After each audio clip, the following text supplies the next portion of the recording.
unfornicated, keep on strong. Debunk the myths where they don't belong. Falsehoods crumble brick by brick. We're too sharp, too quick to trick. Streaming in loud, our fearless shout will burn the nonsense from inside out.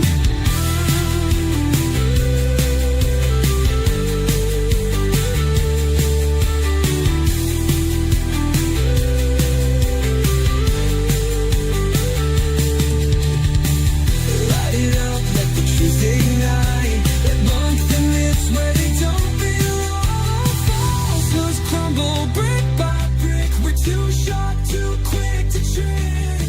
Streaming in loud, our fearless shout will burn the nonsense from inside out.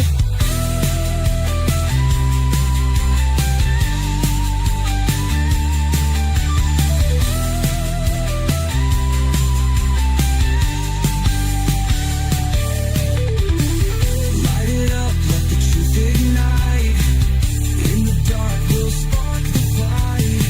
Unfornicated, keep on strong. Debunk the myths where they don't belong.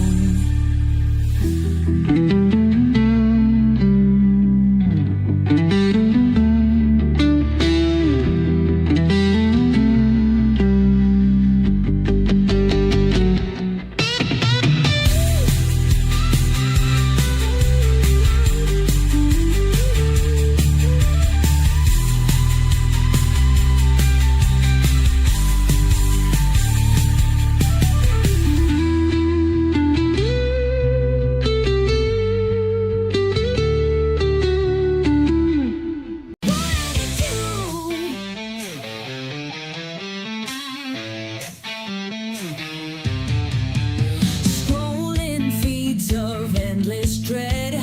Truth and lies fight in my head. Echoes of a war unsaid. I'll stand strong, won't be misled. Won't be misled. Bots and trolls with red pill lies. Whisper secrets in disguise. I'll see through their hollow cries. Cut the strings, I'm breaking ties. Unfornicated, won't be played. Their twisted games, I ain't afraid. Oh, I'll shine light on their charade. In this battle, truth won't fade.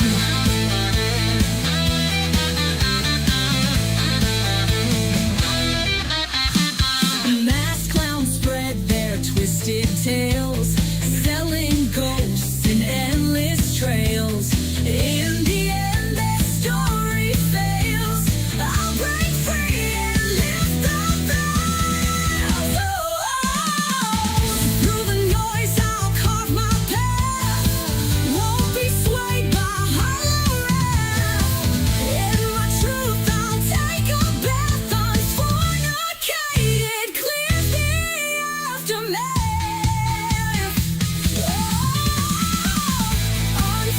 Unfornicated, won't be played. Their twisted games, I ain't afraid. I'll shine light on their charade. In this battle, truth won't fade.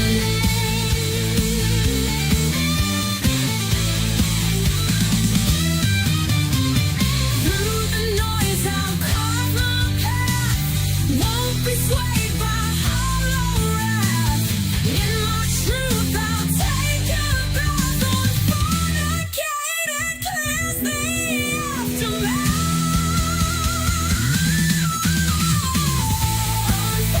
Unfornicated, won't be played. Won't be played. Their twisted games, I ain't afraid.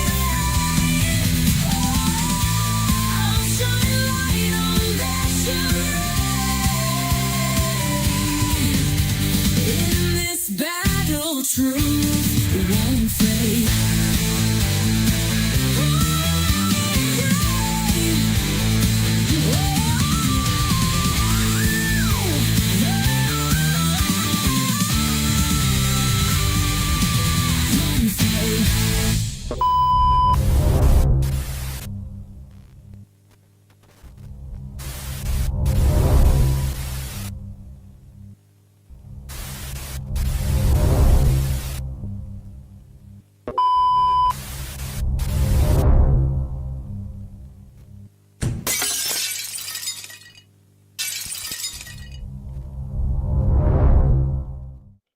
Hello, everybody, and welcome back to part 2 of the Shiva experiments. I want to thank each and every one of you for spending another part of your Saturday with me. I know that Toon is also streaming, so probably in both channels. I can appreciate that. But at the same time, still going to have it on my channel because why not? One thing I do need to do is I need to take these lives. I need to cut out just the calls and put them in either as shorter videos, smaller videos, someone getting clowned. You know how it goes. So those are coming. I was up late last night working on this presentation because I was trying to verify math and I was trying to do everything else. And you know what happens when you get late? The fog kicks in. There's not enough coffee, and by 2 a.m. I was done. But no fear, because Toon and I have mathed the shit out of these experiments, and we are coming full bore, locked, loaded with our equations, with our models, ready to clown some flirts. And hopefully you guys are here for it as well. What do we have going on? What do we have? There's all sorts of different things we got going on today. There's a whole lot of other things going on around today. And to be perfectly honest, I've been kind of MIA working on this stuff because I didn't want to just use like the NOAA and say, here we go. Here's here's an actual, here's the spreadsheet kind of mentality. No, I wanted to do things the hard way. I wanted to actually derive this shit and read documents and do all this other stuff. But I think I'm pretty damn sure we are ready to go. So what we actually did, let me catch up real quick with chat here. What's going on? Yes, Dr. Blitz Destroying Flatzoid is going to be on my things to watch today. Once I get done with this, I'm going to just like mellow out for the weekend. Because it's been like working during the day. Matt knows this from Whatcast. Working during the day, having a full-time career, and then coming home and trying to do shit like for a flat earth, because there's times where it's so dumb that you're like, why am I doing this? But then I remember why I do this, because not only the community and then you all here, but also because of my daughter and because of the misinformation and things like that. But so I haven't had a chance to watch a lot of things. I watched Max and the Drunk Debunk show yesterday. They got ripped, and it was fun to watch them. But at the same time, I was just listening because I was working on my presentation. So you see me pop in like at the beginning of the stream, towards the end of the stream. All the other times I was listening, but I wasn't up with chat. So yeah, we're going to do a quick poll because we have 4 choices, and that's going to be what the fuck happens today? What the fuck happens today? Option 1, flirts don't show. Let's call it connection issues, right? Flirts show, but have no model.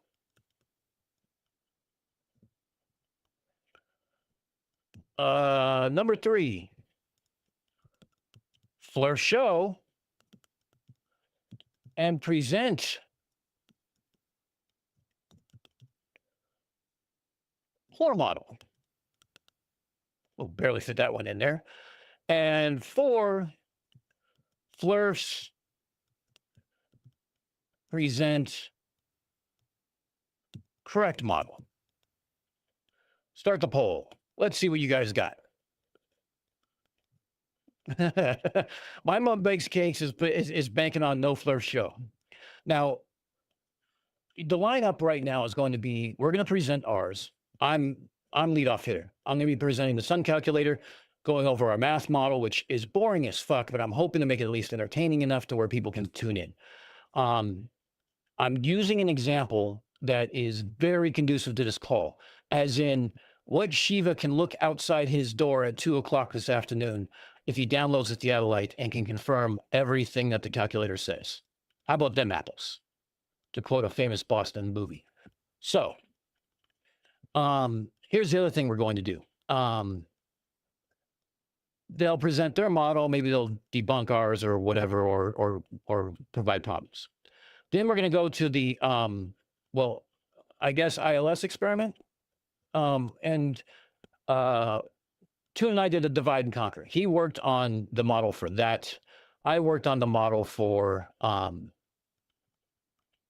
the prediction calculator. So funny thing, and I got to make this quick, so we had 10 minutes before the call, is when I was done, very proud of what I created. It's not snazzy. It's not very pretty. It's just a spreadsheet. But very proud of the fact that I got it to work. And if Tori Hanzo's here, he was with me working at night because I couldn't get the math to work. I kept getting the wrong answers, and I couldn't figure out why. Because there was two negative numbers based on longitude and stuff like that that fucked me up. And then there was another one where that fucked me up was because if it's in the afternoon for the azimuth, you have to do a special equation and you have to do it in the morning. So I was getting like completely wrong answers, like by 90 degrees. I'm like, what the fuck is going on? 2 a.m., almost 3 a.m. I finally figure out what it was. And I put a huge dent in my desk for my forehead and put it all together. So now that I had that, then I had to take a night of testing it in various places. Tune reminded me to go ahead and test Union Glacier because that's a thing. And then I was like, I need to make this bulletproof.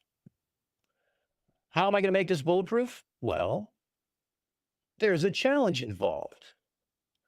And if you're watching the Drunk Debunk show last night, you might have a little bit of a clue what the challenge is, knowing what the experiment is, and knowing some of the questions I asked her in the stream, at least towards the end.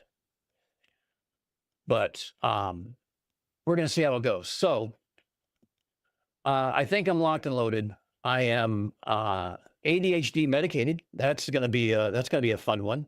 And typically I'm not on weekends. And I'm loaded on about 2 cups of caffeinated coffee. So yeah, it's going to be fun. So let me get you up real quick here. I know you guys are doing the polls, so real quick. Let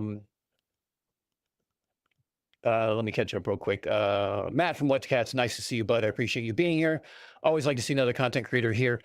Matt, when you said you don't know why you have wrenches on other people's channels, well, I give wrenches to the content creators because I might need you to help me out at some point.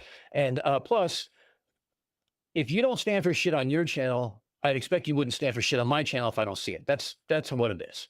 I trust pretty much everybody in this community to be a wrench and to be a moderator and, to keep things in order. But at the same time, content creators automatically kind of get one just because, well, I might need their help with something. So that's just the way it goes. We talked about Flatzoid real quick. Let's see. Flatzoid was exposed as a liar. No shit. See, we did the poll. Let's see. What are the odds that Kevin figured out his error margins? That's a good question. I got mine. And Tune has his. The silent flare shows and stay silent. Joe, that's not a bad thing. It's not a bad choice there. Let's see. I saw Jim Daniels is enjoying the stream with his new Unbreakable travel mug. Thank you, bud. I appreciate that. Hopefully you enjoy as much as I do. CK's here. And actually, you know what? Everybody in the Zoo Cruise here. We have Marcus. Marcus, I got to thank you again for helping me out, not only with my own sort of experiment that I presented last week, but also with some of the error margin that we are working on for the ILS system. Thank you again for your help on that. I greatly appreciate it. I thank everybody who helps out because let's see, PD194 shot me a model that he did in GeoGebra that was pretty fucking amazing, and it was pretty helpful. So I appreciate Petey for that. I ran into him on Sean Hawkins' stream one night. Don't know the guy. He knew me, and he's like, "Hey, can I send you some?" I'm like, "Yeah, why not?" And I had no idea what it was, and he showed it to me and then started explaining it. And I'm just like, "Holy shit!" It's like having an open book test with answers. It's crazy. Um, Oh, we might get a call from Holly, like Curious and TDDS. Well, look, you guys already know what to do. That's all I got to say.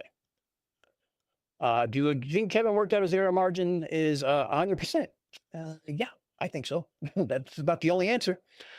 There's some different marks. You're listening on your other accounts, Curious. Okay, cool. That's cool. Hey, there's Petey. Petey.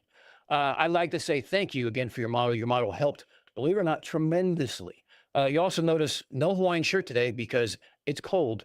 And while I literally just got home about, I don't know, 20 minutes ago, I have not changed yet. So I guess the next poll is going to be 1 for Hawaiian shirt, 2 for as I am.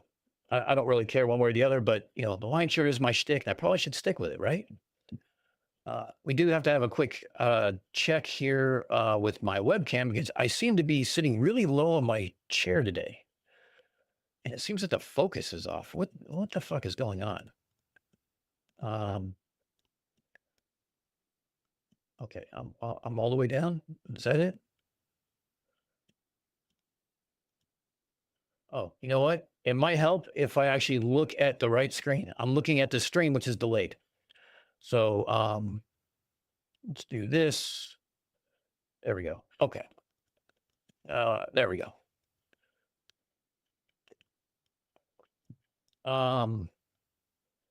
Great. We got 3 minutes to the call. For those who are here in me and Toon's stream, or Toon and I's both stream, thank you. I thank you all again for being here. The 20 of you watching my stream, real quick, there's been a couple conversations about different belief systems and different things that people believe that are part of this experiment. Toon and I don't necessarily agree with everything. We don't even agree with each other on some things. But here's the thing. This is strictly about flat Earth. And because it's strictly about flat Earth, I could care less if a flurf was chairing this thing. I would want him to be part of it. And the great thing about it is, this is like the final experiment 2.0.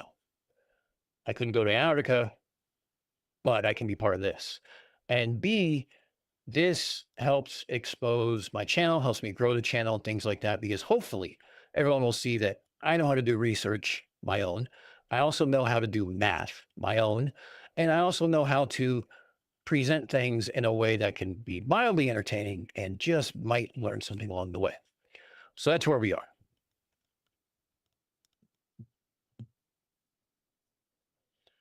I crushed Holly on Wednesday. Yeah, curious. I did not catch that. I'm sorry. I literally been out of where.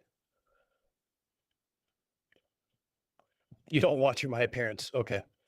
Um,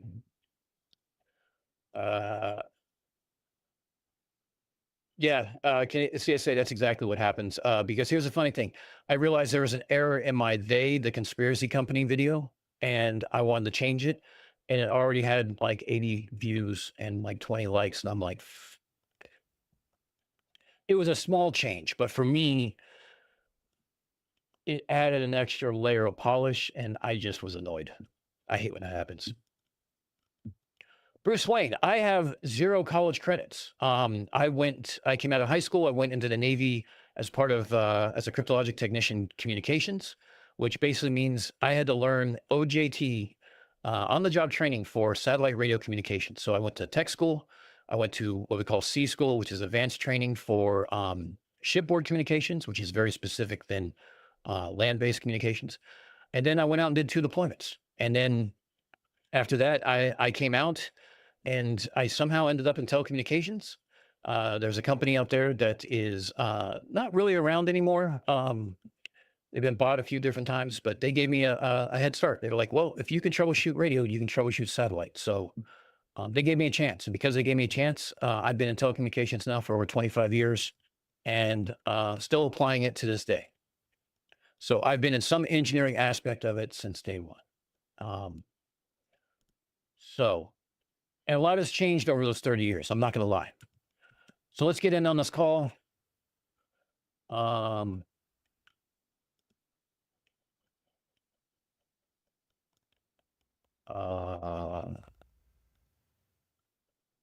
Open. Your tune's yelling at me on Discord saying, where the hell are you?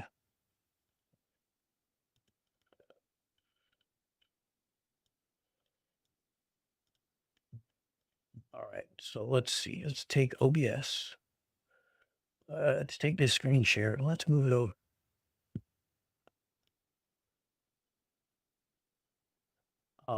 Let's shrink this. Let's move this over here. And now let's move this here. There we go.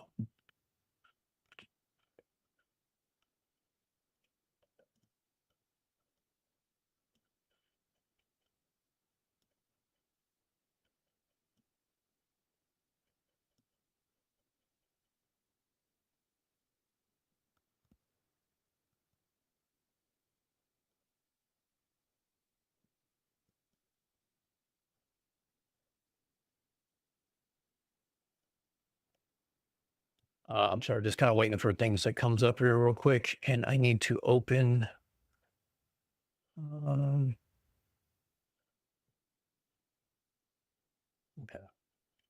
Let's get rid of this. Let's get rid of this.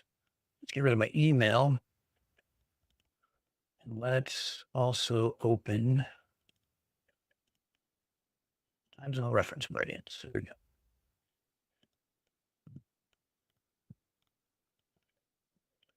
And I need my chat doc because I can't see what you guys are doing. And I have no idea where it is right now. We're here.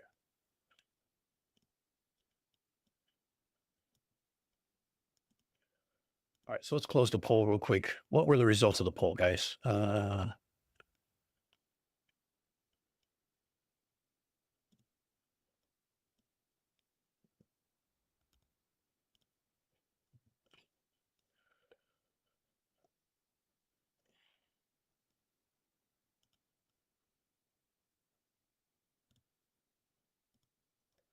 All right, so 55% of you said FLIRs show but have no model.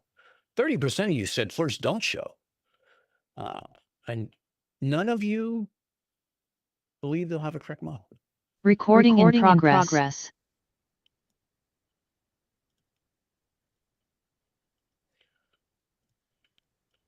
Well, it doesn't bode well.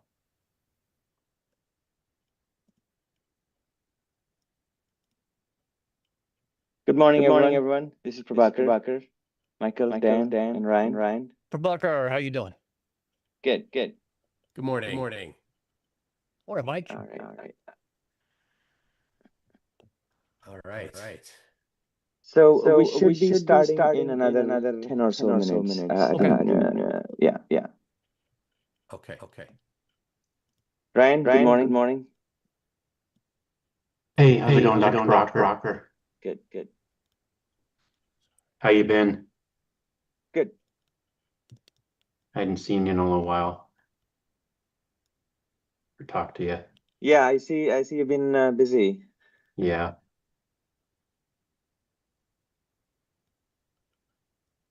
Ryan, you're down in Texas, right? Yeah, I'm in Dallas. Okay. Oh, yeah, I know that area well. I used to go to Plano for work on occasion. Yeah. Everybody is down in Richardson and Plano. It's in telecommunications. So I used to make that trip every once in a while. And it's a nice change from the Northeast, especially in the winter. Yeah, don't come down here in the summer. 125 degrees, but Oh God, no. The humidity down there. I have my stepbrother lives in Houston. He's always asked me to visit. I'm like, dude, the only time I can go down there is in the summer, and that's not high on my list. it's Hi, pretty everyone. rough. The humidity. This Hey, is Dr. Dr. Shiva. Shiva. I just have to jump in. Oops, that's worse. I just have to. Who's that? Okay. See two copies of you, Dr. Shiva. Oh. Why is that? Who's that? Let me mute and see if Not it's me. sure. I don't think it's me. Who's the other? Is that you, Prabhakar? No, I'm on the video. I'm not sure who. Suresh also has joined from a different login. Is that still? Oh. Let me. Oh. I'm going to make you host, Prabhakar, Okay. and then come back. Okay, let me see. Can you remove both of them? If you can remove me? Yeah.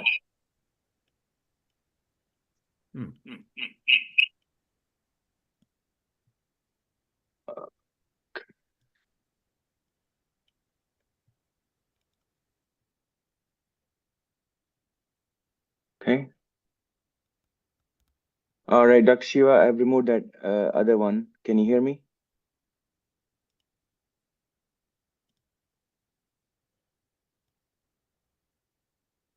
Can you see me, Prabhakar?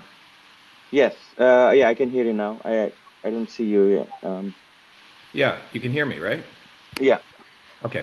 No, I don't have my video on. I just want to let you know, if we can let the people in the waiting room know, we're going to start at 9 after. I just have to jump to another meeting that was scheduled, and I'll be right back. Okay? Can you hear me? Yeah. Yeah, just let people know we're going to start in 9 minutes, okay? And Okay. Suresh will make it live. Thank you. I'll be right back. All right.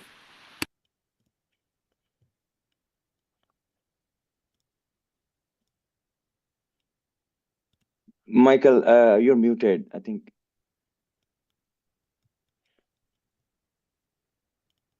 Yeah, I'm live streaming right now, so I was talking to my my Oh, I audience. see. Okay. Yeah, sorry. I muted myself so you didn't hear what I was saying. All right.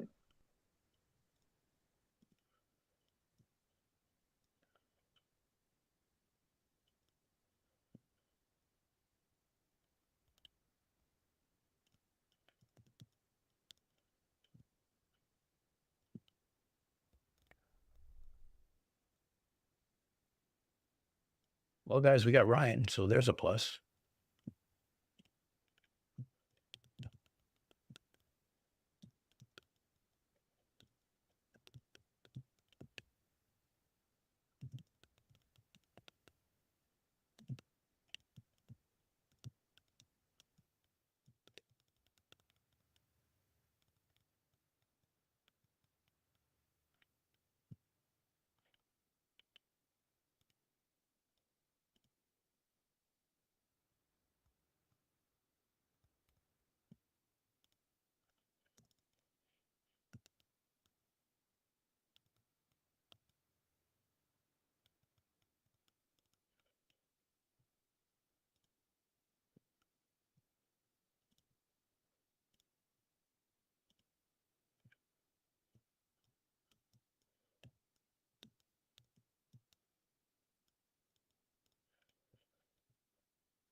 trying to get me unmuted.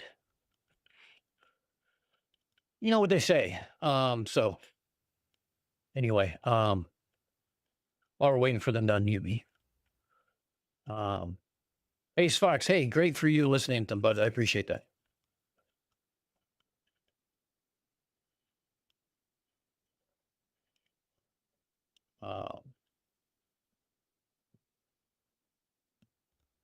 Errands are a wonderful thing. I actually have to run a bunch today.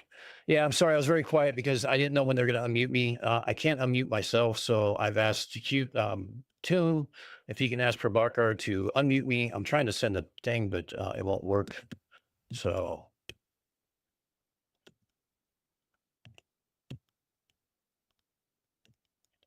I don't know. I guess they'll mute me eventually.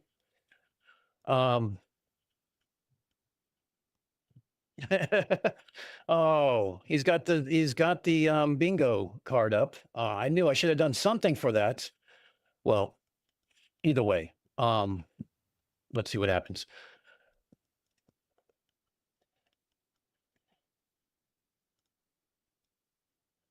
Let's see. We got the presentation ready. We got the calculator ready. We got everything else going through here. Oh wait, I need to bring up. Hold on. Let's see. I need to bring up the calculator because I need to do.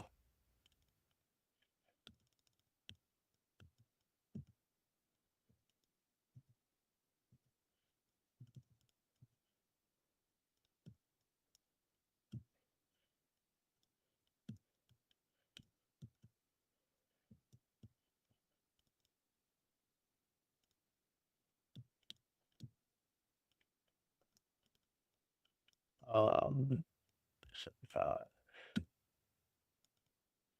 14.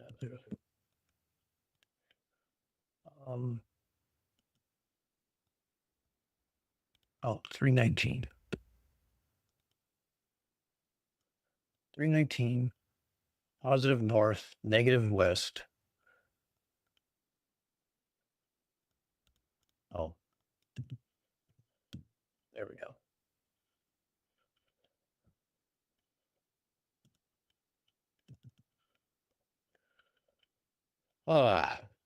I guess I'm not going to get unmuted then. All right. I guess they'll unmute me eventually. So we'll just talk in the meantime. So when this is done, I'm going to provide this calculator for everybody. You can find anyone on there, but I want you guys to use this one so that way you guys can actually test out my shit. Make sure I'm right. Make sure that my shit is straight and make sure that I'm correct. And there is a challenge. I want to have 3 cities worldwide, all along a sort of longitudinal axis, namely Max in Uruguay, somebody maybe in Florida or something like that, or even like from Houston. Actually, Arnold, maybe you can do this for me. You're in Houston. And Boston, New York. We can do it along the same line.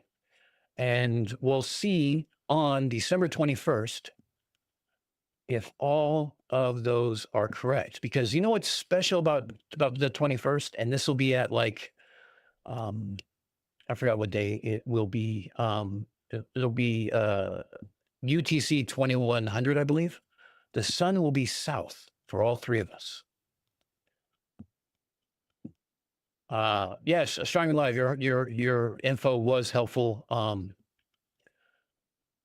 The amount of detail you put into yours and all the other stuff that you know, between the what was it?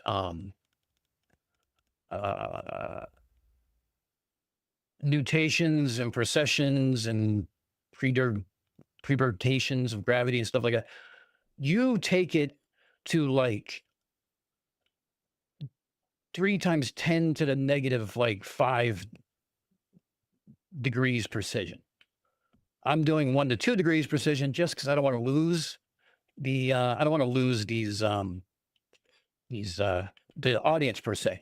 I mean, it's already going to be pretty math dense, and I assume people are here because they want to see engineers do this, so they can assume it's going to be pretty math. but I'm going to try to make it enjoying at the same time. So hopefully, if you guys see me anything, you guys can shoot me a message on Discord directly that says, "Hey, what the fuck? You're boring as fuck. Can you please speed it up?" So I'm counting on you guys to walk me through that.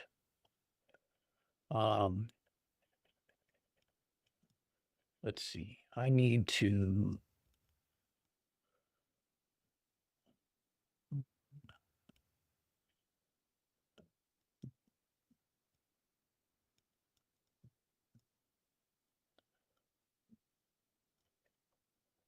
So while we're talking here, you guys want to see kind of like what we're doing here?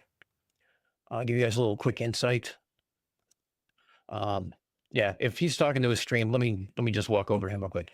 Here is the solar calculator. Now, if the sun is above 10 degrees, we have a error margin of 1 degree using a digital theodolite on our smartphone. If the sun is below 10 degrees from the horizon, so sunrise, sunset, it's going to be upwards of 2 degrees error margin. Now, I'd love to use Astronomy Lives and show all the math that he goes into, but Jesus, that would take like 2 hours long to discuss it. And I've seen the stream where he's discussed it, where he talks about his eclipse predictions and stuff like that. And I had to, because I'm a knuckle dragger, I had to stop the stream 3 times over and go look shit up because Astronomy Live uses big words I don't know. So yeah, Bruce is in Atlanta. That might be another good one to do. But yeah, Astronomy Live, your info was great.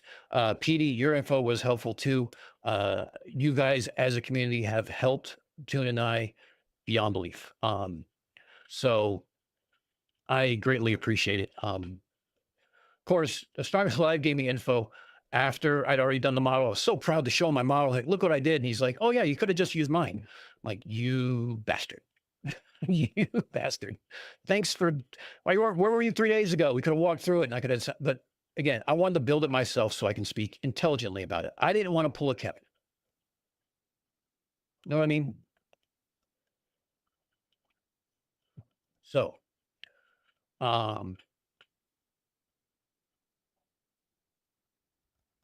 let's see. But so here's the information that we need. Hopefully you guys can all see this. Maybe I'll zoom in a little bit here and we'll make it a little bit better. So there is an algorithm out there from NREL, the SPA algorithm, which again, it's very similar to the one, if not the exact same one that Astronomy Live uses, that goes into like what epoch you're in, what Julian calendar date. It takes everything.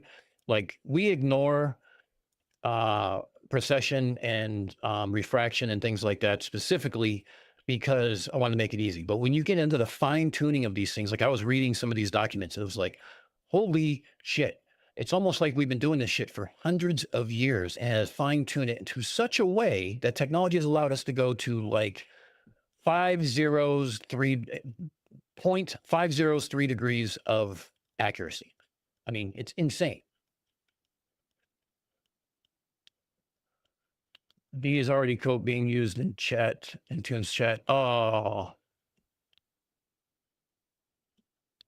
Yeah, and Astronomy Live, it's no shame on you whatsoever. What it is I wanted to do it so I can be able to explain it. And I probably could have explained yours, but I think I would not have been as comfortable. And my brain is already behind a little bit, knowing that I'm not just talking to the 25, 30 that show up to my streams. I'm talking to Till's stream that has probably 400. I'm talking to Shiva's stream on X that might have 3,000. I'm talking to everybody in the waiting room, which might be another 100. My brain's already fried. I already nailed the gummy to calm the nerves kind of mentality. But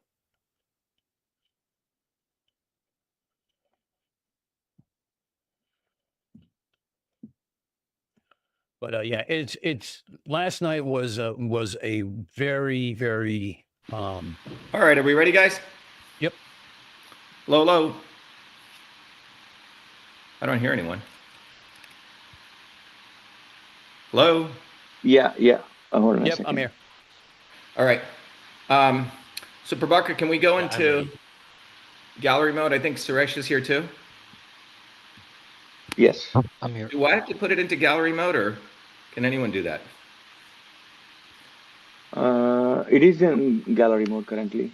Oh, I see your thing with those cool lights in the background. Is that you? Yeah. Oh, okay.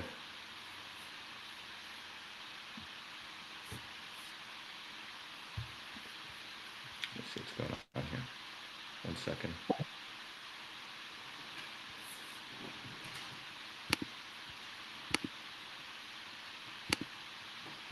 Kevin's having internet issues. Oh, he's not here yet? I don't blame him. He definitely should try to have internet issues right now. Who said Mike, that? we called that one, didn't we? We did.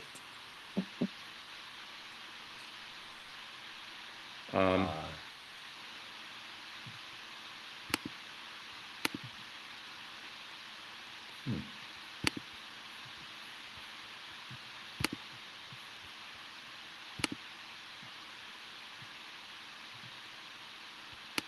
I can't hear Mike, can you? Can you guys? Hello?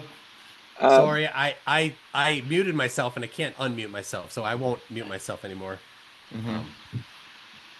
Yeah, I've already done that twice now, Mike. So Yeah. I just gave up. Sorry.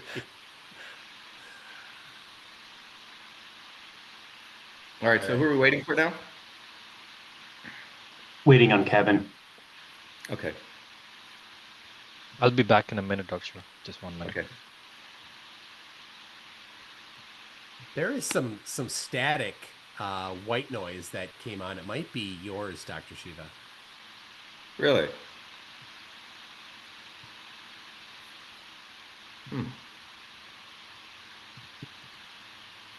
Like, is it really bad? Yeah, it'll be annoying. It's like a Hold little on. hiss. Yeah, whenever you talk, it'll come through.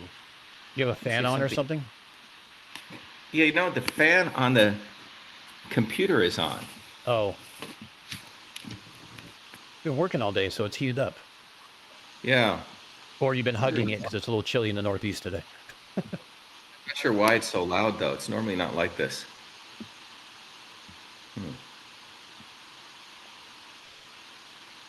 I hear it. Huh.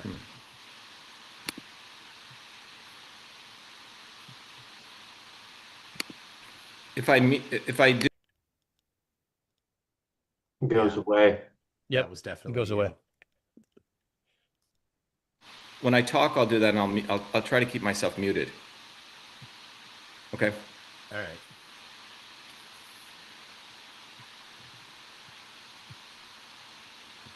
Kevin is in the waiting room. And what about Bobby? Is he coming?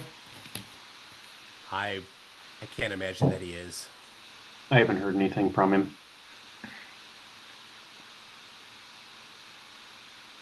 I heard he was compelled by Dave Weiss's group not to come.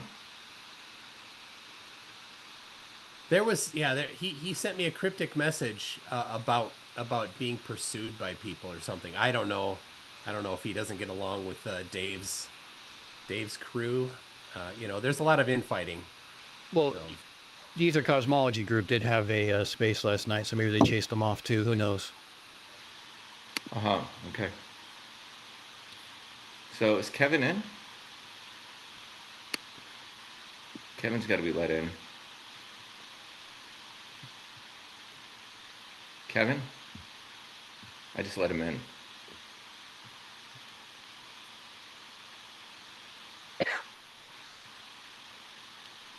all right. Is Kevin in?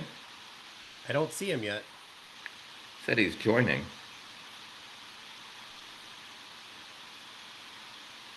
I see 2 Sureshes. Hey, there's Kevin. Kevin, Ryan, Dan, Michael. Okay, Suresh is just helping us produce it, take it live. All right. And then we have people in the waiting room. We're going to let them in. So the people in the waiting room, obviously mute them, right? Prabhakar, you're host, right? Yeah. Okay. There's a couple of people. These are observers. Okay. You hear me well? Didn't get my good phone microphone. You No, we still can hear me hear you. good? Okay. Yeah, we can hear you. Yeah. So how about my request that we start with the ILS first, or you? Well, how are you? Because it's such a big topic, the sun. I don't know. We finish the ILS and then start the sun. Sure. Yeah, I think we'll do the sun first because we'll just get that out of the way then. Just present the models. And then we'll go to the ILS. That's the way I had it structured because that's the way we did it last time. Let me ask people, we're streaming this live. Are people, it's sort of, I understand last time when I was looking at the videos, were there other people, Kevin, Stone, and everyone in a Telegram group that you were bringing into this discussion? Because that wasn't the agreement. I didn't have any agreement about this. It was not. We were not talking, but.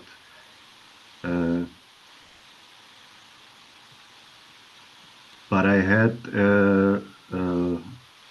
like, he messaged me. Yeah, because when I was because we were doing the transcript for the videos because we're going to convert this into a paper, and there's something popped up that a bunch of people are on Telegram, and you were communicating with them. No, not in a group, nothing like that. No. Okay, but were they live?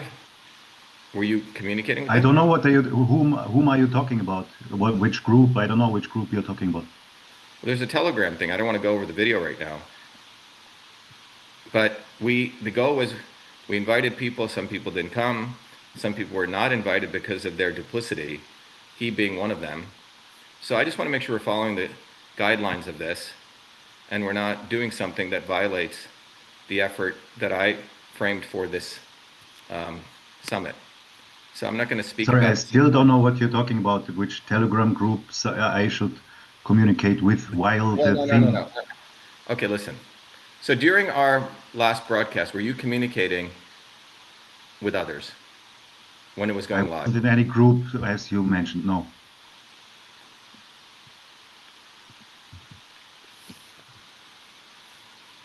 So there's no one else you were communicating with? I already told you that Stone messaged me sometime, but I couldn't even read it. Sometimes I... Okay. Yeah. So, but just for the record, you weren't communicating with any group during our broadcast at all? No. I just want to get that on the record. Okay. And the second thing is, you're not doing that now in chat groups with other people as you're doing this communication today. As I haven't done it last time, but... Okay, and same with you, Ryan. Just to be clear, Prabhakar, you, Kevin, Michael, I just want to make sure. Just me. No communication. Okay, this is the science panel here. The only person missing is a guy called Bobby. And there's some evidence that he may have been forced not to be part of this group anymore by Dave Weiss's group. So, which is unfortunate. But today's day 2. And we're just going to jump right into it. Are we ready to broadcast, Suresh? Yes, Dr. Shiva. Okay. Let me know when you're ready, Dr. Shiva. I will hit go live. 1 second. I have the, just going to review what we're going to discuss today. All right. I think if you can just give me a countdown, Suresh, I'd appreciate that. Thank you. And you want me to bring up the thumbnail, right? Yeah. And then and then everyone will be able to see everyone, right? Yeah, in the beginning, we will be in the gallery mode. And as we speak, I'll just spotlight the panelists. I see. Okay. Yeah. All right. That's a lot of work, but that's okay. Yeah. Go ahead. Okay, so I'm sharing the thumbnail. And let me know when you're ready. I'll hit go live. Yep, I'm ready. Okay. So um, going live in 3, 2. All right, welcome everyone. This is Dr. Shiva Ayyadurai, and we have the second day of our round versus flat Earth Summit. And we were scheduled to have 3 panelists on the round Earth side, 3 on the flat Earth side. However, one of them on the flat Earth side has gone MIA. And there's some evidence that he was forced by one group not to show up because he may have alternate views, which is unfortunate. So what we want to do today, as we discussed last week, was today is going to be really a day where the rubber meets the road, where each group has to produce the hypothesis, also known as the mathematical models, for each of the 2 experiments. And to keep this clear for each mathematical model, so the round earthers are going to propose a mathematical model for the sun experiment, and the round earthers are going to propose a mathematical model for the airplane experiment, which we'll get into in detail. And then the flat earthers will propose their mathematical model for the sun experiment and their mathematical model for the airplane. That's what the goal is. And then in each case, we'll also agree, where the independent data source is going to come from, how the data is going to be captured, to validate those models. We're going to use the scientific method. So let me sort of jump into the quick presentation how today's going to proceed. Probably do the window. So just want to make sure, can everyone see this? Prabhakar, can you see this? Yes. You haven't shared anything, but I see that Oh. you're about to. I did share. Huh. That's weird. It popped up there, then it left. Oh. Zoom is being Zoom again. Okay. I may have to share the whole screen. Zoom does this sometime. So let me share the entire screen, the whole desktop. I guess you guys can see that, right? Yes? Yeah. Okay. So this is day 2. We want to welcome, we invited people if they wanted to join the Zoom panel here. So there's a few people here. And then we're also broadcasting this on all different channels, YouTube, Twitter, I think Facebook, etc. So we want to welcome everyone.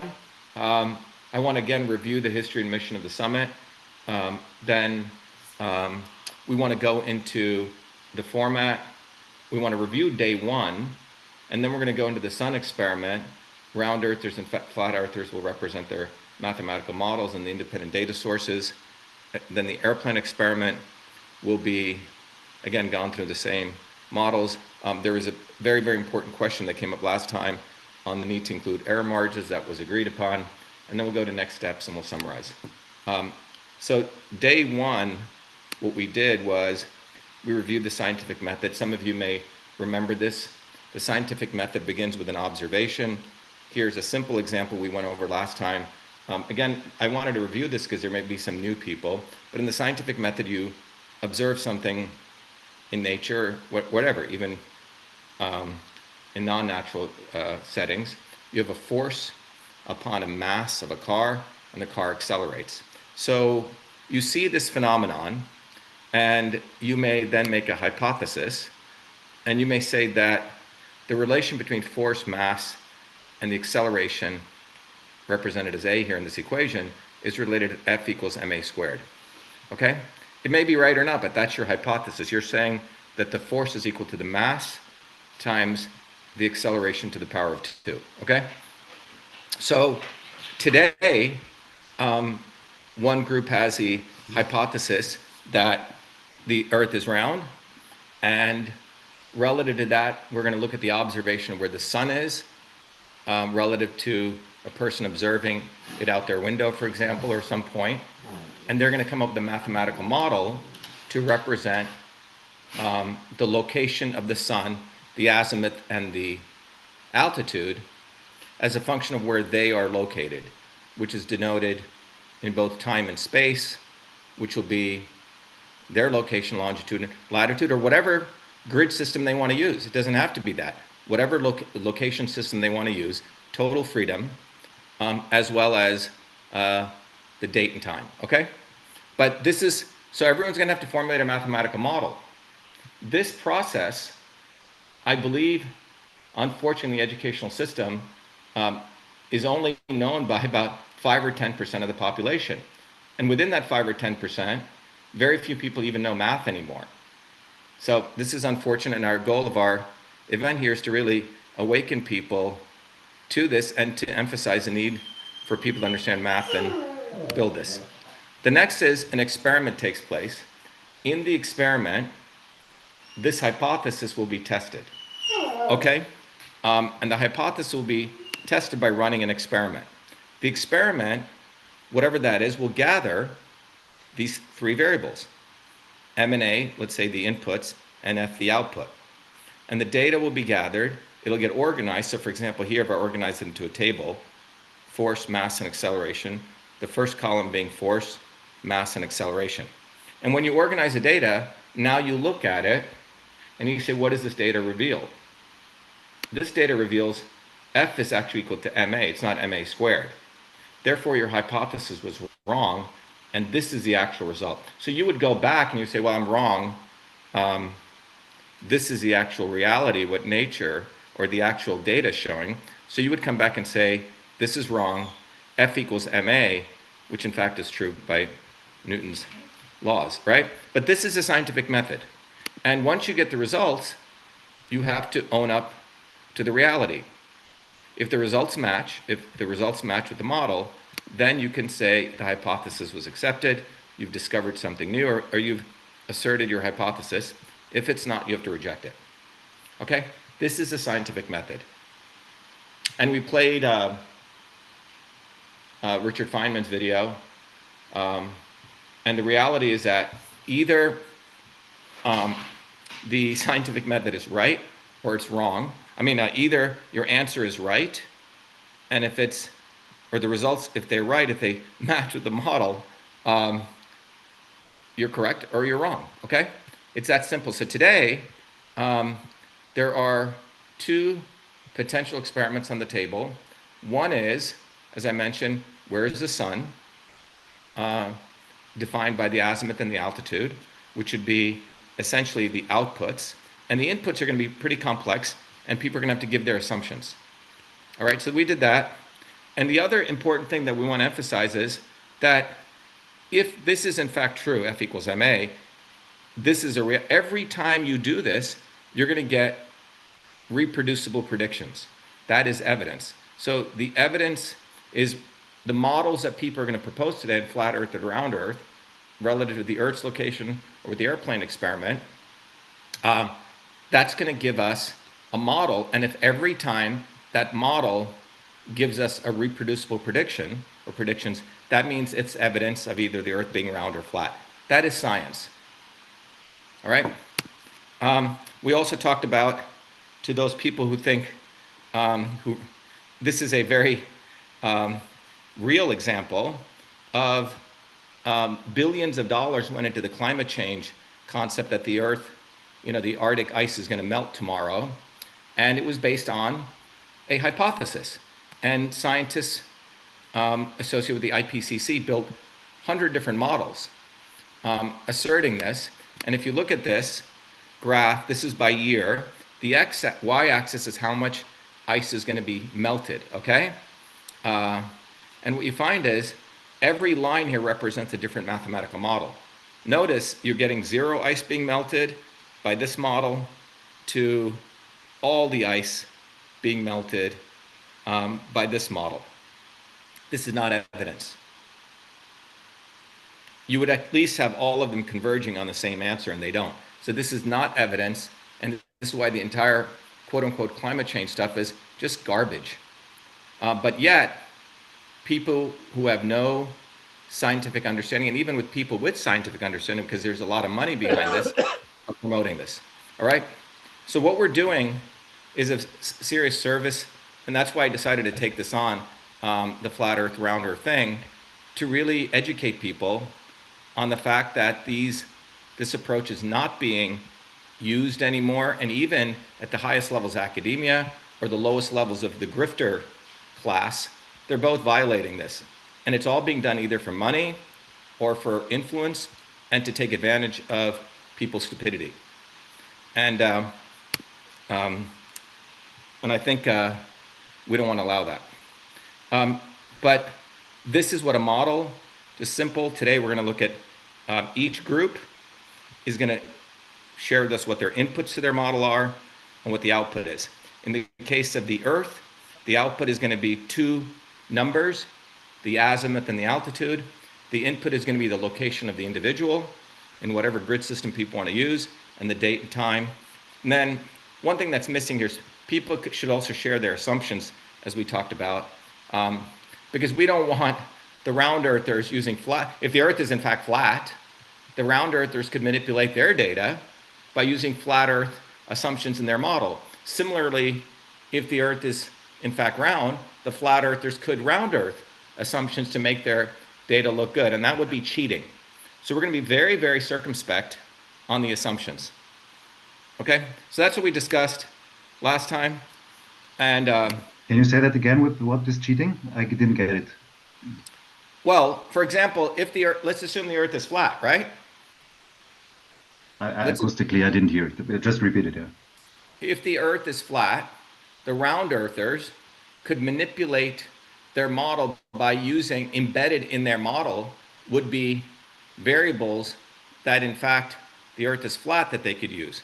Similarly, if the Earth is round, the flat earthers could, in their equations, use round Earth data, round Earth variables. You got your script. Okay, yeah. Mm-hmm. What's that? No, it's okay. I got it now. What did you say? What script? Am I well to hear? I didn't understand. Can you guys not hear me? Do you hear me well? Yeah. Do you understand that? Yeah. I heard this just before. I heard this before, so I know what you're talking about. Yeah. Okay. Does everyone understand what I'm saying? Round Earth and flat Earth. So both you guys have to share with us how you're coming across with your models. Typically, a model has the variables, what assumptions that you're making. Okay? We don't want any deception here. Okay. So there we go. So as a part of what we discussed was one of the experiments, let's go back to this, was the notion of if you're looking out your window, there's an X and Y point on an X and Y axis, and the sun is going to be at a certain location. Can you guys see this or no? The globe earthers are going to take position in time, and they're going to output X1, Y1 for that location. And this could be anywhere. Same with the flat earthers. That was one experiment, and then we'll go into the other experiment was proposed by the flat earthers, which is you have an airplane flying into an ILS tower, and the height of that airplane, as I think we said, was 6,355 feet. At that point, if the Earth is flat, the nautical miles will be 23, and in this case, the nautical miles will be 21.75 if it's round. However, a very good discussion took place on the error margin, and we agreed that the model for this must include the error margin, because if the error is within, between 21, this is roughly what, 2 miles or 1.25 miles, right? Then it's basically meaningless and nonsensical. So the error margin. What was that? That we get to that point. Is my audio too low? No, let me finish. Please don't interrupt. I'm just presenting, and then we'll go. Okay. So for this experiment, that model also needs to be included. All right. So that's where we left off. So today we're going to go with, let me go back to Zoom.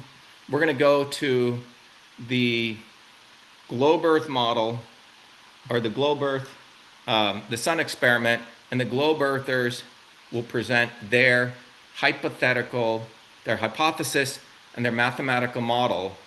And the mathematical model, again, will take the variables of the location. So I'm looking out my window, my location, whatever grid system you want, the date and time, and the output of that equation should be the azimuth and the altitude. So who on the globe Earth side is presenting this model?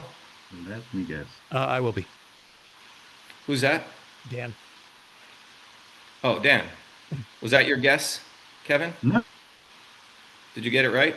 You win a prize. Oh, so Okay. he got introduced, yeah. Okay. Before we go, just very briefly, because for the new people, if people can just do a 2-second or 5-second introduction of each person. Dan, do you want to introduce yourself? Sure. Briefly, and then we'll go to Kevin, then Ryan, and Dr. Prabhakar, and then Mike. Go ahead, Dan. My name's Dan. I run the YouTube channel called Unfornicated, where we do science communication and as well as a couple other projects to kind to break up the monotony of conspiracy theories that we also debunk. My background is specifically started in the military and supporting signals intelligence by operating and maintaining radio and satellite communication networks. And then I transferred that into a telecommunications career as a network engineer for the past 25 years. Thanks, Dan. Let's go to Kevin. Yeah, I studied media management. I did an online course about how money is fraud and how we could have alternative money systems. Down the rabbit hole, I saw too far on one vacation, and I dug down this rabbit hole, and I did lots of experiments. For example, forced the fishing line below water. And I heard your interview with Dave that you want to agree on one experiment, and I joined the discussion. Great to have you, Kevin. Let's go over to Dr. Prabhakar, the Unaker. Hello, this is Prabhakar. I am a systems biologist, and I am on the global side for this discussion. Just what's your background, Prabhakar? So I trained as a chemical engineer, and I did my doctoral studies in biomedical engineering. And I am also passionate about science education, and that's why I'm interested in this debate. Great. Okay. Let's go to Ryan Shea. Hi, Ryan Shea. I'm in Dallas, Texas. So how I got involved in this is just I'm a flat earther, and many years ago now, someone brought up when I was in a tall building, like, it seems like we can see too far here, doesn't it? And I thought about that and started wondering and started looking at this deeper and started doing my own experiments, light tests, laser tests, just observations, more study, and so here I am. Appreciate you having me, and thank you for everything that you've done to put this on. So thanks. Thanks, Ryan. And then we go to, is it Mike? Mike there? Go ahead, Yeah. Mike. You have to unmute. Go ahead. Yeah, I'm Michael Toon. I studied electrical engineering and computer science at university. I have been a professional software engineer for my career. So I got the science background to address this topic. I've been debating flat earthers online for about 7.5 years. 7 years or a little more, I've had my YouTube channel, MC Toon Live, and I have another one where I do just pre-recorded videos called Conspiracy Tunes. And so I've been involved and interested in this for a good long time. And so thanks a lot.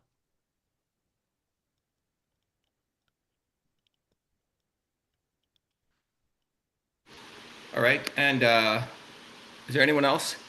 We have and I guess there's a guy called Bobby who hasn't shown up.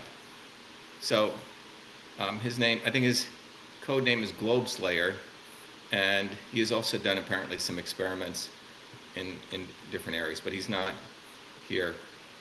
So we'll just start. So let's go to Dan. Dan, can you, on the Globe Earth side, represent the mathematical model, aka the hypothesis, because you're proposing the Earth is round. We have the sun experiment. Can you share the mathematics, if you can begin with your assumptions? Yeah, it says sharing is not turned on. Oh, Prabhakar, I think, can you There make it is. Dan? Now it is. Yeah, Okay. I did. Okay, go ahead, Dan. Okay, so basically, this is a solar position calculation and verification experiment. It's a ground-based, reproducible method for determining solar altitude and azimuth from anywhere on the globe. So the purposes of this is basically to show how solar position is calculated. We need to show the full prediction workflow, demonstrate how anyone can verify the results. We're going to present a real location example, starting with the MIT campus at Killian Court, which is right outside the library, and provide a rigorous and repeatable measurement procedure. So what are we actually calculating? We're calculating the altitude, which is how many degrees above the horizon. 0 degrees is the horizon, 90 degrees is straight up, or what we call the zenith. The azimuth, which is what compass direction. So 0 degrees is north, 90 degrees is east, 180 is west, and so forth.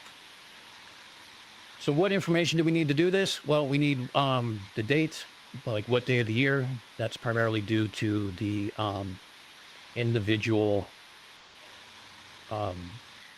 where we are in the orbit, as well as the tilt of the Earth in that orbit that creates the geometric impossibility of how to predict this. We need a latitude to know how far in south you are. We need a longitude to see how far east and west you are. And we need to know what local time to use. So in this case, what we're going to use is, like I said, we're going to use Killian Court at MIT campus in Cambridge. We're going to use today, and we're going to use 1400 hours or 2 p.m. local time. The reason why I decided to do this is because Dr. Shiba can actually confirm this while we're on the call. So what is the end result going to be? Well, we're going to walk you through our piece of this, but the end result's going to be the altitude will be at 19.4 degrees and the azimuth will be at 217.7 degrees south by southwest. So how are we going to verify these predictions yourself? Again, this is kind of an open call for anybody who's watching these videos to do this and also be able to provide the same predictions going forward, that it's not just me that's able to do this. So we need some requirements. GPS position, plus or minus 1 kilometer. This is where we start getting the error margins. We need time plus or, accurate timing, which is plus or minus 30 seconds. We need an altitude angle of plus or minus 1 degree minimum. Smartphone apps are typically between 1 and 2 degrees. That's actually going to be our overall margin of error for this experiment. And the azimuth angle is plus or minus 1 after magnetic declination correction. Keep in mind that this predictive model is based on referencing of true north, not magnetic north. So if you're using magnetic compass, you need to account for the magnetic declination correction. So why does this matter? Well, we're using terrestrial experiments, no satellites, no spacecraft, no appeal to NASA, no appeal to authority. This can be verified independently, so no trusting authorities again. The test is repeatable by anyone, anywhere. Doesn't matter if you're in Northern Hemisphere, Southern Hemisphere, what continent you're on, this should still apply. And these predictions have masked observations consistently across centuries of measurements, and this includes maritime celestial navigation that's been done for hundreds of years, whether they were English, Portuguese, Spanish, French, American. So let's get into the quick assumptions. These are the important assumptions, and this is basically how we frame our model. Assumption number 1 is the Earth is a sphere. Now, each one of these assumptions is going to be based on empirical evidence listed at the end as far as our sources go. We've known that the Earth is a sphere for roughly 2,000 years, and we have had various different experiments that have continued on to show this, from Eratosthenes to all the way two common things with radar and radio horizons. We're going to use a simplified solar declination formula. As part of this experiment, there is a method that uses a lot more intrinsic math and derivatives to create something that is 0.00003 degrees accurate. Well, since the devices that we're using as smartphones, it's not necessarily go that far. So we're going to use a simplified version that gives us between 1 degree in error margin. We're going to be ignoring atmospheric refraction because what we're going to be doing specifically in this example is using above 10 degrees altitude. We'll come back to that in a moment. I'll explain that a little more. The other assumption is that the sun is infinitely far away and therefore it's near parallel rays. The divergence is actually 0.0025 degrees. It's negligible. And we know the distances to the sun through parallax measurements as well as terrestrial bound radar that bounced a radar signal in 1967 off of the corona of the sun and back, and we're able to verify that distance. We're ignoring nutation and precession. These are slight wobbles that are basically large scale, and they take a lot of time to take into consideration. Again, the amount of difference error margin on a day-to-day basis is negligible. And we're also taking that the observer is at sea level. When we get to higher altitudes, there'll be another somewhat correction. But again, because of what we're using right here in Cambridge, this is kind of what we're looking at. And primarily, we want to kind of do this near water so that way there's no obstruction, so to speak. So the bottom line assumptions is that the total combined error of these simplifications together typically produce errors about 1 degree. Like I said, there's other precise algorithms that go further. We use a model that's accurate enough for the question we're asking. For practical solar predictions, our simplified formulas are much more than sufficient without getting too deep into the actual math and implying more advanced math than what maybe common people have access to. Every assumption listed can be verified using terrestrial ground-based observations. Again, no satellites, no spacecraft, no trust in space agencies. The measurements have been replicated independently across centuries and cultures. Based on these assumptions, the margin of error for this experiment are plus or minus 1 degree for the sun when it's 10 degrees above the horizon or more, and 2 degrees for the sun when it's below 10 degrees above the horizon. That's going to be times of sunrise and sunset. So solar declination. Solar declination is the angle between the sun and the Earth's equator. Think of it as how far north or south the sun appears to be when you look at it from space. The sun makes an analemma. It's like a figure 8 that as it progresses from the Tropic of Cancer over the equator to the Tropic of Capricorn. That's where the apparent location of the sun is on Earth. Now, why does this happen? Because Earth's axis is tilted at 23.5 degrees. So the formula for this is going to be delta equals negative 23.45 degrees times the cosine of 360 divided by 365 times d, which is the day-to-day, plus 10. Now, what this is this is going to be your solar declination. D is the day of the year. So January 1st is 1. December 31st is going to be, oops, I'm sorry.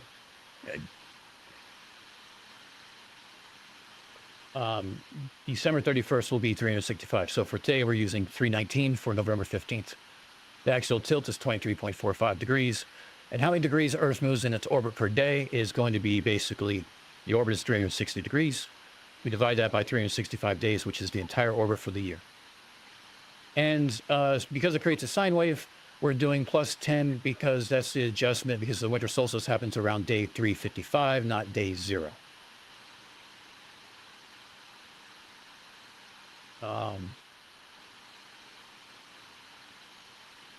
So Dan, this can you just formula go? basically comes from watching Earth from space as it orbits the sun.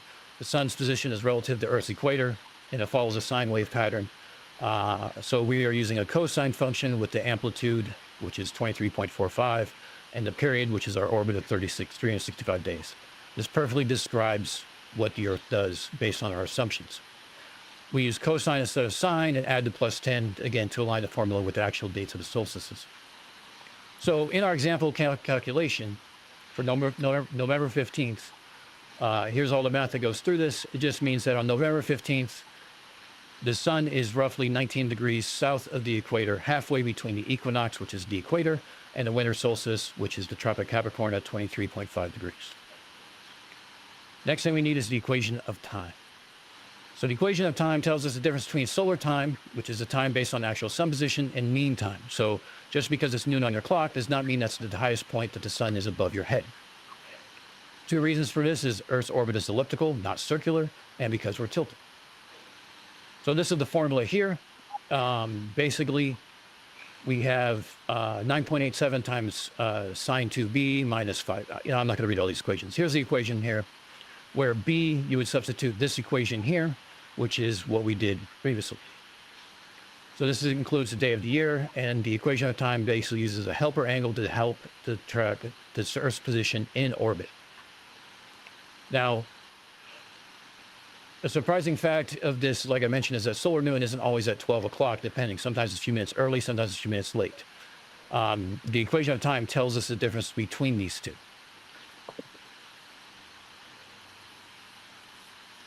So this is derived from the 9.87 times sine 2b term captures the effect of Earth's axial tilt, and the negative 7.53 times cosine b and the 1.5 times sine b captures the elliptical orbit.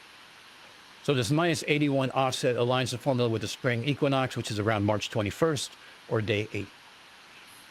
So basically, this is a Fourier series approximation.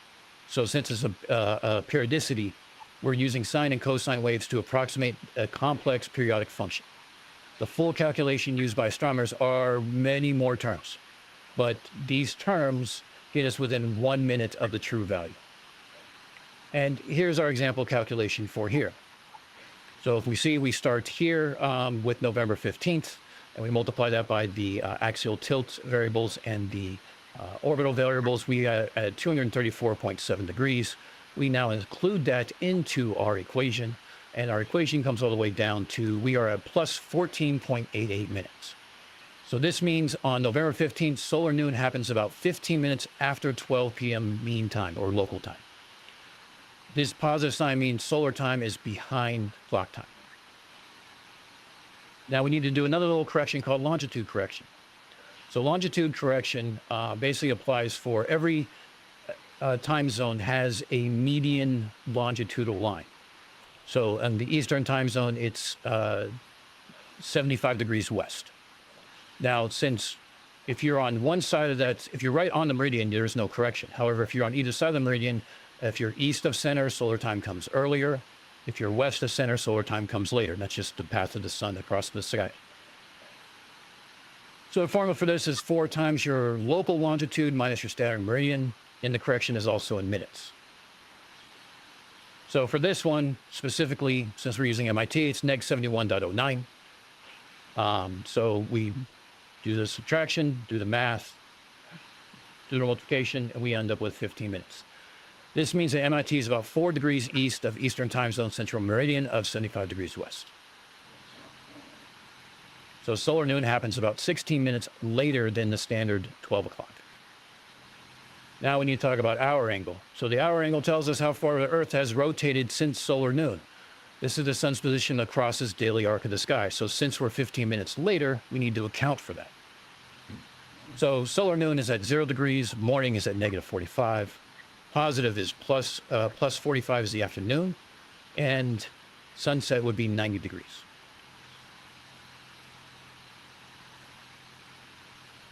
So this is the formula where we insert the variable TST, local time, so that we derive it based on EOT and our longitude correction divided by 60, and then we multiply it by 15 degrees per hour. So in our sample calculation, we are seeing an H value of 37.63 degrees. This means at 2 o'clock p.m. time in Boston or MIT, Cambridge, the sun is 37.63 degrees past solar noon, or about 2 hours, 30 minutes past its highest point. So now we have all our variables. Now what do we know? We have a declination of 19 degrees. We have an hour angle of 37 degrees. We have a latitude of 42.36 degrees. We can finally calculate where to look in the sky. Now we need to use spherical trigonometry because our assumption is the Earth is a sphere. So the altitude formula, we're using two different formulas here. So the altitude tells us how high the sun is above the horizon. So we're using a 2D coordinate system, so we need the X and Y axis. So altitude is our Y axis. We are basically, to imagine this, imagine 3 points. We have the North Pole, which is 90 degrees latitude. We have our location in Boston, which is 42 degrees north latitude, and the sun's position, which is a declination of 19 degrees and an hour angle of 37 degrees. These 3 points form a spherical triangle on Earth's surface, and the altitude formula comes from the law of cosines for spherical triangles. So basically, this means that we apply this to determine what all the variables in. So we insert our variables to get our variable, which is going to be here for the altitude. So after substituting and using trig, basically we come with an altitude of 19.43 degrees. That's what it's going to be at 2 p.m. at MIT and Killian Court. Now the azimuth formula, this is your x variables. So this is your x-axis. So this is going to be using the law of sines instead of cosines. So we do have a special rule for this. If your H hour is greater than 0, means afternoon, you have to subtract 360 from that value. Otherwise, you can just use the value. That's just because of 0 now becomes a negative number. So this comes from the same exact thing we talked about previously: North Pole, Boston, sun's position, all have basically a central points that create a spherical triangle. And specifically, we use the law of sines in this case for spherical triangles. Now we're going to be getting the variable here, which is going to be b. So MIT at 2 o'clock, here's our variables that goes across. So we have the theta 4236, we have the delta 1992, we have the H value of 37.63. We insert that all through this wonderful math equation for law of sines, and we come out with A equals 42.3. Now, since our H value was higher than 0, because it was 37 degrees, now we subtract 360 from this measurement, from this azimuth measurement. This means the sun's azimuth will be at 217.7 degrees true north. Now we're going to touch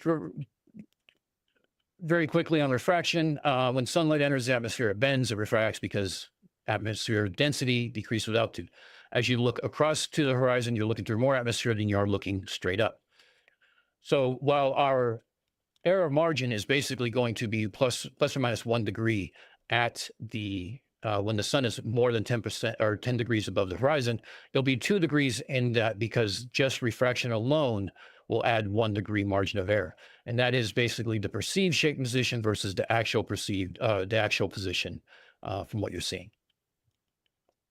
This is a formula that we use to determine refraction. Again, we're not applying it for this case. However, should someone want to do this for sunrise or sunset, we can absolutely attribute this. So let's put it all together. We have the solar declination, we have the equipment of time, we have the longitude, we have the hour angle, and we put this all together. So that means, as we discussed, at 2 p.m. on November 15th in Boston, Massachusetts, or Cambridge, Massachusetts, at MIT Killian Court, the sun is 19.43 degrees above the horizon as an azimuth of 217.7 degrees true, not magnetic. These work because solar declination varies because the Earth's axis is tilted relative to this plane. The equation of time exists because Earth's orbit is elliptical and its axis is tilted. And the longitude corrections work because time zones are based on a central meridian on a rotating sphere. The altitude and azimuth formulas are spherical trigonometry. They literally cannot be derived on a flat plane. So we have a challenge to verify this. The test is a 3-city challenge. And I have people in Houston and Uruguay and 2 of these cities to actually already agree to this. On December 21st at 2100 hours UTC, which is going to be 9 o'clock at night, in Houston, Texas, at at 3 p.m. local time, in Lima, Peru at 16 p.m. local time, and Uruguay at 6 p.m. local time. Everyone does a measurement. Everyone goes out and does this at that local time. And what our predictions are going to be is that the altitude will be here. It'll vary. The azimuth will be here. All three will be verified. But here's the part that that should be driven home is the direction of the sun from these three locations. All of them will be towards the south. So whether it's southwest direct or west southwest in the southern hemisphere, it's still going south, not north. So these are our predictions. What are your predictions? Show your math, and we'll be back here on December 22nd, and we can compare. So my sources, basically, there's empirical sources. There's also other sources and experiments that have been done. But for instance, the oblate spheroid, we talk about the Department of Defense geodetic system. This defines the WGS-84 reference ellipsoid, says the radius at the equator is going to be somewhat larger than the polar radius because of the flattening at the poles. Solar distance and parallax. I talked about the radar that we did. That was done in 1967 by, I believe it was done by MIT, actually. And we also have the International Astronomical Union, in which case they had defined the astronomical unit of length, which is the distance between Earth to the sun. And they defined it exactly as that number, which I'm not going to read off. Nutation and precession, which we ignored, but if you want to look at it, there are some other things here. Solar position calculations, there are a couple of different algorithms that can be used outside of mine. Mine are based on a couple of these. Again, the NREL will provide you with 0.0003% accuracy. However, for that to ensure that sort of accuracy, to verify it, you are going to have to use a theodolite. Standard refraction values, this is based on U.S. Naval Observatory and NOAA Global Monitoring, and there's additional resources here. And that is basically the presentation. Mike, very briefly, can you just, and then we're going to go to the flat Earth. Oh, I can actually show models. the calculator itself. That would probably be beneficial. Yeah, but just to, by the way, thank you very much. Very nicely organized presentation. But there is a formula, right? Mm-hmm. And the formula is the input is the day of the year. Correct. You're using longitude and latitude. Right. And the local time and the time zone. And the output, which is in row 19 and 20, is going to be the solar altitude and the Correct. solar azimuth. And that's what we asked for. And your calculations are based on various assumptions inside the guts of your model. You're calculating the solar declination, equation of time, etc. But if you can just go to Peru, those three examples. So Mike has proposed, per the scientific method, a very clear, cogent mathematical model. And based on his mathematical model, he's predicting, if you go to that slide, that at these, by the way, Hey. if you can go to that. Dan is proposing it, not Mike. Yeah, I'm sorry, Dan. It's Dan, not Mike. Yeah, sorry, Dan. No.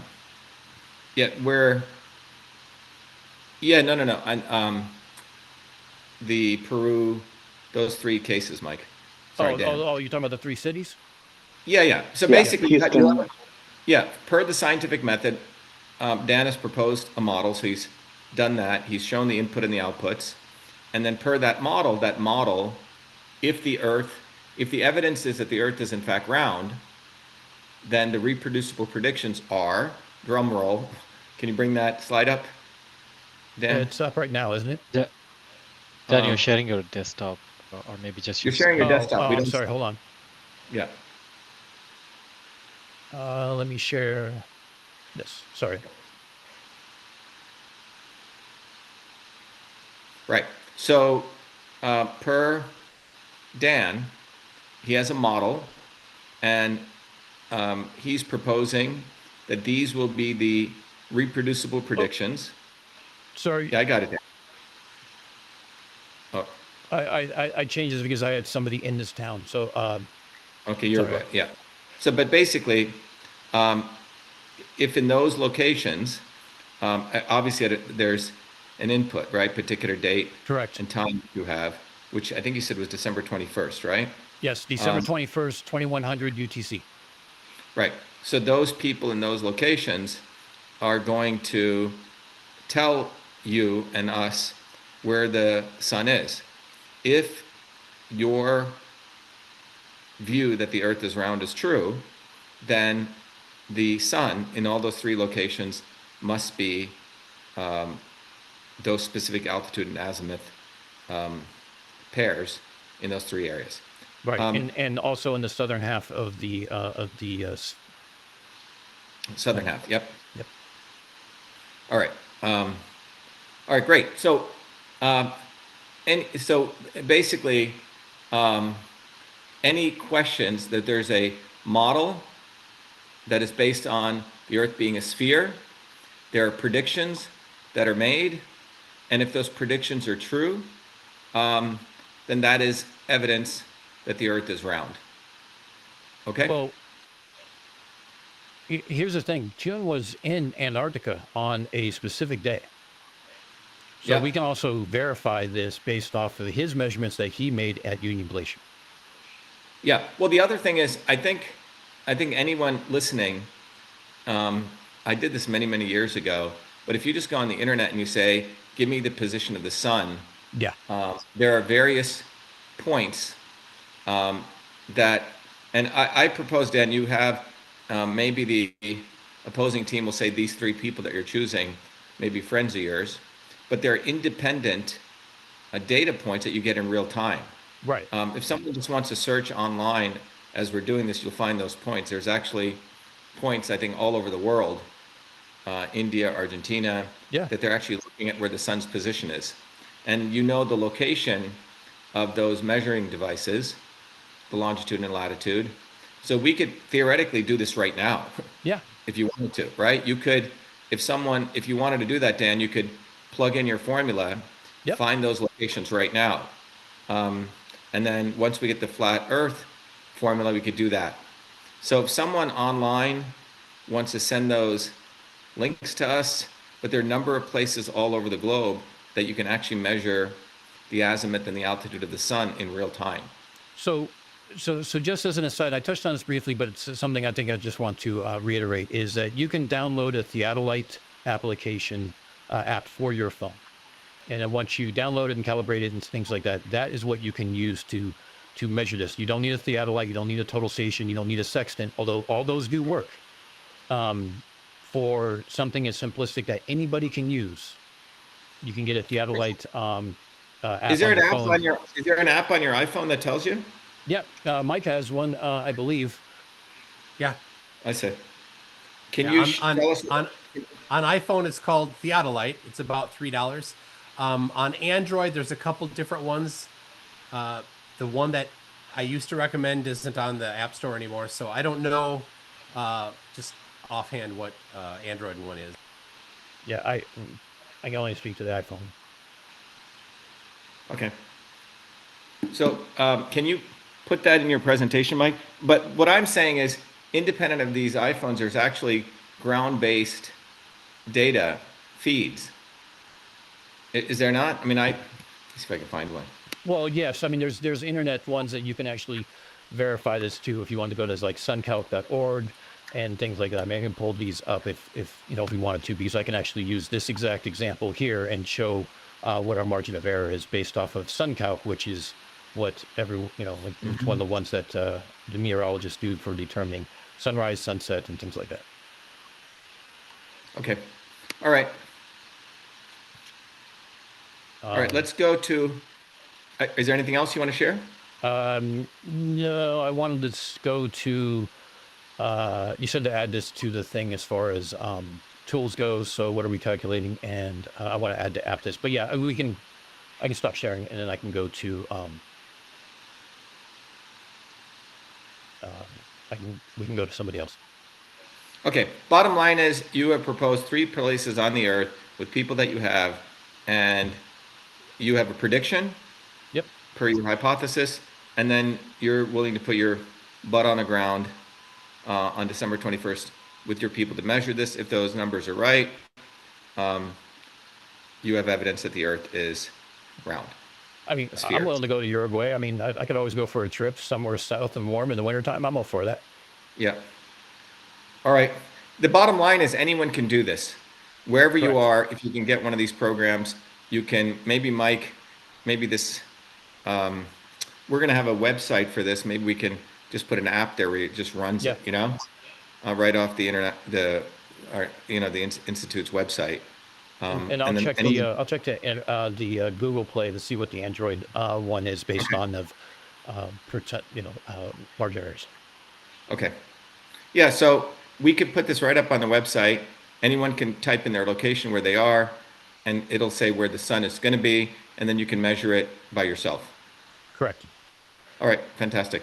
So let's get a similar or a different, but the same approach by the Flat Earth team. And who's going to present there?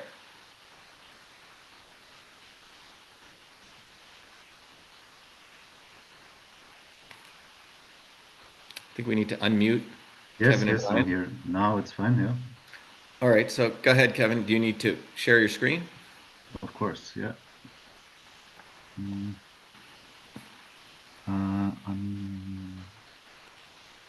Prabhakar, does he have sharing rights? Okay.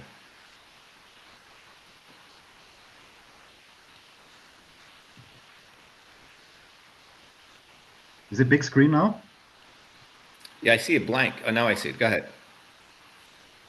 Okay, so in order to present math for a flat Earth's sun, I could go to Bislin's model.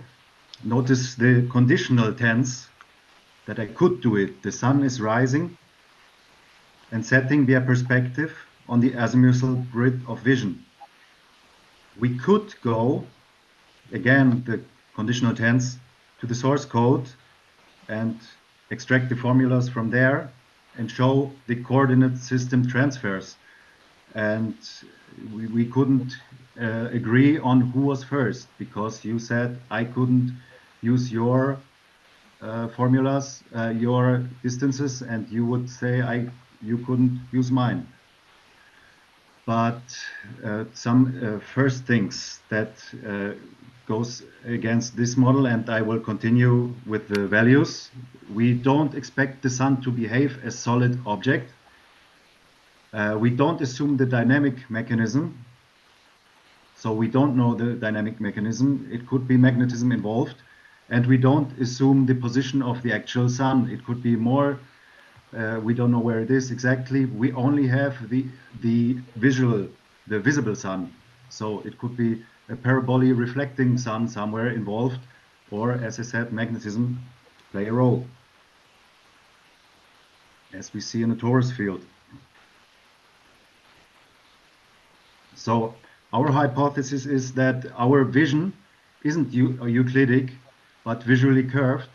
So lights in the sky doesn't rise or set via Earth curve, but by perspective. It could be one reason. And that we see not only the sun rising or setting or alleged objects, or let's rather say lights in the sky rise and set, but we see rays above us rising and setting, indicates to this factor, to this hypothesis, because it's not only a light in the sky, but the whole sky. Papers which suggest this is the direct measurement of curvature of visual space, for example. So it is deeply in question whether we see in Euclidean space all the assumptions that you have to make for your angles, and that you assume the globe only. You would need to see straight, but you see down here, it's certainly not Euclidean. It's at best, it's Yeah, so one it's second. a question, but wait, one question, second. one thing I let you No, do one your second. whole Kevin? presentation. Kevin, I will present the formula I Kevin. presented one formula. I don't know why it's already starting like this, that he could speak No, 20 I minutes. just wanted to make sure that the goal is, this is not a debate. It's not the globe Earth people are not saying anything about flat Earth. You're starting off by talking about the globe Earth model being invalid. The goal was, please present your assumptions about flat and then derive your model. Look at the hypothesis here. Yeah, so what are your assumptions? It's a flat ground and visual curved. So for the kinematic, so what is your for the representation? kinematics, it's for the perspective sun. This model is pretty accurate for only the kinematic part. Can you just hold it there? Can you just hold it there? So you're saying the Earth is a round, flat dish. Is that what you're saying? No, I don't assume the ground. And let me please speak. Make my. Yeah, I just want to know what your I didn't assumptions are. interject. I didn't interject at all. You have to interject me already for as I could let you speak 20 minutes. I didn't attack. I showed this torus field where the sun could go to the outside. It's not helping when you cannot make let me read my points of the variables. So you said that we can bring 10 people, our best, the top 10. You said here, top 10 people we can bring. So you know that I'm not the best guy for this. There are a lot of this, and you said we have to agree to one experiment, and I just want to share where you said this. Okay, wait a second. What the fuck are you doing right now? I will. Stop. We have to agree to one experiment, and that's where I. No, stop. Please mute him, because he's fucking around. Dave was given that opportunity back in early June, and he never followed up on it. He was supposed to set time with my assistant. That nullified it. Now you're going back to try to attack my credibility, Kevin, and your people, Dave's people, never followed through. In fact, Dave was invited and he never followed through. Now follow with the agenda. What is your assumptions? What is your assumptions about flat, and show us your model? Okay? Are you going to do that? That's the agenda. Your boy Dave never followed through.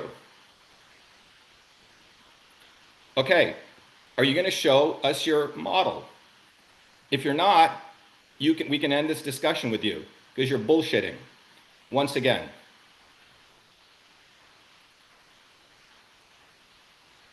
Are you going to show us your model? Can you unmute him?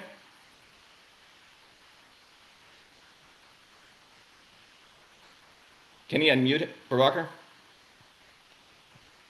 Yeah, I asked him to unmute. If you're going to talk about Dave, then I will take the position, I will expose Dave for what the fuck he is. You're supposed to present your assumptions about flat Earth and derive the fucking mathematical model. Do you have the model, yes or no? Show the fucking model. Unmute yourself, Kevin, and you can share your model.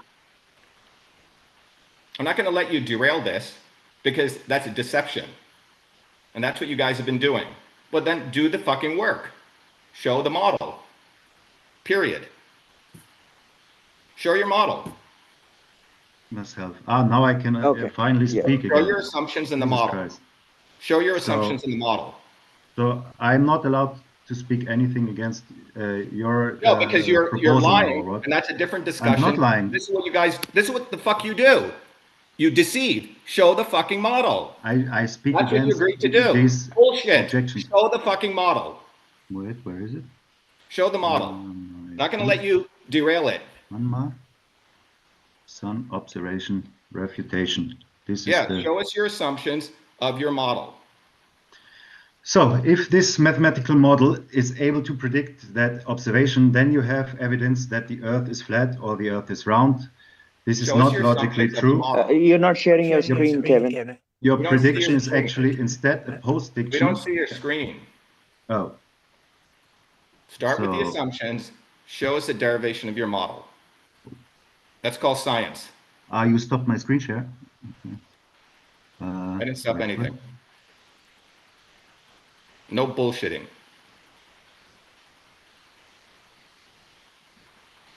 So make it big screen.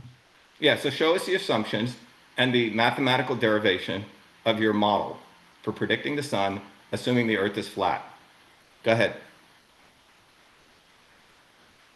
I have to say that only because one model is adjusted for one or several phenomena, assuming lots of uncontrolled variables, that's not a definitive falsification process for other models.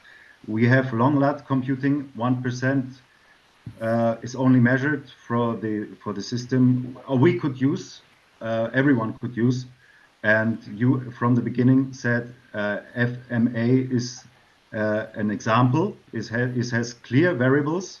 The F equals MA because there is an object, but we don't have we don't know the object here, and I have to speak as opposing party here that I didn't agree from the beginning to do this as a definitive thing to determine the shape of the Earth, and that is what I would suggest. So you do the What are your with this assumptions thing. of your flat Earth model? We are affirming the consequence. If the Earth is a globe, for example, you say, then there is a 24-hour sun in Antarctica. If there is a 24-hour sun in... Wait, stop. You're not following the instructions. Stop. You're like a fucking 2-year-old. What is the instructions were what you agreed to.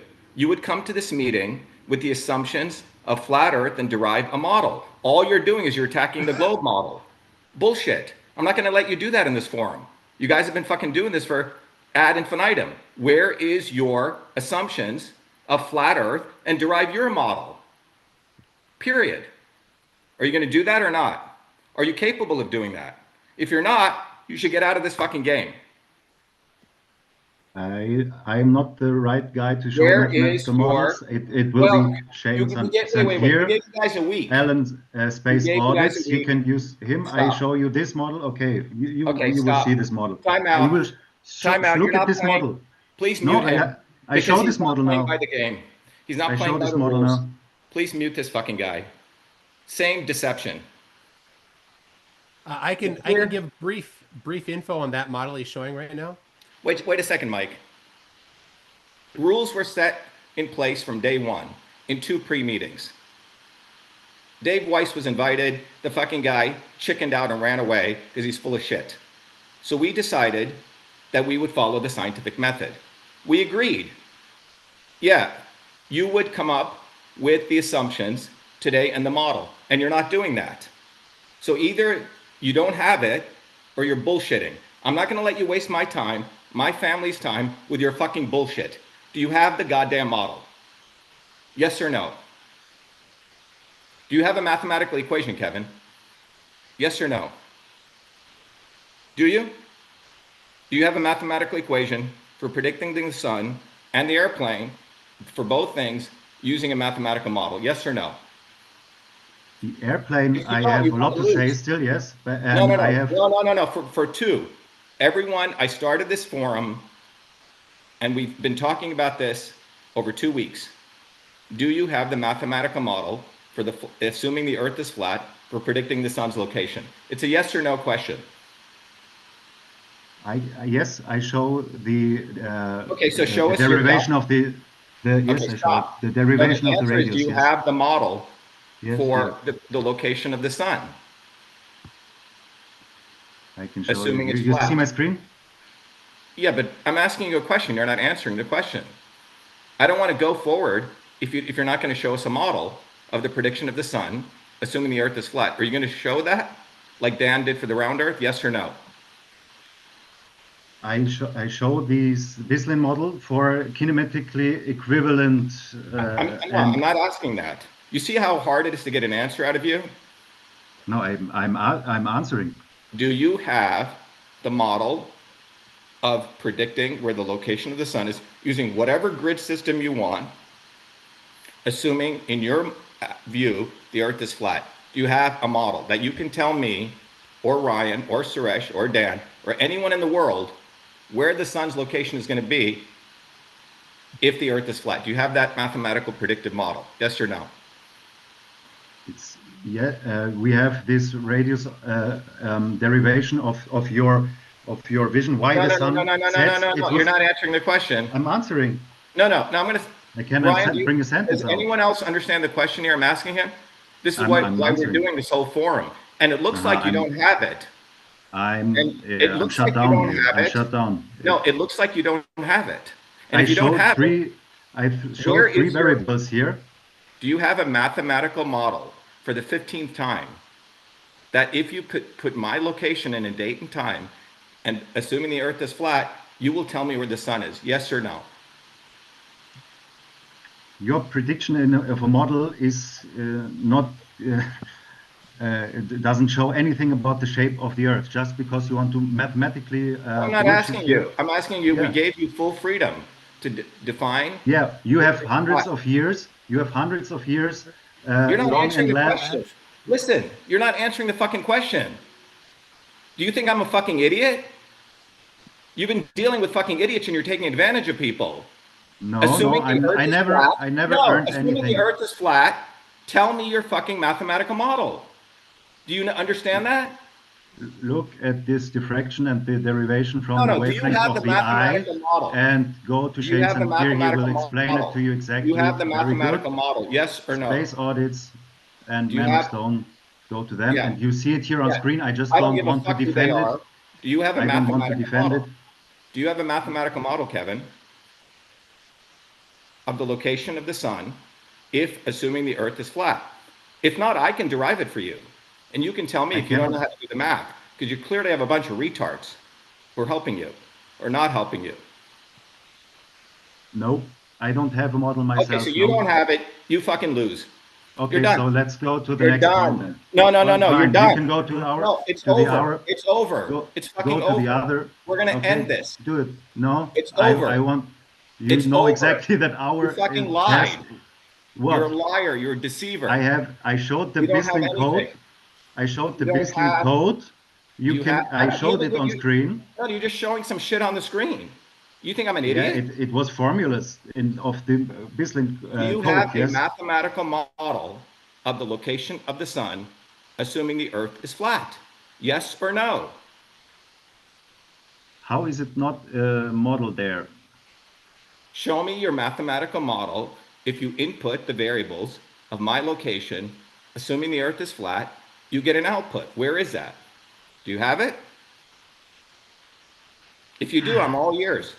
I don't want to waste my fucking time with you. Yeah, I would have liked to show you if you were. You have the mathematical model. Does someone True. else? Does If someone you else were want to honest- ask him this question? Do you have the mathematical model of the location of the sun, assuming the Earth is flat? Do you have that? Assuming the. And if you don't, when you and do if the you source don't have code, that, if you don't Yeah. have it, you've been wasting my time and everyone else's time. And the so you reality is want you to- probably don't So you have want it. to avoid the other You have the experiment now. mathematical model. When this model isn't. have the uh, mathematical when model. math isn't reality. Okay. This is not going anywhere because you lost. You No, don't we have can- it. we can You skip- don't know we how to can do the skip this point. science. We can skip this point. You know, you there's no skip excluded this point. on purpose. You excluded on purpose. You didn't exclude anything. You just fucking all the dug your good own grave. flat earthers. You dug your own fucking grave. You How can't is that? produce a mathematical model after we gave you a week. Yeah, I'm. Because you don't have a model. I'm a regular You said- working guy. I'm not like two Oh, yeah, doing okay. this every Let's get the day violins in and out. out. Yeah, we gave you the opportunity to speak to as many people as possible. None of you Mm-hmm. fucking flat earthers can come up with a model. You're bullshitting people. You're fucking bullshitters. I show here how Oh, you you're a threw fucking Wixit out. bullshitter. I show wasting my how time. you throw Man If of you're Stone such a out. working Get guy, get a man of You don't have a stone. model. Get people who deal with this Stone? every day. Yes. Yeah, you like had Toon. chance for a week to go talk to them. I prepared my Where's your painting very well, mathematical so I model? like to. Where's your I mathematical like model, to. Kevin? I like to object Where's your with mathematical this. model, Kevin? I like to object Where's this your thing mathematical model, completely. Kevin? Where's You your can mathematical see. model? You can You're see just that showing a bunch Bislins of works very bullshit. well. You've been doing this, just bullshit, bullshit, You can bullshit. see that Bislin works I'm not kinematically seeing very anything. well. Yeah, I go I'm not back seeing to it anything. because am I still sharing screen? You see, Okay. Please stop him from sharing the screen. He's wasting everyone's time. He doesn't have a model. He's full of shit. yeah, ask the other guys, and You're full I of don't shit. know how. You don't No, have a model. You don't have a model. You I lied. prepared 3 days in I don't care how many times you spent. You No, don't know how to do science. you don't know how to do this. That you don't see that you only do observations and no experiment. Sorry, Where's your model? It's only Where's observations your what model, you're doing. Kevin? The purpose of the summit is You don't know not how to to do set up an science. observation. Admit You it. do You don't know only how an to fucking do observation. science. We have an You experiment, need to get out of and the you way do and the let observation the of men the do the work. motion of You a don't- non-terrestrial object. Okay, please mute And him. you This write is just talking nonsense. Yeah, you're a fucking bullshit. Total bullshit. You were supposed to come here with a mathematical model. We were originally supposed to do it on live. Then we gave you guys 7 days to use whoever you wanted. You cannot produce a mathematical model because you don't know how to do math. You don't know how to do science. You do know how to talk a bunch of bullshit and put a bunch of fucking PowerPoints together. And that's what you're doing. And that's what you guys are doing. And you're taking advantage of people. That's bullshit. You lose. Is there anything else to discuss? I don't have anything else to discuss. You guys fucking lost. Well, if I could add something quick about the attempt of a model he brought up, a flat earther named Shane Saint Pierre plagiarized a model that was by a glober, Walter Bislin, and he did show that on screen there. That model is actually the globe model. It uses a globe ephemeris of the solar system. It has the Earth 150 million kilometers away from the sun. It includes the tip of the Earth in all of the internal computations, and then it just projects it onto a flat surface to show how ridiculous it is for a flat Earth and show all of the failures of flat Earth. And they've actually plagiarized that and try to use it as their own model sometimes, but it uses the distance between the Earth and the sun of 150 million kilometers. So it is the globe. Okay, so flat earthers are using a globe model to project it onto a flat surface. That's what you're saying. So bottom line, to everyone listening out there, we came into this prescribing the scientific method. On day one, they were supposed to do the math. And in order to give a handicap, we said you have 7 days. Today's goal was to produce a mathematical model. And Kevin, you can shake your fucking head all day you want. You can sit upside down, but you fucking lied. You deceived people. You did. And I don't care about what you say. What the actions are, you fucking lied. You're full of shit. And we have an actual model by the globe earthers. We have no model by the flat earthers, which shows, A, they cannot do mathematics. They don't follow through on what they say they're going to do. They just put gobbledygook shit out there because they're taking advantage of people who in a modern education system are not learning math or not learning physics. They just think by throwing out refraction, all blah, blah, blah, vomiting shit, they're going to bullshit people. Well, you guys fucking lost. Okay, you had 7 days to consult as many.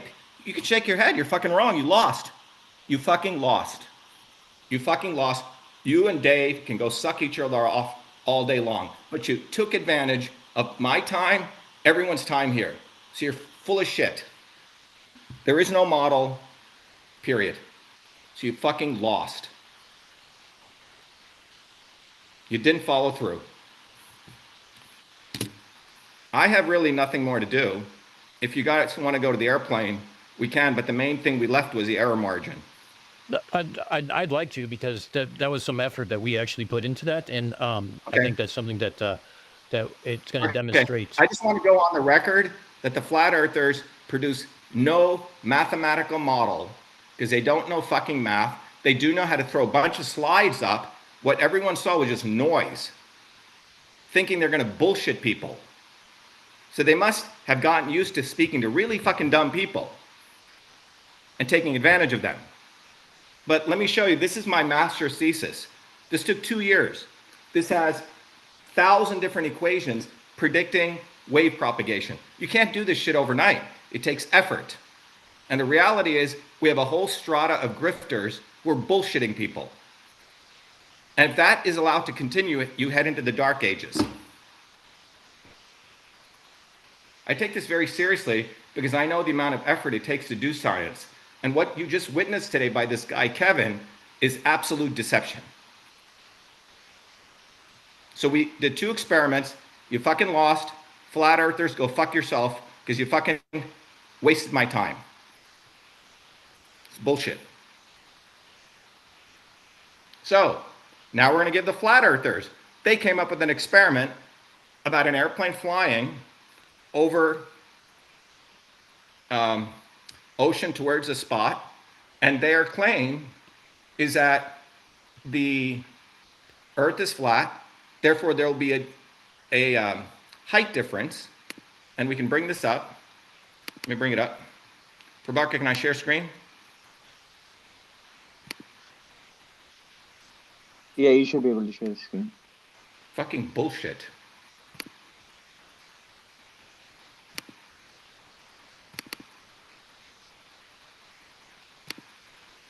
So the claim is the Earth is flat, case 1, and if an airplane's flying into this ILS tower, that at 6,355 feet, the height of the airplane, that it'll be 23 miles, this hypotenuse will be 23 miles from this location with a 3-degree span. If the Earth is a globe, it'll be 21.7 miles. Am I right? That was a claim. And for this, you were supposed to derive the mathematical model to predict that.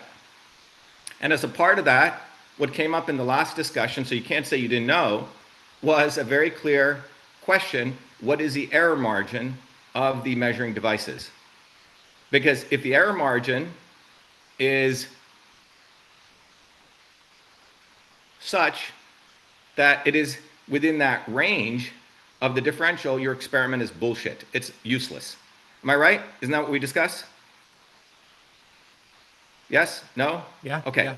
So today we'll again start with the globe earthers, present your mathematical model with the error margin, then we'll go to the flat earthers. Again, I have very little talk.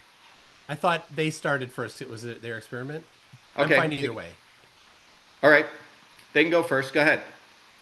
But what we're expecting to the audience and everyone, that we agreed upon, that you would present the assumptions and a mathematical model, not slides about random shit, the actual methodical process of building your mathematical model, right? And if you don't do that, I'm going to fucking cut you off and we're going to end it. Let's go. So your second shot, Kevin. You already lost once.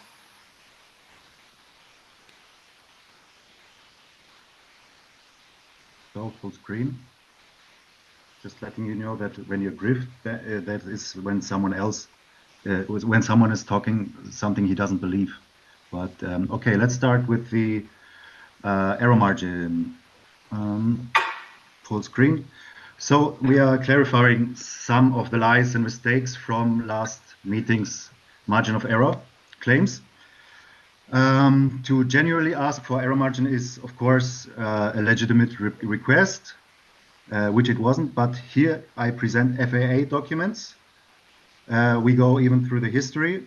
Here we see that 13 years ago, although the microwave landing system were not yet used in the US, they were looking at potential accuracy level of plus or minus 84 meters. Over the past 13 years, it's quite likely that the vast majority of airports have upgraded their hardware and to match or even surpass this figure of plus or minus 84 meters of DME accuracy. Regardless of whether those upgrades took place in some time in the last past 13 years, we are indeed using the ILS in this experiment within the area of its native range of 22 nautical miles. Other instrument landing systems than the one mentioned here involve far larger coverage areas. As you can see here, 13 years ago, they also thought about 92.6 meters, but 1 year later, this is here, 1 year later, they published the paper quoted last Saturday by Dan. On page 1, the author cites that DME accuracy is better than FAA requirements. On page 2, Dan highlighted the figure of 0.6 nautical miles. The author does not specify whether that is a total of 0.6 or it is plus or minus 0.6 nautical miles. Given the statement in page 1, along with the rest of what I'm about to cite, we can easily conclude that this is a typographical error. The real question is why we didn't look here at the table down. It says 0.085 nautical miles at 89 equipment. So the real question is why Dan made the decision to cherry pick this typo, or what is written here as 0.6 as a bullshit tactic, or whether Dan simply doesn't look through papers enough. So we go through flight test data, which was obtained from both the FAA and Boeing in determination that current DME accuracy is actually better than FAA requirements. It says this in multiple places within this document, that current DME accuracy significantly exceeds the current standards, and this was 12 years ago. To be clear about this text, 0.05 nautical miles equals 92.6 meters. That is already twice the resolution of the primary flight display's ILS tower distance indicator, which shows 1/10 of a nautical mile. So the accuracy level has come a long way in the past 12 years. Now we come to the present. This year, the FAA accuracy requirement for DME hardware, which is used with ILS, must be 75 meters or less. So the DME error is significant. So the DME error is insignificant. Now we get to the error margin of the ILS angle measurement, the second part we were talking about last Saturday. The FAA angle tolerance for an ILS signal pair is less than 4% of the nominal angle, which is almost always 3 degrees. Those 0.12 degrees amount to 1/3 of the travel distance from one dot to its center on the ILS display between 2.65 and 3 degrees. As a result, expected measurements for each scenario do not overlap. There is still a significant spread between the two in all aspects of this analysis, and I will show that. This diagram may not be to scale, however, it is proportionally correct. The lightest gray shading represents the beam divergence, which Dan requested to know about, 1.4 degrees here. This light gray shaded area has nothing to do with the gray shaded triangle seen on runway approach diagrams, just like the one MC Toon shared on his screen at 1 hour into last Saturday's stream.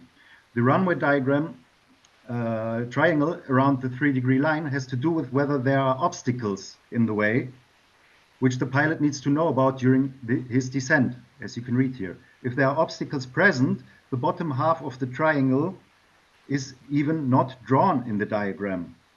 So that has nothing to do with the margin of error, as Toon presented it.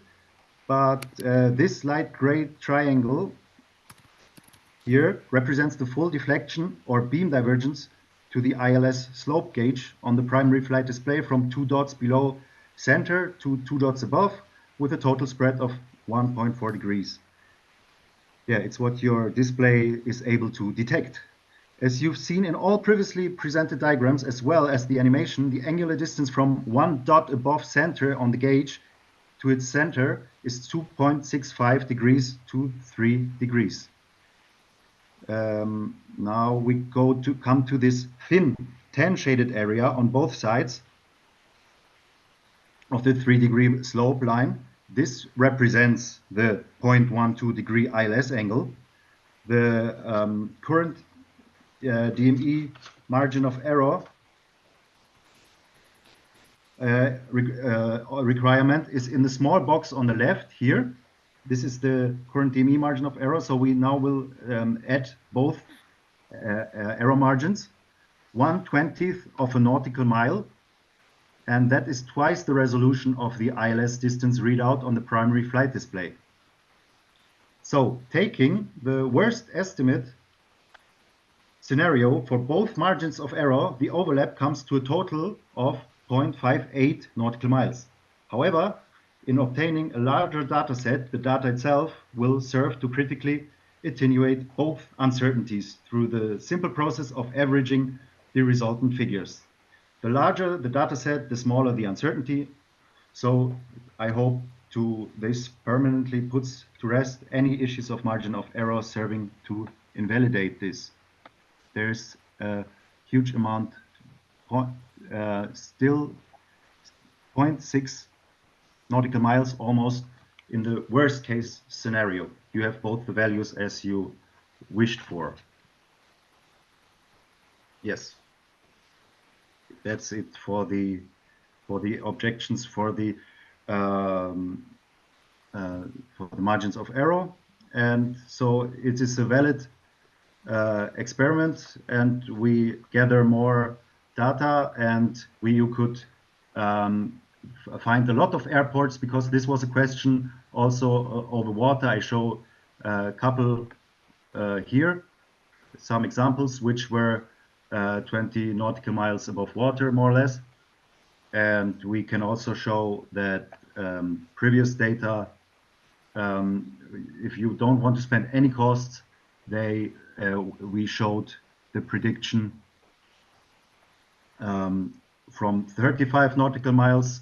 For flat Earth, we were 1% off, and for the globe, we were 1,000 feet off, almost here 10%. So this was one thing I said. We didn't do the exact experiment where we remained at that altitude, but we asked pilots to show their primary flight displays, and as you see here, we have a significantly closer outcome for flat as for the globe. And yes, we will continue to gather more data. The question was whether the costs of the flights. We looked up some planes. It was am I sharing full screen that I can just switch the document, or do I have to switch, turn it off again? Where's my document? You have to usually switch the document. That's what I had to do, Kevin. I can just switch the document. Okay. Just click share again. So it should bring up which. I need to you want. click share again. Yeah. Okay. Yeah. No, I'm. Do you see the plane now here? No, we see previous data. Okay. It's just a slide. Okay, wait. Yeah, so I screen share again. Screen share. Let's screen share the planes. So examples to rent would have been here $125 an hour, and you even can fly with IFR. You don't need this. The VFR could be even cheaper, but $160 an hour, we said, like 2 hours would be enough. Another one, $226, and it is all wet, so it means it's still already with fuel. So it's not so expensive. You can have one try for $400, and this will give you 10 results, or 20, yeah, maybe 15, yeah.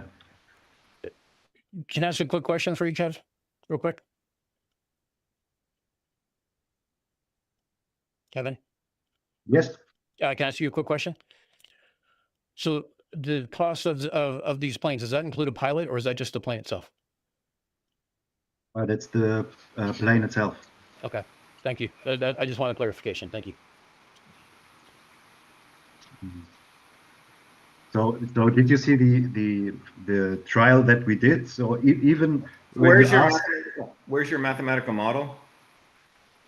I can bring it up again. Yeah, you're supposed to include the error margin Yes, and yes. we do the mathematical model per the agreement that was made last week.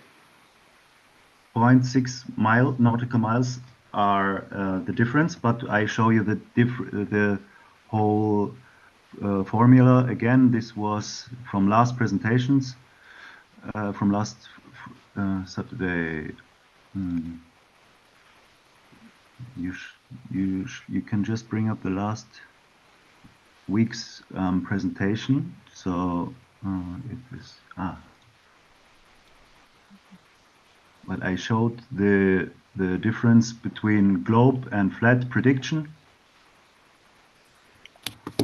You're not doing the globe prediction. That we got that covered. I showed even with the result here the globe prediction. Like No, you want to you see don't. this? You What we don't. did? You don't produce See a globe here. prediction. I No, produce a globe prediction. wait. Did you not understand the instructions for each experiment? Idiot. The flat earthers produce their model. The round earthers produce their model. So each person, which you agreed, so flat earthers, so globe earthers for the sun model produce their model. You didn't produce anything, thus you lost. Second You is can ask other ones. Yes, I'm not every flat earther. You assume I act like everyone else. Yeah. Yeah, you are because you're in communication with them. We know that. Okay. Oh, In fact, they are done in fact, with your Tune. They entire don't air, they know in that fact, you're your shit showing there, and They're now you scared have of nothing me. to say. In fact, No, your they. entire airplane model, Kevin, was stolen from a guy called Stone who was banned from this. Okay? And why? And he lied Why is about that? Why is that? Why is that? And now Why let's is Stone go. banned, please? I don't have to explain that. Because you have Yeah. nothing. No, you have nothing. You can't No, you have even not. produce You it. just You have to go exclude to this by scanning. The every issue is mathematical where is your good model? flat earther, Where and is you your want model? to Show us your go model. with me. Let's stay I- with the program, and you can do this with other idiots, but you're not going to be able to do this with me. Where's your fucking model? For this, for the flat Earth model. If the Earth is flat, where's your mathematical model? And the globe Earthers present theirs. Do you have it or not? We can go back to the video. You agreed that you would do the flat Earth model with the error margin.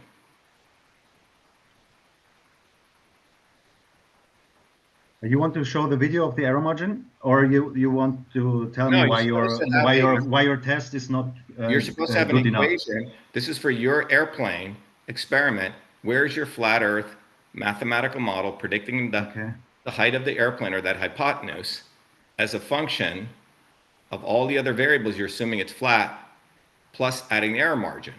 That's what we agreed to. Do you understand what you're supposed to do? Or do you want me to like... It's page 7. Wait. Okay, I need to last time we stop left, screen sharing. You showed us an equation. We don't see your PowerPoint. Okay, yeah, wait. I will screen share this page 7. You're supposed to produce a mathematical model. You didn't do it for the sun, and we want to see it for your experiment. You had 2 shots. You've already lost on one. Press.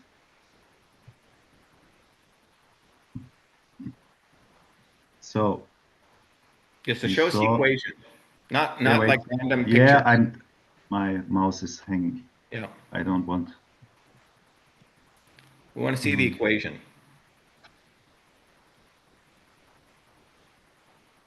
The mouse is completely lacking now. That's why when you include someone who does this every day, it's easier than trying to make fun of me. But you have to exclude everyone else. My screen is frozen. Okay, so can you mail your thing to Dr. Prabhakar, then he'll display it? Yeah. ILS experiment images. Prabhakar, give me your email address, or I'll give you my email address. Mail it to you. Have my email address. Send it to me, and then I'll display it for you. Okay. Mail to Shiva Ayadure. show. So this is the PowerPoint that you want me to display?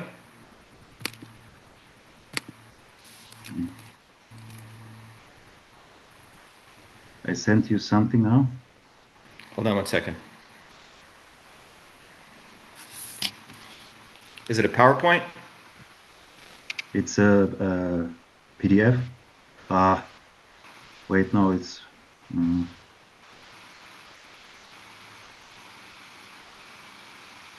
Okay, I'm Yeah, it waiting should for be it. the one I sent you, yeah? You sent it to Integrative Systems? Okay. Integrativesystems.org? Mm-hmm. Okay, I'm waiting for it.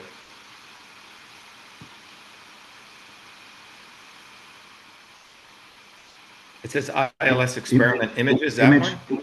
image 2, top half. But this is a PDF with 2 images. I don't see any equations in this. It has the sine function. Sine, Prabhakar, 3 degrees. Prabhakar, I'm sending it to display, okay? Prabhakar? Hello? Yeah, Prabhakar, you there? yeah. I'm waiting for it. I just sent it to you to display. So again, if you could mute everyone for a second, Prabhakar. The agreements that were made and the promises that were made were that we would come to this meeting for the 2 experiments to follow the scientific method. Oh, shit.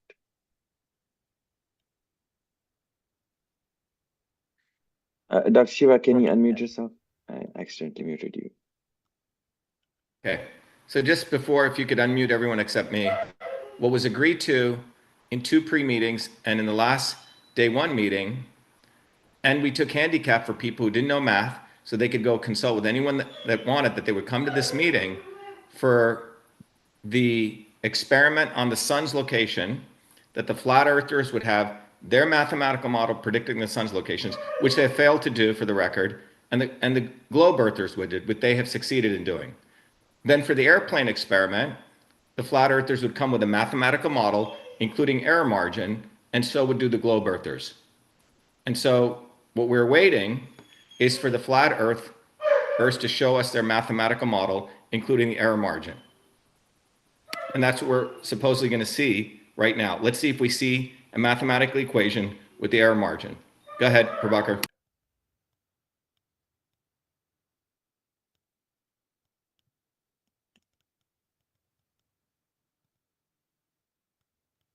All right, can you see my screen, Kevin? We can see your screen, but Kevin is not here now.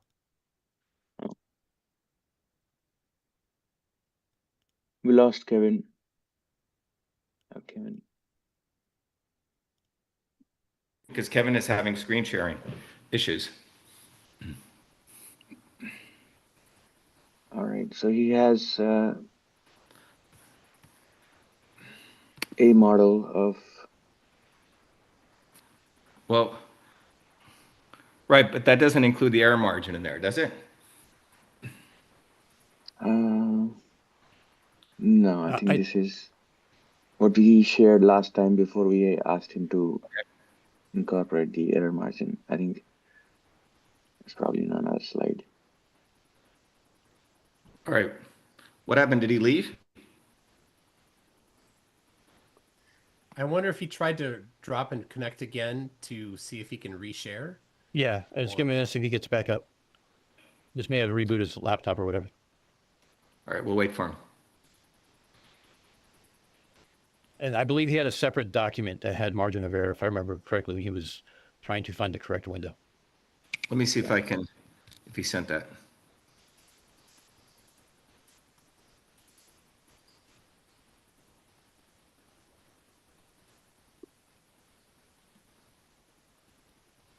He did mention the margin of error of DME and the angle. Prabhakar, Kevin's back in the waiting room. Can you let him in? Yeah. Kevin, we have your diagram up. I don't see him in the waiting room. I just saw him in the waiting room. He's already in. I just see him. You may have to unmute him. All right. So Kevin, your equation for, well, what we're actually predicting is the nautical miles, aren't we? Yes, the altitude is fixed. Yeah, I don't, because in your agenda, you wrote something about you want to address if the altitude is changing, but the altitude isn't changing. We want to keep the plane steady. No. So And Kevin, simple question. What is your input and what's your output in your model?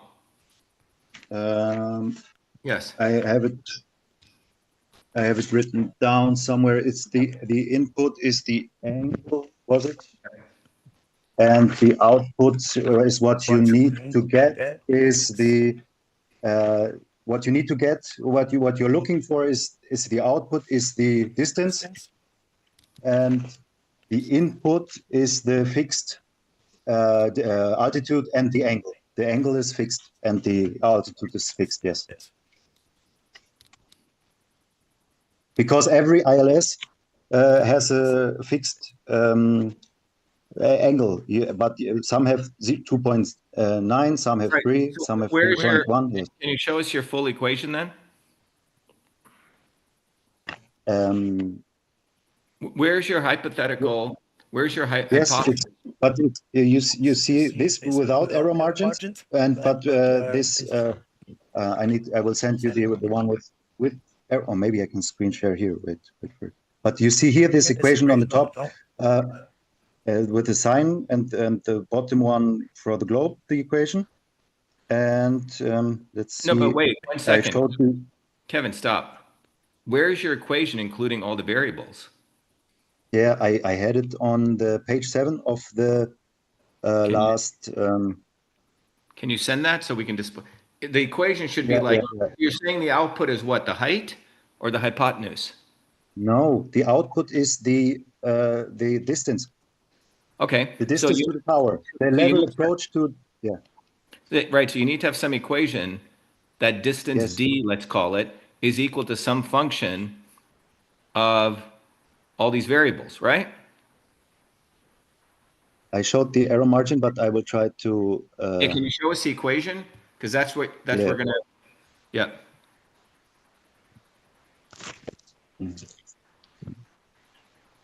Margin of error. Send it to Eva.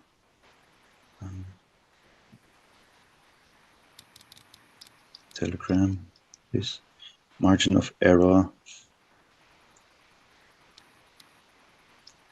Final. Yeah, there it is. Send it to. Right, to everyone listening, we're looking for an equation.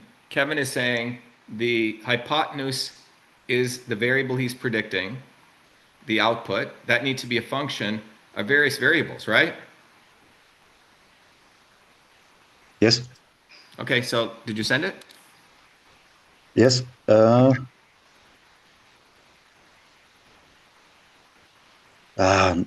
Why didn't it send any document? Wait. You got to attach it. You have to attach it. Sorry. ILS presentation.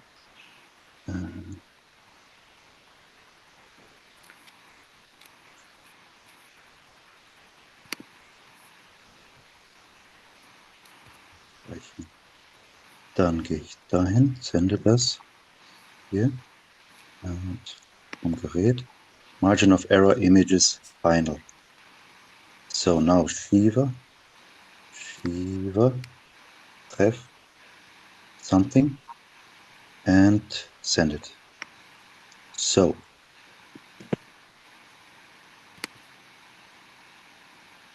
now it is.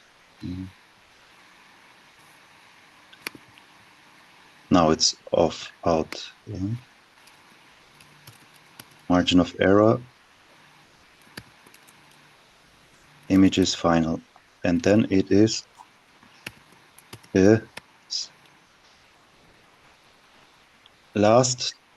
check for the last image in there. So you're claiming you have your. Okay, Prabhakar, I'm sending this to you. All right. So you can display it. It's called HH as a subject line. Okay. Just to let everyone in the audience, so people don't get confused or manipulated or deceived in any way, this is what we're talking about. This is, if everyone sees this variable D, can you guys all see this? Dan, Ryan? Yeah.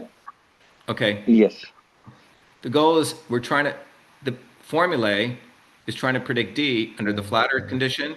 So it's going to be D is equal to some function of a bunch of variables plus or minus some error. Similarly, the Globers are going to have their model down here, okay? Which is going to be D is equal to some function, a different function, G, based on their variables, okay? Whatever their assumption is. So this was what the purpose of today was, and we extended the meeting. So I'm frankly annoyed that we didn't do this for the first one, and we were bamboozled, and I hope we're not going to get bamboozled on this one. So what we're looking for from Kevin is the actual formula. Yes, you had the error, the formulas without the error margin. But now, look, I can even screen share now. So I have it here. Is Stone helping you? Okay. Screen share? I have to screen share, help myself. Okay. Well, I can help you. Again? Okay, but I hope everyone sees this is what we're looking for. This is the formulas that we're looking for today.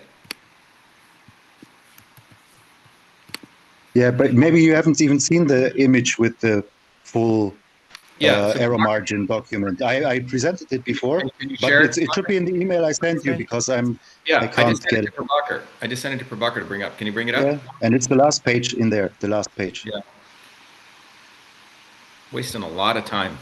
Where's the... there it is. You have all the... No, but where is the formula? There, it says sine 3.12, the angle equals the altitude over h. You have all these other variables, right? Like the ILS, yes, the beam distance, the beam, all that kind of stuff. Did you not include that in your model? This is just... It's one page before. It says here see here. So when you look at this, Kevin, you don't need to teach me math. This is like third grade math. But this is not really a robust model. But if that's what you want to do, you're just saying it's what? 6.6 nautical miles difference in between. But where's your no overlapping? Model? Where's your model? Overlapping. That's your model? One underlined figure subtracted from the other equals the plus or minus value of 0.58. I think 0.58. Let me help you. 19. Your model should be H is equal. Your model invite him then. Okay. 19.8. Yeah. Okay.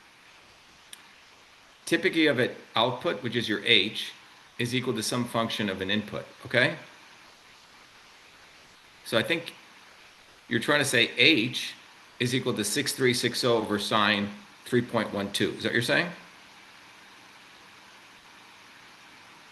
The sine function, yes. Right, so let me help you. So you're saying this is your model. And correct me if I'm wrong. You're saying D is equal to, which is that distance, is equal to, what is it, 6360 divided by sine of 3.12 degrees. Is that your model? I think that's your model, right? Yes, it's showed on the last page. Okay, can you show it on the last page? But you can't. You have to scroll down to see the plus or minus error margins on the scale. On the bottom, you need to scroll down a little bit more. See, you see there the. Yeah, I just don't think you understand what a mathematical equation is, because you're supposed to present it as a mathematical model. So you need to go learn that, okay? Let's go to the. You have two models there. Yeah. Well, And you have two different outcomes, and you have the prediction. And I showed you one result, which is 1% to the flat and 10% off the globe. And we would like to do more tests. Yeah, support Stone on doing more of those, and because yeah. the sun isn't doing anything, so All right. So it's not. you presented your model? Can the globe earthers go now present their model, assuming using your own experiment? Okay. Let's go to the globe earther. Present your mathematical model now. I don't even know what you're presenting there, frankly. I didn't see an equation clearly, but go ahead. All right. It said sinus. Oh man, I thought he knows math. I'm sharing my screen. So who's presenting this? I am. All right, go ahead. All right. Do you see my my screen now? Yep, go ahead. Okay. So we need to compute the distance from the ILS transmitter that the airplane will intersect the beam. As defined last week, the difference between globe and flat is going to be what's at being tested here. For a globe, the angle will be slightly different because the vertical vector is different in a different position, say 20 nautical miles away. It should be about 1/3 of a degree variance in the vertical vector. So there's several variables to consider. We've got the elevation of the plane. These are inputs. The elevation margin of error. We've got the coefficient of refraction because there is a pressure gradient. In fact, if there wasn't a pressure gradient, the altimeter wouldn't work at all. We've got the glide slope angle and the glide slope margin of error. We've got the intercept position. You've got the leading edge of the beam, the center of the beam, or the exit of the beam. Different places that you potentially could use to measure your distance. Then you've got the margin of error of the distance to the transmitter, as Kevin was saying, the DME margin of error, and the transmitter height. And there's potentially some other variables that are less significant. All of my citations you can find on mctoon.net/globe-ILS. So everything that I list as a citation here is already uploaded there. You can go download it and see it for yourself. So the elevation of the plane right here, the example that we're going to look at is 6,355 feet, but at that elevation, a pressure-based altimeter is not precise to 1 foot. It is precise to 270 feet, which is plus or minus 135 feet. So that margin of error is going to be one of our inputs. And down there at the bottom is the citation.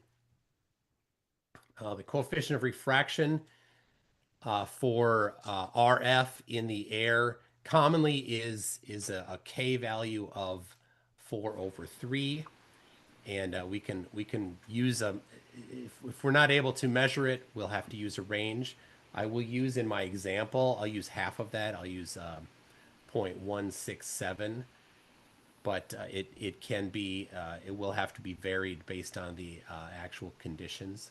So another margin of error on that, which I don't put the margin of error up for that one. I'm just using a solid 1.67 in the my example that I'm going through here. The glide slope angle, different airports have a different angle, as Kevin did say. I'm using this one here. Nashua, New Hampshire has one that is 3.0. And it is a Category 1 ILS at this particular airport. And different ILSs have different, or different categories have different requirements for precision. And it should be noted that ILS is only certified for 10 nautical miles. We're using this at 20 nautical miles, which is outside the certification. So it makes it difficult to get certainty on the margins of error, as they only certify it for half of the distance that we're trying to utilize it for. Anyway, so at 10 nautical miles, we're going to have to use that because that's all we get. The structure tolerance for Category 1 is plus or minus 30 microamps. Now, this is a transmitter. This is what I was talking about. In the outer zone, this converts to approximately plus or minus 0.14 degrees. Now, Kevin actually said 7.5 degrees for a category 1. Or 7.5%. Okay, so I'd need to convert that to degrees. Anyway, the source there, ILS glide slope standards. And then the distance measurement. Now, he said that the 0.6 was a typo. I don't know if that was a typo or not, but fortunately, I can modify that in the calculator to get a different error bar for the DME. So the DME is a distance measurement device as part of the display on the airplane. And right here, Kevin wondered last week, he got confused because I said that the height of the beam is 0.7 degrees, and he thought that meant margin of error of the beam. No, that's the height. The beam coming out from the ILS, where the airplane is going to be saying, yes, you're in the beam, is approximately 0.7 degrees in height. And the source there, the FAA Aeronautical Information Manual, Official Guide to Basic Flight Information and ATC Procedure. That's this. Now, this is approximate, so if we're going to be doing anything, we would need to get better measurements and certification on the edges of the beam if we're going to be using the entry and exit of the beam. So any of the points can be used, the entry point, the center point, or the exit point. They all present their own challenges in precision that will potentially greatly increase the margin of error. So right here you can see on the primary flight display, on the right side of it is a triangle, and the vertical position of that triangle shows where you are within the beam. So when it's at one edge or the other edge, you're just entering or exiting that beam, and then when it's in the center there, that's when you're in the middle of the beam. Approximately. There's no guarantee in any of the stuff I could find saying that this is any sort of guarantee of being in the center of the beam. Additionally, how long is that within the center of the beam? Unknown. How long does that triangle sit there right in the middle before it moves up or down? We don't know. So I estimated that it might be there for 15 seconds as we're flying straight. We can adjust this, but if it is there for 15 seconds while you're traveling at 120 knots, that's 1/2 of a nautical mile. So I added that into the margin of error. The transmitter height is not super easy to find, and it doesn't add a lot, but I am estimating a 10-foot transmitter height for Nashua in my example that I'm going through here. So here's the overview of the input variables to the computation. And again, the citations are all on the mcdo.net/globe-ILS. So I used GeoGebra, which is a visual geometry calculator, to put all this in. And this is what it outputs here. And you can see there the margin of error of the flight, of the altitude. That's the horizontal curving line there. It's level, not horizontal actually. And then the up and down on that. And this scale is about 10-to-1 vertical to horizontal scale because the globe is so large in comparison to the elevation. So I had to stretch that scale. And then you see that beam width there. That beam width is the margin of error of the beam width. So here's the beam entry for the globe in this particular example. The minimum distance at the beam entry is 19.45 nautical miles. The straight line distance, that's the center of the beam, is 21.39. And the max distance when you exit, actually the max is when you enter the beam, is 23.46. This one here, the center, this is the one that's more analogous to the one that Kevin is looking at. And so using the same numbers here, we get of the center of the beam with the margin of error, we get between 20.92 nautical miles and 17.4 nautical miles. So we have nearly 4 nautical mile variation in when we will hit the center of the beam on the globe model. And then the beam exit here, Similarly, it's a little shorter distances. And I'll zoom in here on the actual margin of error positions. We've got the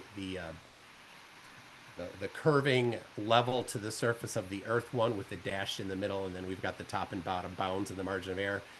We've got the beam width. This is just the center of the beam with the margin of error that's at 10 nautical miles, not 20. Who knows what it is at 20? It's unknowable, probably. But and then I put a point on the far upper right there. That's the one extreme of the margin of error, and on the far left is the other extreme of the margin of error. And I can show you in real time. Here is the actual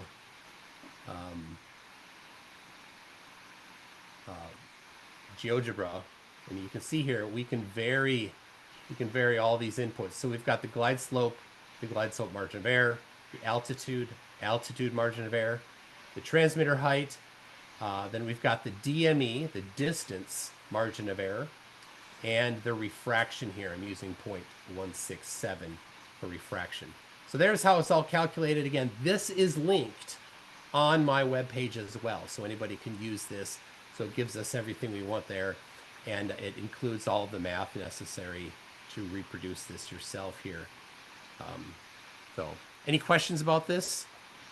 So Mike, I got a question. So what you're saying is there's nearly a 4-mile margin of error, plus minus, right?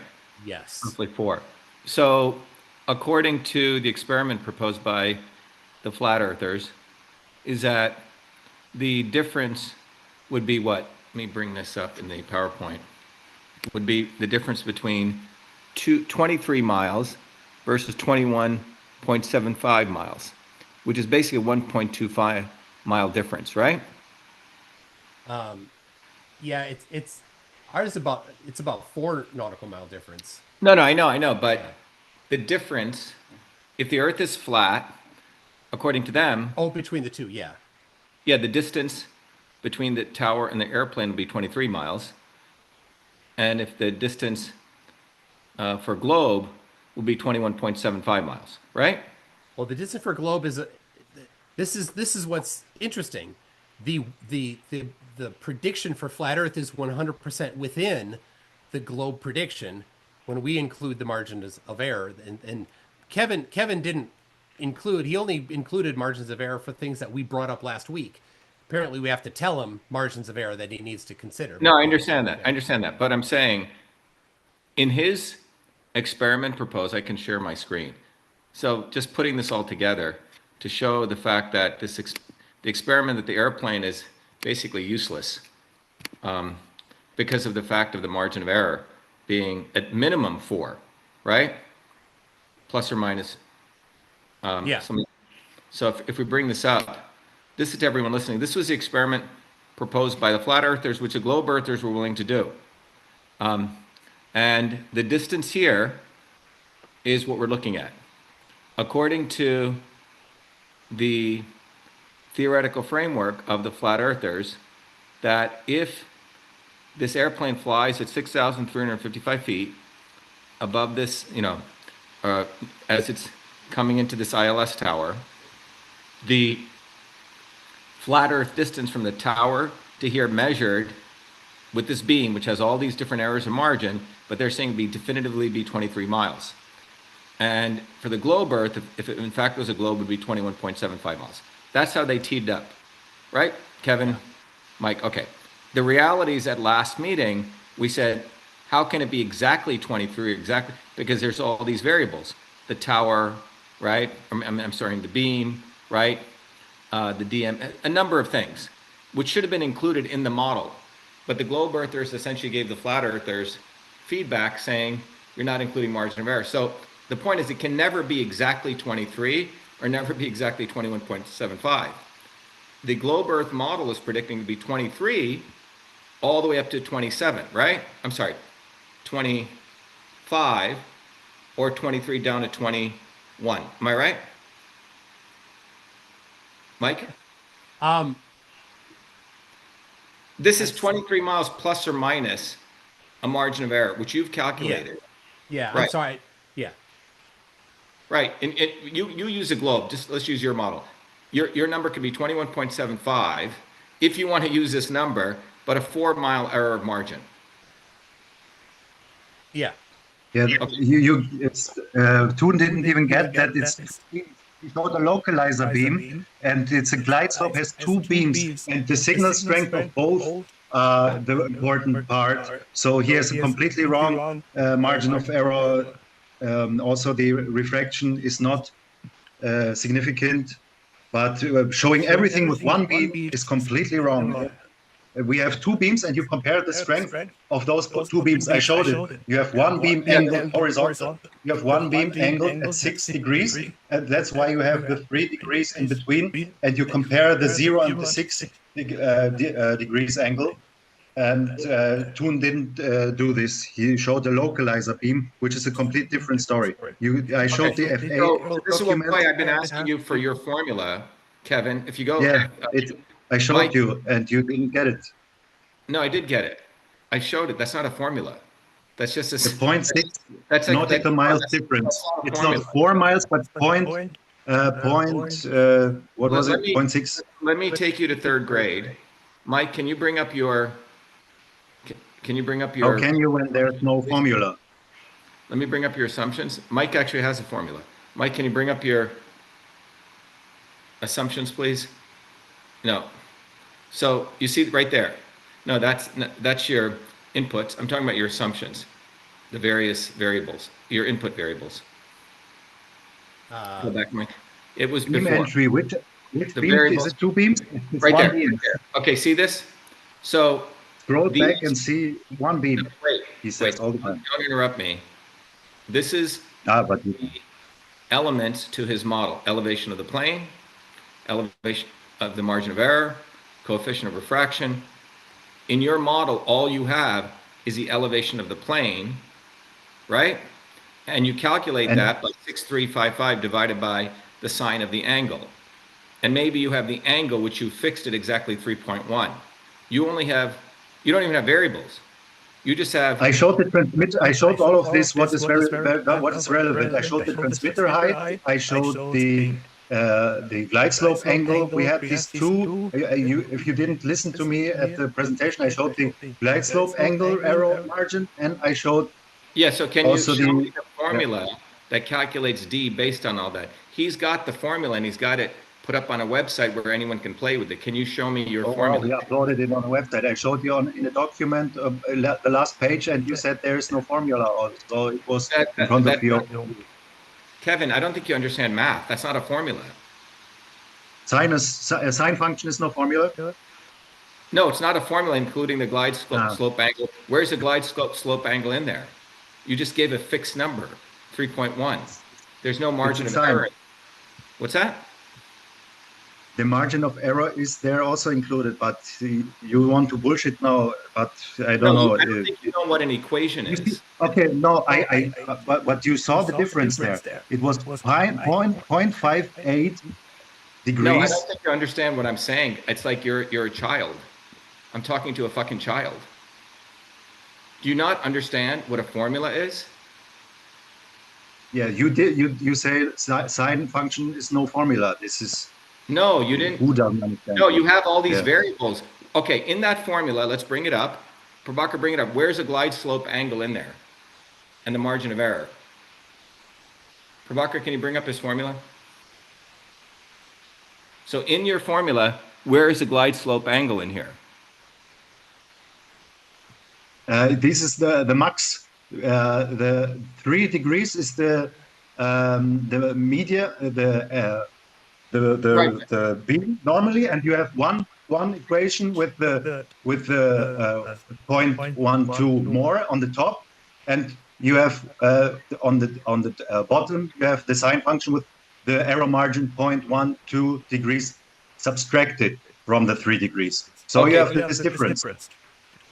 All right, let me have the globe earthers ask him the questions so people recognize he So doesn't you have. don't understand this, or you want to? No, I understand it, but you're not understanding what a formula is. An actual equation relating all the inputs to your output. you have a maximum and a minimum of the margin of error, and you compare them, those two, and you have four formulas here. So you're saying your maximum margin of error is 0.12 above and below. Is that what you're saying? For the angle. For the angle. That's what you're saying. That's it. And so you're just giving these values based on that.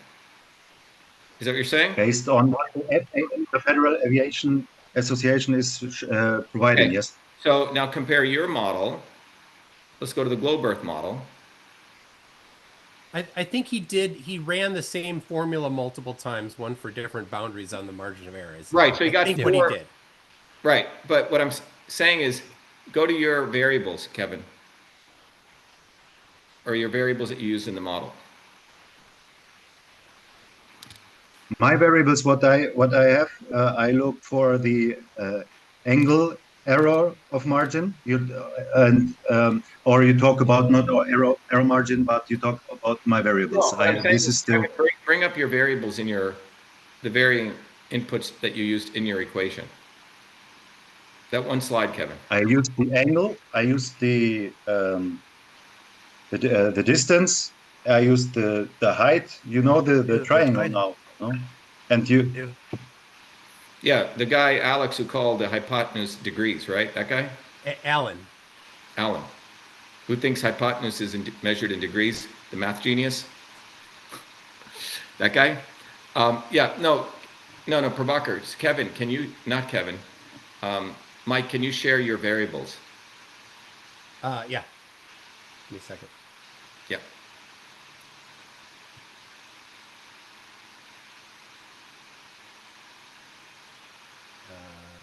There we go. I have something to bring about the glide slope too after Mike's done. Yep. All right. Yeah. So this is to the flat earthers. No, the variables, Mike, not the in the formula, Mike. The other slide, yeah. Well, you mean this? Yes, that one. There you go. Okay. Yes, but also you had a slide. Go to that slide where you had glide slope. It listed everything. Oh, all the variables from the beginning, Mike. Yes, from the beginning, Mike. There you go. Okay. So to anyone listening, these are the various things, Mike, you're able to change in your formula, right? Elevation, elevation margin of error, coefficient of refraction, glide slope angle, intercept position, transmitter height, and there's other variables, okay? These are the variables. When I said F of variables or G of variables, that calculates the distance, right, from the airplane to the ILS. So to just educate people, looks like flat earthers don't want to be educated. These are the variables that are used to calculate that. So either flat earthers are using these variables, they're not using them, they're using other variables. So my question to you, Kevin, is, you're using the elevation of the plane? Yes or no? You are, right? But you fixed it. Yes, it's fixed. Yes. Yeah, you set it to 6355. The elevation margin of error, do you have a value for that? I don't think you do, right? No. Okay. Coefficient of refraction. Because the FAA pressure is accurate. No, I think what we're saying is this experiment assumes whoever's flying that airplane, that their altimeter, when they say they're at 6355, there's no margin of error, which is not true. I don't think any altimeter, when it says I'm at 10 feet above the ground, it's exactly at 10 feet. Do you follow? So they've included an elevation margin of error. You have not in your model. Okay? The coefficient of refraction, they have included in their model. You're saying it's not necessary. Is that right, Kevin? The height is so much fixed that what do you want? And we have so much of a change, globe to flat, that this. No, what we're saying is the altimeter itself is a measuring device. All measuring devices have a margin of error. Agreed? Yes. So how much is? Yes, I agree. Kevin, do you agree? Do you agree, Kevin? I agree that it's negligible. Well, no, you don't agree. That means you don't agree because you have to include it. Every device that anyone has used, if you use a ruler which only has a quarter markings or an eighth markings, the margin of error is plus or minus 1/8 because you can't read beyond that. Do you understand? So the issue that an altimeter itself has a margin of error, and what Kevin is saying is a margin of error for the altimeter is 270 feet plus or minus 135 feet. That comes from a document. So that means you believe that 135 feet is negligible when you're trying to measure a 319 feet difference. Do you understand? To everyone listening, margin of error flat is earthers are saying that if you use their experiment, and if it is a flat earth, the flat earth will be 319 feet less than the round earth. Am I right? That's what you're saying. But if the altimeter is 135 feet margin of error, then 2x of that or 3x of that, you're off. Okay? And that's the point here. You did not include the margin of error of the altimeter. They have included that. You've conveniently left that out. So if you want to go redo your model, you should include that. But that's pretty significant. you have the same height for globe versus flat. What are you trying to say? No, what we're trying, Kevin, you don't understand margin of error. I don't think you understand what margin of error is. No, you need to he go back. I understand, but No, we you fly don't. You at need the to go back to same fifth grade. And this is the altitude. problem with all you guys. You guys are just talking shit and you don't know basics. Do you know what margin of error is? I showed two No, examples. you I don't. also showed the 75 Explain to meters. the world. I'm giving you the stage. Explain the term margin of error. It's what could lead to results which are not correct because some instrument is not reading exact or some variables are changing. Yeah. Okay, Dan, So do you you have want to to think explain about margin of everything. error? Do you want to explain margin of error in something This that makes the Earth a globe. Does this make the Earth a globe? If he explains it better. No, okay. No, because you don't know how to explain it.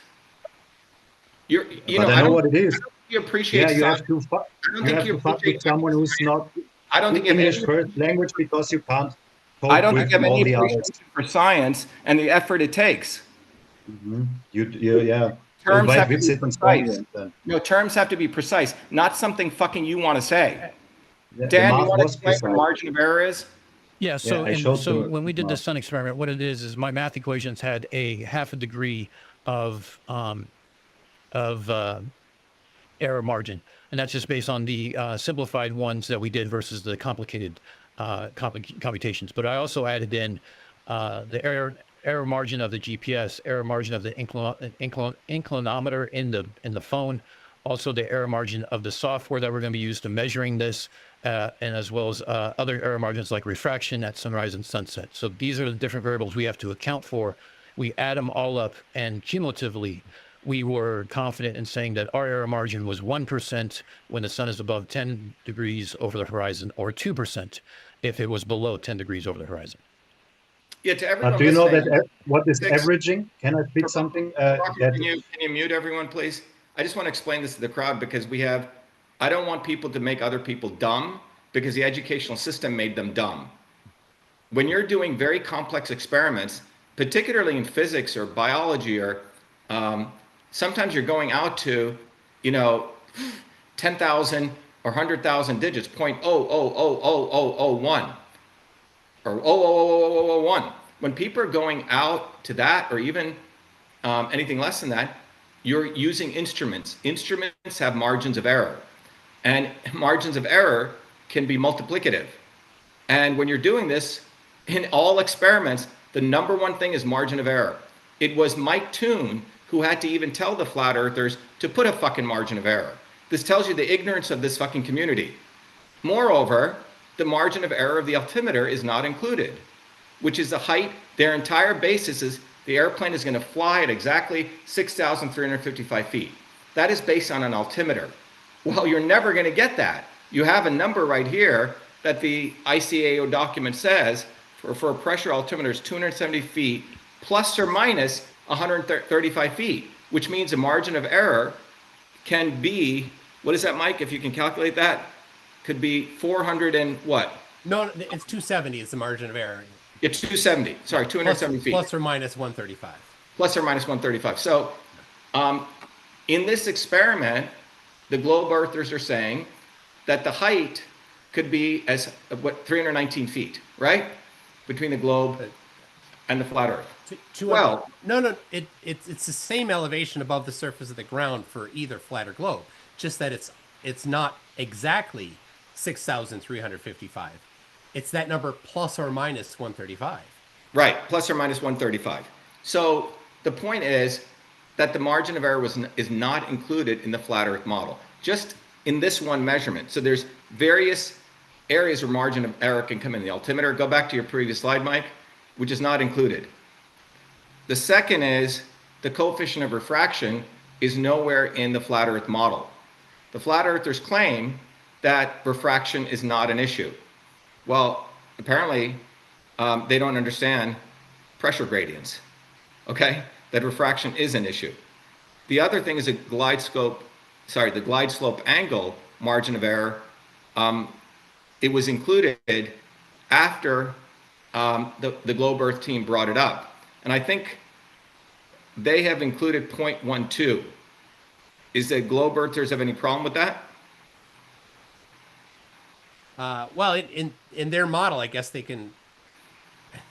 They're responsible for their own model, and they gave a percentage of 4% for a Category 3 airport, and 7.5% for a Category 1 and 2 airport, which seems reasonable. Okay, so that's reasonable. Then the intercept position and the distance to the transmitter margin of error is not included in their model. Is that right? They did get the distance, the DME. They had a different value than we did, but we can do deeper research on that. But they did not. They assumed that when looking at the intercept of the center of the beam, they were 100% accurate. There's an unknown margin of error there, and so I just estimated that it would take 15 seconds from when the diamond indicator was got to the center of the indicator. I think stop right there, Mike. Yeah.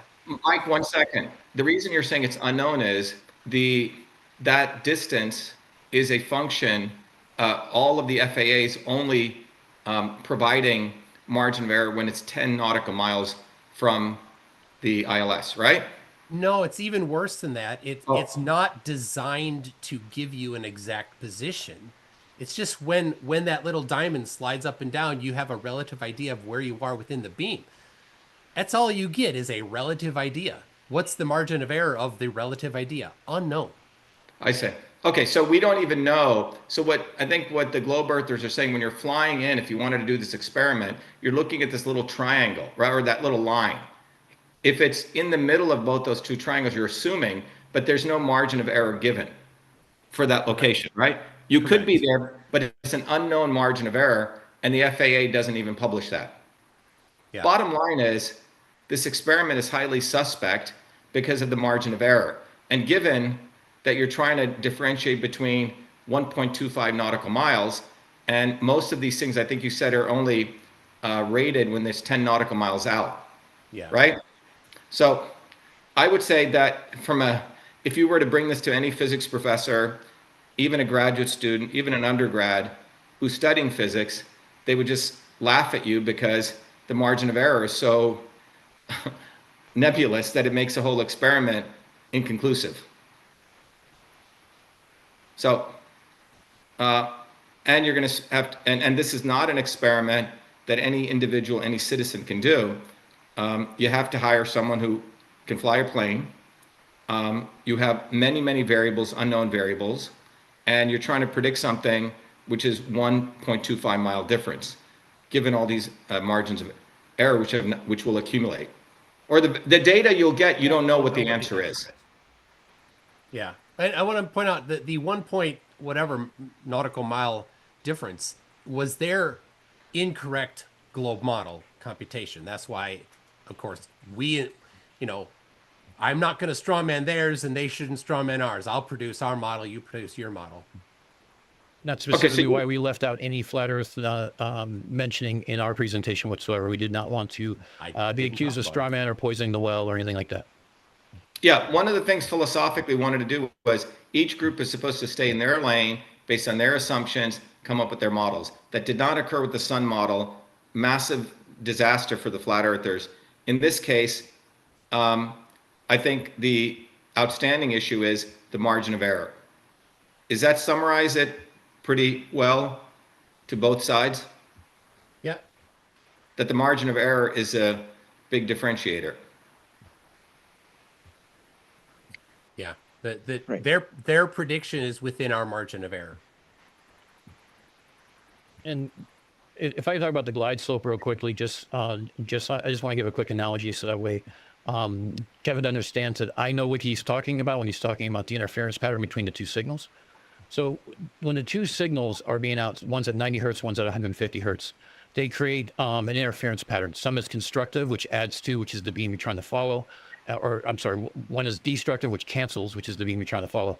And one is constructive, which is the noise on the outside of it. So you can kind of think of it as in like if two speakers in a room with two different noises, right? And you're trying to find a center point in that room by gauging how much you can hear from each noise. So, at 10 nautical miles, because of this pattern and everything else, the signal to noise ratio is going to be almost 20 times less than the actual noise. The signal is going to be like, you're trying to find a needle in a haystack and a haystack of noise to try to find the one needle. And the only way you'd be able to actually measure that would be professional receiver equipment, professionally installed with someone with special training to be able to tap into the closed ILS system to identify where the nearest part of that beam is and the most signal, where the highest signal ratio is. And that's just not an option. So is that why you're saying here when they're flying in, that line, they just have to be in between those triangles because of the nature of the problem itself? Correct. Yeah. And it goes into, that's kind of like the reasoning behind what Mike was talking about with where it doesn't matter where you are on the glide slope, as long as you're in the glide slope going one way or the other, you're going to land at the same place. Yeah. We've shown the rate of diamond. You were talking about that we didn't look at the rate of diamond changing, but we showed it in the animation how the diamond is changing. And when we assert that you average a large data set, this will take care of nearly all of the error margin. We have this result, which was 1% of flat and 10% of the globe. So if you do this hundreds of times, and you can look if it repeats like that, or it will show very much off for one side. So it's a legit experiment, and we show the error margin with 0.12 degrees are enough separated with, and we also showed this 75 meters. I think you didn't get this, that we also include this in the formula on the last page. But the main point is that you do it hundreds of times, and the margin of error is averaging out. Well, Kevin, let me just ask you a simple question. When you're flying in, you don't know if you're in the center of the beam. That's the point. Because Toon doesn't know that we use two beams. It's a wrong assertion. I know full well. Stop strawmanning me, jerk. But you showed one beam. No, wait. How many times I'm asking you, Kevin, I'm giving you an opportunity to everyone listening. If you're flying in an airplane, there's a center of a beam. Even when you have two, Mike just said that it's the signal to noise ratio is so significant, you cannot predict if you're in the center of the beam. That's why right here in the same instrument you showed, they have a little line with these two triangles, because of the nature of ILS systems, you never know if you're center of the beam. So you're sort of there. That's the point. So even if you're using two beams, three beams, whatever the fuck, how many ever beams you want to use, even your two beams, the signal to noise ratio is so significant, or the noise to signal ratio is so high that they know that you can't, even when you're flying in an airplane, you're not perfect. So you're sort of, once you get in the range, as you get closer and closer and closer, you come in. So when you want to predict this, I think 20 miles out, you don't know where the fuck you are. But you talk about interference. You talk about interference level. This is not what the glide is talking about. It's about signal strength. Yes. You're in the center of the beam. the FAA, the Boeing has very sensitive tests. That's where we got our margin of errors from. No, but I think the you were new. told last time that when you're flying in, when you're 20 miles out, you don't have to be perfectly in the center. You have to be in that cone, the range. Okay? No, So you're trying to yeah, but calculate no, and you evaluate. compare the signal strength of them both. It will receive the signal strength and it will know which beam is stronger and which is less. Well, I think what you've done here, as you guys, and I'm starting to believe the globe earthers, you come up with a nebulous fucking experiment. And the experiment was supposed to be the sun experiment. We gave you this. You came up with some nebulous nonsense here, which is inconclusive, and you didn't produce any model for the sun. So you're always trying to have the cake and eat it too. So you lost here too. No, we talk about 20 nautical miles and not 500 nautical miles, where you could talk about too much of a beam divergence. Maybe you should go back to 8th grade and bring this to your physics teacher and he'll laugh at you. I know this is your level of arguing. I know this is the problem why we cannot talk with PhDs. Your science because you're biased. No, we're not biased. No, we're not biased. We actually do the scientific method, and you don't. You think by attacking someone who actually has done the work that you can be dilettante, and it's bullshit. We have done the work, and it's much closer. It's 9% closer to flat than the globe. Unbiased person would not say. You didn't do the globe prediction. It's interesting. You put your tail between your legs and you ran because you couldn't do the globe prediction. We have the 0.12 degrees here. And to attack people who are competent because of your incompetence shows your level of duplicity. No, I'm not attacking. You're saying you have a PhD, therefore I'm competent. You don't look at this experiment. You try to bamboozle it off because you're not wanting more results to be done. And everyone knows that. Everyone watching we this. We have that cone of a radius with tune of 0.12 degrees. Okay. And there's lots of models which are kinematically equivalent. We have kinematically equivalent models, but this is not what we're talking about. We have so many variables in the sun. You don't even know. We have so many variables in the sun that you don't look at. The gravity is off. The medium. You want to do an experiment with the sun, which you cannot touch. No. Here's the bottom line. To everyone listening, we actually have a woman who actually flies an airplane. She just joined us. Okay. And Kevin, you've never, I don't think, have you flown an airplane overseas and have you done this measurement? I don't think you have. So he's muted.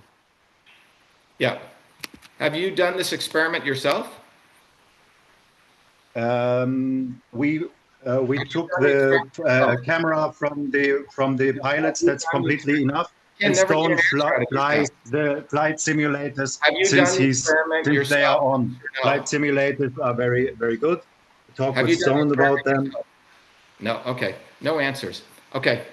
So I'm going to end this here because it's 2 p.m.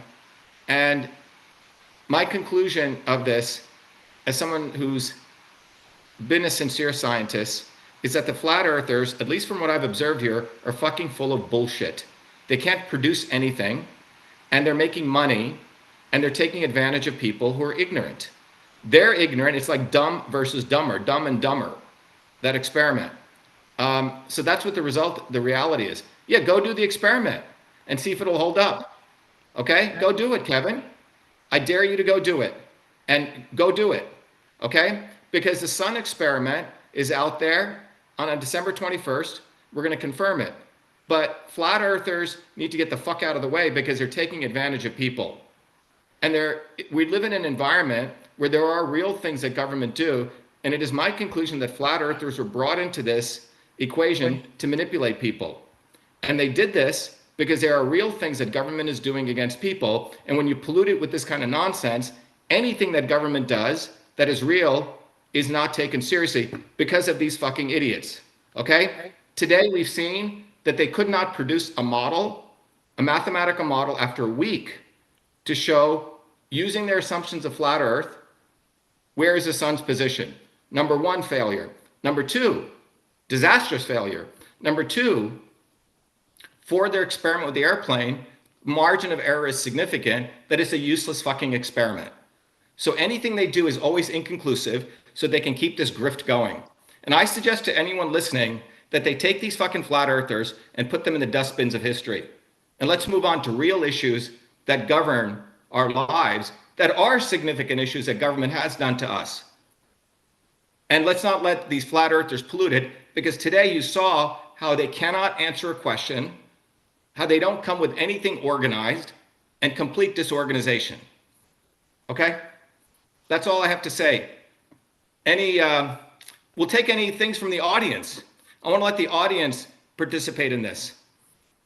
Let's go to, I'm just going to randomly choose people. Michael Griffiths from the United Kingdom. You've been observing this. What's your view? You can unmute yourself.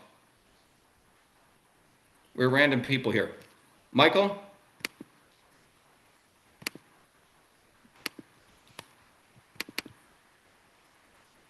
Rose Catherine Suisse. You can unmute. Yeah, hi, this is me. I have found this whole thing extremely trying. And I have to say, Kevin, I really was looking forward to hearing some coherency from you, but you were not able to answer a direct, simple question most of the time. And you were on a defense of yourself, for one thing, but also on the offense of a model that you don't fully understand. Now, I don't understand scientific process, well either. And I was here to learn it, to have collaboration, to push, to learn, to laugh, to look. And all I saw was you sucking my life force. That's what I felt, actually. I felt it. And I'm sorry that this happened. And I'm sorry you're walking away without resolution. This is chaotic. It's negativity. And I wish someone like you could just admit that you don't understand something simply, which is what all humans have to do when that's the truth of the reality in the moment. And then we can move on to something clean, coherent, truthful, and collaboratively real. So for me, this was a pain in the ass, actually, watching you hold up cards because you cannot speak like a human being. I'm wondering if there was something, people are trying to help you. You got a lot of grace. You got a lot of space, a lot of chance to kind of recalibrate here, your center, and it never happened. And I'm sorry it happened. Could have been and could possibly still be a momentous happening for the globe. And I feel like it was just shat on. That's what I feel. Sorry. That's what I do. No, sorry. Thank you, Catherine Suisse. Let's go to someone else listening here. Rose Cias. Rose Cias, what was your impression of what you just witnessed? You can unmute yourself. Jolanta Siamak. Jewel Monker.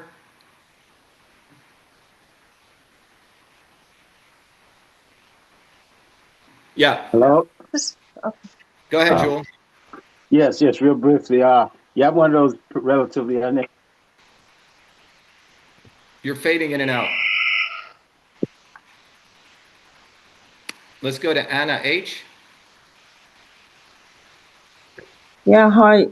I'm very disappointed. I thought everyone would bring their own equations and numbers and follow the rules and scientific method, and this didn't happen. So disappointing from the flat earthers. Let's go to Joanne Feaster. Mute. Go ahead, Joanne. Yes, I was flying today in my airplane. There's so many variables, including altimeter settings, weight and balance, everything. And it was just painful. I just wanted to see an equation that would account for all the variables. I think there's still an equation out there if we could put one together. So I was really disappointed in that. Well, the globe earthers actually came up with an equation, Joanne. Yes. But Joanne, what do you fly? Can you fly these kind of airplanes? Yes, I am familiar with ILS, and yes, so there are variables. It's not perfect as far as the measurements and everything, but yes, altimeter settings, everything. Yeah. So when you're, so is it, Mike Toon was saying when you're flying into ILS, you never know if you're in the center of the beam exactly. Is that true? Yeah, the diamond position isn't a guarantee of being in the center. It's just it's figuring that the two values are approximately equal of the two strengths of the beams. But there's nothing in the certification that requires it to be anything specific. So it's really challenging to identify where within the beam you are with any precision. Rose Cias, I'm sorry, I muted you. I think you were going to say something. Suresh, you can also see if there's anyone on social media who has any comments before we close out. Dr. Sheep, we can also add in, because we didn't even account for this, we can also add in the fact that these antennas are mechanically aligned and that a shim, because I've actually aligned antennas, the shim is going to be a 0.5 degrees plus or minus on either side. So that 1 degree could make a difference of, I don't know, 1,800 square or 1,800 feet of position. I'm just doing some quick math, not the actual math itself. So that's quarter of a mile or half a mile, no, or a third of a nautical mile. You know, there's other variables we haven't even touched. Yeah, look, we came in this with good faith. When I first offered this nearly a month ago to a hooligan by the name of Dave Weiss, and he didn't take it up. And then he waited like 9 months when I re-offered it, and we set parameters that we could do. And then he was invited and he chickened out and ran. A guy called Witch Shit ran. And then when we called him out, then he tried to come back in. So Kevin, there's apparently multiple flat earth groups out there. One flat earth group run by Dave Weiss is who Kevin, this individual's part of. And he's been duplicitous because he acted as though these were his experiments, and you can go review the videos. In fact, it was an experiment, an inconclusive experiment that was proposed by a guy called Stone who was not invited. So I just want to say that it appears the flat earthers, the way they run their grift is come up with experiments that are inconclusive and then keep attacking the globe earthers, okay? And use globe earth formulation. What we have done over the last 2 days, last week and this week, is we gave the framework of the scientific method, which is very hard for these guys to absorb because A, they dropped out of school, they didn't want to do the math, they think they're chikier because they don't want to do the hard work, like they're somehow smarter when they're actually just fucking dumb and lazy. So what's happened now, we've created an environment of these flat earth grifters who are manipulating others by doing inconclusive experiments, randomly vomiting scientific terms. They have no idea what they're saying. And fundamentally what occurred over the last 2 days is we imposed a scientific method, come up with the mathematical model. They were unable to do that. Unable. They failed. So everyone out here should recognize the actual criminal type of behavior these guys are doing to people all over the world. There are real conspiracies against people, and those are the ones we should focus on, against working people, and these people are promoted, put out there to distract from that. That's my final conclusion on this matter. And no, we didn't uninvite Dave. He said he could not come. I have the emails. That's a lie. And the other thing is the flat earthers have actually threatened with physical harm other people when they go out of their way. And this is fully documented. So people need to do a little bit of investigation on who is behind flat earth. There are the conscious people who are promoting this, and then unconscious useful idiots like Kevin who are part of it. Maybe a nice guy, but he's an unconscious idiot. All right. I'm glad we did this. It's very hard for me to go off like this, but I had a conversation with Ryan on this. The issue is when you do the work, you have very little tolerance for ignorant people. for actually people are taking advantage of people. And that's what is going on. I want to thank the globe earthers for putting in the effort for some very cogent, clear representations. And I want to really repudiate these flat earthers who are absolute fucking deceptive bullshitters. End of fucking story. Thank you. Be well, be the light.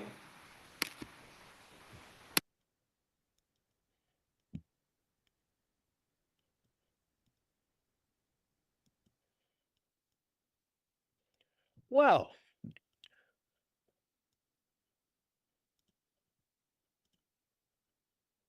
that was fun. uh,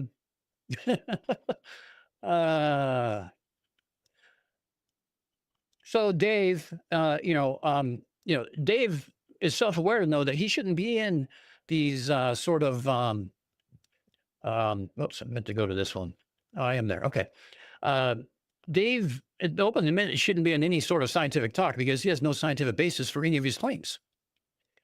So Dave is a parrot for everyone else doing the work. And since he doesn't know how to check it, he believes it wholeheartedly because it's confirmation bias.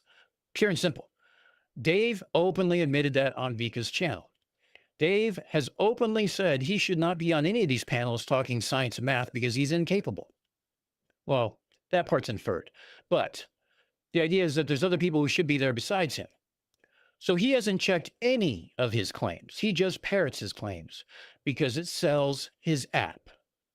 Now, again, we talked about just, what was it, 8 or 9 different variables that we brought up.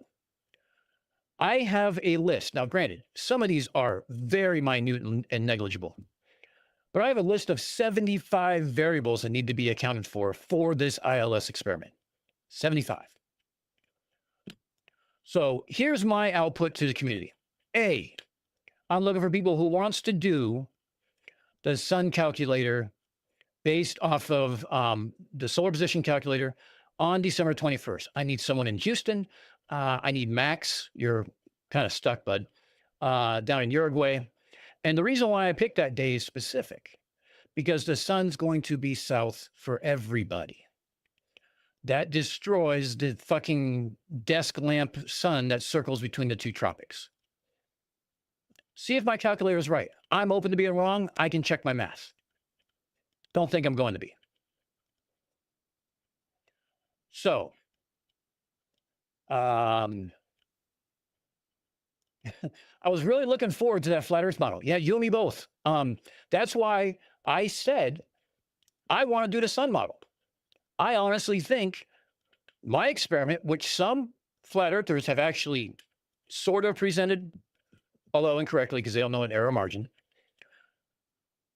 and then they dismissed it, claiming all sorts of stupid shit. So some of the stuff that I heard is that you can't shoot over the ocean because it's poor.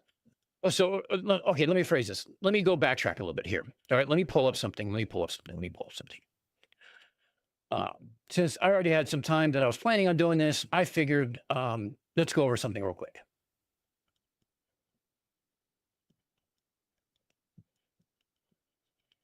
So I'm going to make my presentation and my my script and my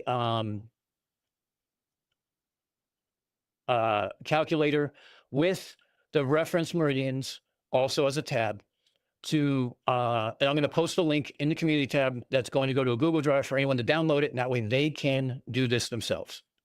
I ask you guys to go do it. Oh, you guys couldn't see it when I was going in Zoom. Okay, here, let me do that real quick here.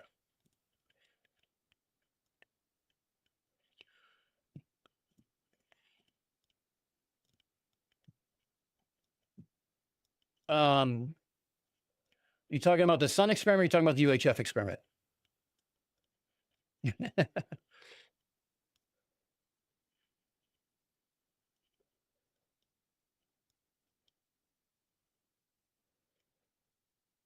Oh, Tune's still in there? I should have stayed.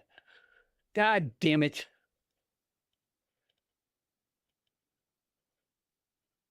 Let's pull up tunes real quick then. I'm sure you guys are over there anyway, but fuck it. I want to listen to this shit too.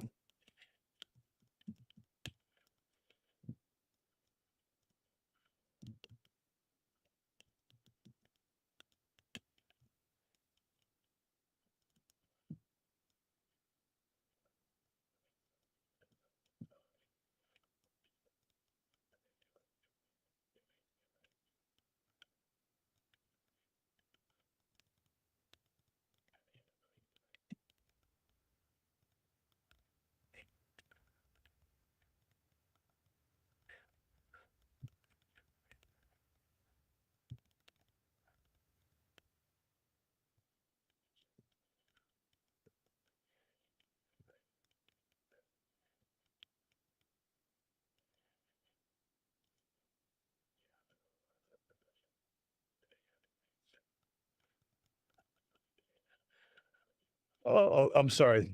Me.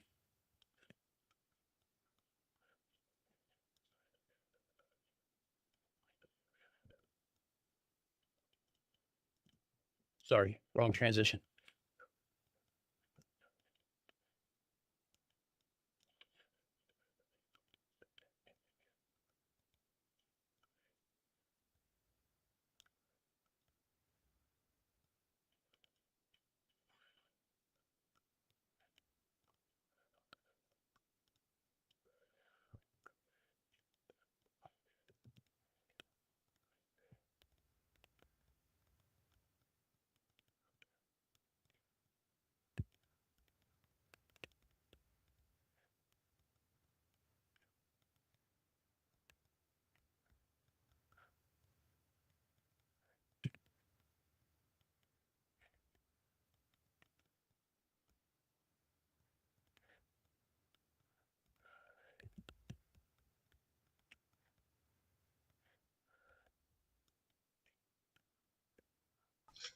And like Suresh says, you know, ultimately, who gives a fuck what shape the Earth is? Because there's more important things at play. I think Kevin left. This doesn't serve us, the people, the ordinary people as well. You're being manipulated. All right. Well, Kevin left. They're still talking, but they don't know that he's left. Anyway. Okay. Wow. That was quite something. And having the people then give a little bit of, maybe I should see if Tune wants to beat down to Kevin. Shiva called me, just as that's who called me. So, anyway, let me read these super chats and I'm going to wrap it up here. This was absolutely amazing. Wayne that's not a dick says breakfast and Tuesday. Woot. Okay, Thank so you. he's going to read super chats. Let me go ahead and go this. So, yeah, my apologies, guys. I was sharing the app on the Zoom and I didn't have it shared here. I'm sorry. So basically, here's what we're going to do. Come on. Here we go. Okay. This right here is MIT campus. Okay. And this grass area right here is called Killian Court. Okay. Just so as a point of reference for you guys to go. I used to live in the area. That's how I know this. But I picked this specifically because it's something that I figured Shiva and his audience would know. So, and again, my apologies for you guys only listen to audio and not the presentation. I am terrible in that. So let's go through the presentation real quick again, because why not? So the presentation here is this. Ready? Here we go. We'll do a countdown so I can clip this later. Hold on. Let me see.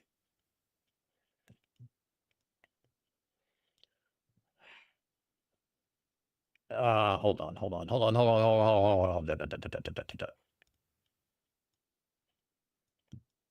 Let's bring this all the way down. We'll cover up the logo because I don't give a shit at this point. Here we go. Now you guys can see the whole thing. Okay. So we'll do a countdown. Ready? 3, 2, 1. All right. So the globe experiment that we propose is a solar position calculation and verification experiment. It is a ground-based, reproducible method for determining solar altitude and azimuth. So the purpose is simple. We're going to show how solar position is calculated. We're going to show the full prediction workflow. We're going to demonstrate how anyone can verify the results.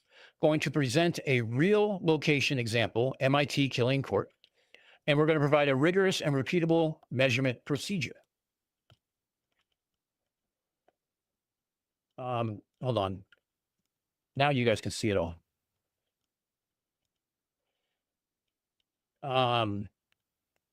Is that the dome they keep talking about? Yeah. So what are we calculating? We are calculating, actually here, let me, you know what, guys, I'm sorry. I want to go back here a little bit because I'm fucking this up beyond belief. And I want to clip this because I want to make a video of it, right? So the globe proposes a solar position calculation and verification experiment. We are talking about a ground-based, reproducible method for determining solar altitude and azimuth. We believe that this is a geometric certainty and is not able to have any kinematics or dynamics that could basically solve it in such a way and to such a precision that the globe can. We're going to be using things like spherical geometry. We're going to make some assumptions about the Earth, but all of which is going to be backed by empirical evidence. We'll be some of the sources will be identifying the ones where we talk about the different experiments that were done to make those assumptions. So the purpose that we have is we're going to show how polar position is calculated. We're going to show the full prediction workflow. We're going to demonstrate how anyone can verify the results. We're going to present a real location example. MIT killing court today at 2 p.m. And we're going to provide a rigorous and repeatable measurement procedure. So what are we calculating? So we are calculating the altitude, which is how many degrees. Hold on.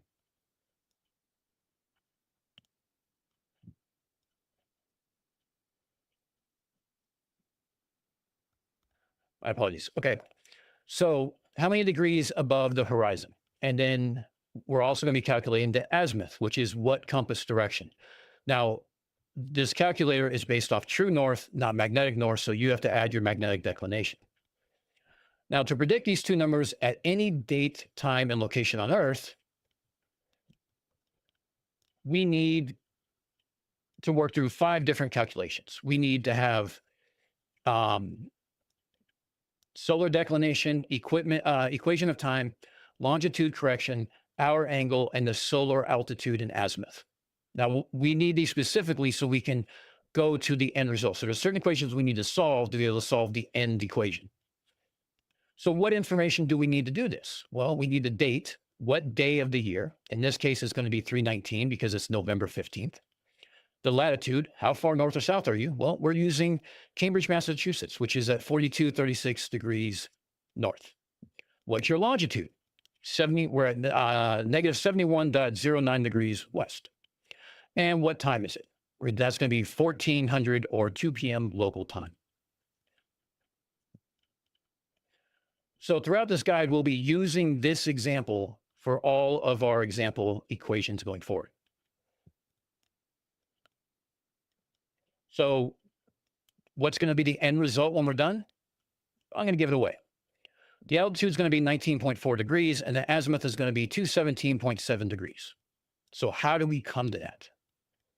Well, we can derive it.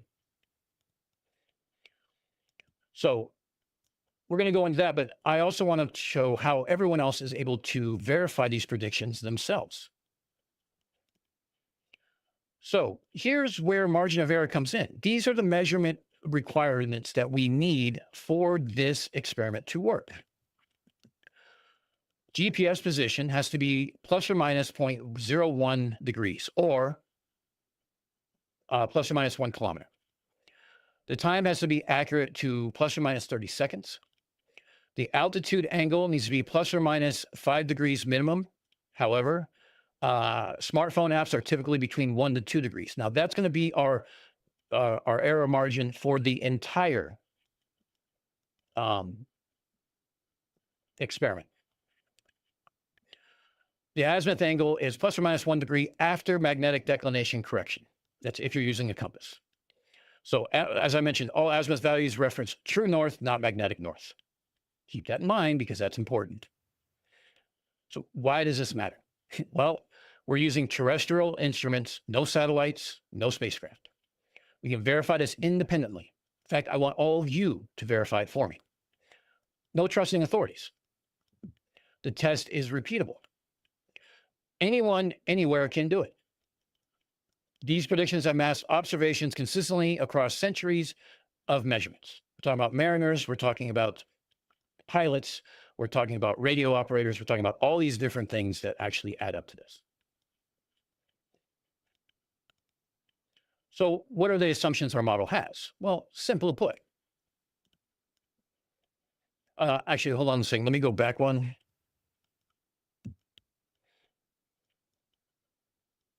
When we talk about measurement requirements too, a theodolite can get down to plus or minus 0.1 degrees. A sextant is plus or minus 0.1 degrees. And then, like I said, a smartphone is going to be plus or minus 2 degrees. For ease of everyone being able to do this, we're going to use the smartphone because that alone will prove what we need to prove. So the important assumptions that we have.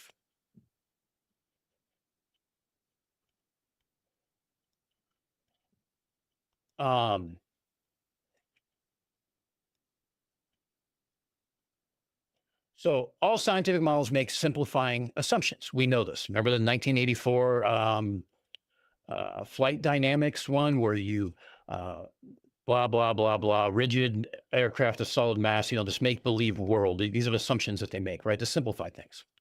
So we're going to simplify things as well. So these assumptions are built into our formula, and it's why they're reasonable for particular solar position predictions. And importantly, each assumption can be verified using ground-based terrestrial measurements. Our first assumption is Earth is a perfect sphere. Earth is an oblate spheroid. We know this.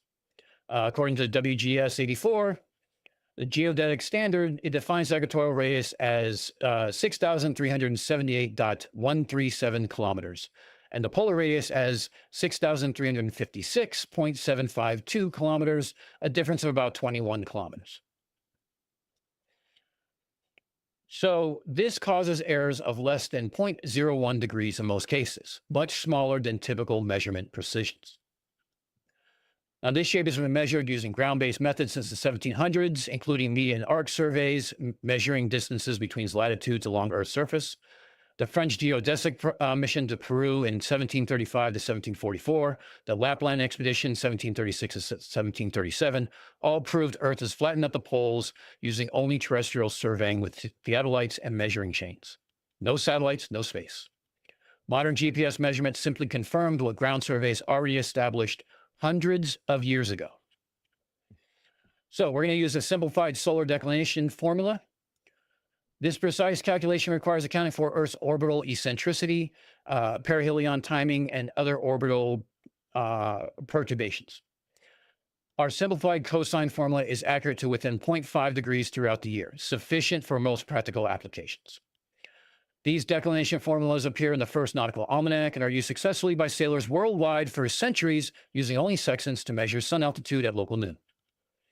Ships navigated across oceans and consistently arrived at least near their intended destinations, proving that predictions were accurate using purely terrestrial observations. Simplified equation of time. The full equation of time calculation involves multiple Fourier series terms accounting for Earth's elliptical orbit and axial tilt. We're going to use one. Our formula typically has errors under 1 minute, which translates to only 0.25 degree error in sun position. Now, the equation of time can be measured directly using a sundial or an accurate clock. Throughout the year, note when the sundial shows solar noon versus when your clock shows 12 p.m. Not difficult. The difference matches the equation of time predictions. This requires no technology more advanced than a stick casting a shadow. We're going to ignore refraction. Specifically, Earth's atmosphere bends lights. We know this. It's been known for hundreds of years. Making the sun appear slightly higher than it geometrically should. Standard atmospheric refraction to the horizon is approximately 34 arc minutes, or roughly just shy of 0.6 degrees, decreasing to nearly zero when overhead. So for measurements taken when the sun is well below or well above the horizon, meaning above 10 degrees, refraction adds less than 0.1 degree error. When we go into sunset and sun terms, when we go into sunset and sunrise, it can add up to 0.8 degrees depending on how extreme the conditions are for refraction. The sun is infinitely far away. The sun is approximately 150 million kilometers, 1 AU away. This distance has been measured using multiple independent methods, including ground-based radar, ranging directly to the sun, 1967 MIT Lincoln Laboratory, using terrestrial radio telescopes. It's been repeated multiple times since, including, I believe the most recently was by the Dutch, but don't quote me on that. At this distance, the sun rays are parallel to within 0.0093 degrees, which is about 0.01 degree margin of error. Shooting rays as perfectly parallel causes errors far too small to measure with typical equipment. Direct terrestrial measurement in 1967, scientists at MIT's Lincoln Laboratory bounced radar signals directly off the sun's surface using, actually the corona, using ground-based radio telescopes. By measuring the time delay, 16 minutes, 40 seconds round trip. At the speed of light, they calculated distance using the speed of light, no satellites, no spacecraft, just simple math. This gave them 149.6 million kilometers. This is a standard AU unit. This is used for everything building outwards for the universal or the astronomical ladder of distances. This can be verified by measuring sun altitude at the same instance from two locations, parallax. Those locations should be over 1,000 kilometers apart along the same meridian. So the fact that sextant navigation worked for centuries and these formulas predict sun predictions within 0.5 degrees proves the sun must be distant enough for ray divergence to be negligible. Next thing we're going to do is we're going to ignore nutation and precession. Earth's rotational axis wobbles slightly. Nutation is negative 9 arcsecond amplitude and slowly shifts over thousands of years. Precession is 50.3 arcseconds a year. These effects cause errors of only a few arcseconds, far below typical measurement precision.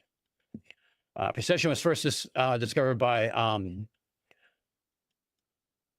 Hipparchus and Hipparchus or something like that in 127 BC using only naked eye observations, comparing star catalogs separated by 150 years. No telescopes, no instruments, just careful records of star positions. This ancient discovery proves this phenomena are observable with ground-based methods. Observers at sea level. Elevation above sea level affects the geometric horizon that very slightly changes. The sun's position calculations for elevations under 1,000 meters, the effect is less than 0.01%, negligible. All these implications together, bottom line, typically produce errors of 0.3 to 1 degree compared to NREL's ultra-precise SPA algorithm, which is precise to 0.0003 degrees. We use a model that's accurate enough for the question that we're asking. For practical solar predictions, our simplified formulas are more than sufficient considering that the tools that we're using. Every assumption above can be verified using terrestrial ground-based observations. No satellites, no spacecraft, or trust in space agencies.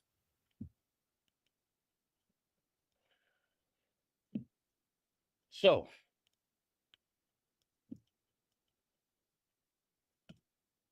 step one, solar declination. What is solar declination? Solar declination is the angle between the sun and the Earth's equator. Think of it as how far north or south the sun appears to be when you look at it from space. So summer solstice, which is June 21st, that delta is going to be plus 23.5 degrees latitude, which is the northernmost point. Winter solstice at December 21st will be negative 23.5 degrees, which is its most southern point. And the equinoxes of March 20th and September 22nd, the sun is directly over the equator. Why does this happen? Very simple. Earth's axis is tilted 23.5 degrees relative to its orbital plane. As Earth orbits the sun, sometimes the northern hemisphere tilts towards the sun, and sometimes it does it away. It's the difference between summer and winter. So the formula is this, okay? And so basically, the delta, which is our solar declination degrees, D, which is the day of the year. We add negative 23.45 for Earth's axial tilt. We add 360.365 is how many degrees Earth moves in orbit per day. And plus 10 is an adjustment because the winter solstice happens around day 355, not day 0. So for leap years, you would add 1 day to the number after February 29th. Makes sense, right? March 1st in a leap year is day 61, not day 60. So where does this formula come from? Well, imagine watching Earth in space and it orbits the sun. The sun's position relative to Earth's equator shows a sine wave pattern throughout the year. Pattern repeats every 365 days, one orbit. The maximum value is 23.5 degrees summer solstice. The minimum value is negative 23.5, and the pattern crosses 0 twice at the equinoxes. A cosine function with amplitude 23.5 or 45 and period 365 days perfectly describes this event. We use cosine instead of sine and add the plus 10 offset to align the formula with the actual dates of the solstices. So in our example calculation, we're using day 39. So we use the tilt of the Earth, we do cosine and 360 degrees divided by 365 for the orbit. We multiply that by 319 plus 10. So you can see the math goes down here. Basically, it comes out to be our delta for solar declination is going to be 19.09 degrees. This means that on November 15th, the sun is 19 degrees above the equator, halfway between the equinox and winter solstice.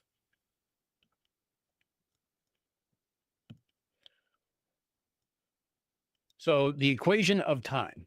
Here's a surprising fact. I'm sure most of you knew this. Solar noon, when the sun is at its highest, doesn't always happen at exactly noontime on a clock. Sometimes it's a few minutes early. Sometimes it's a few minutes late.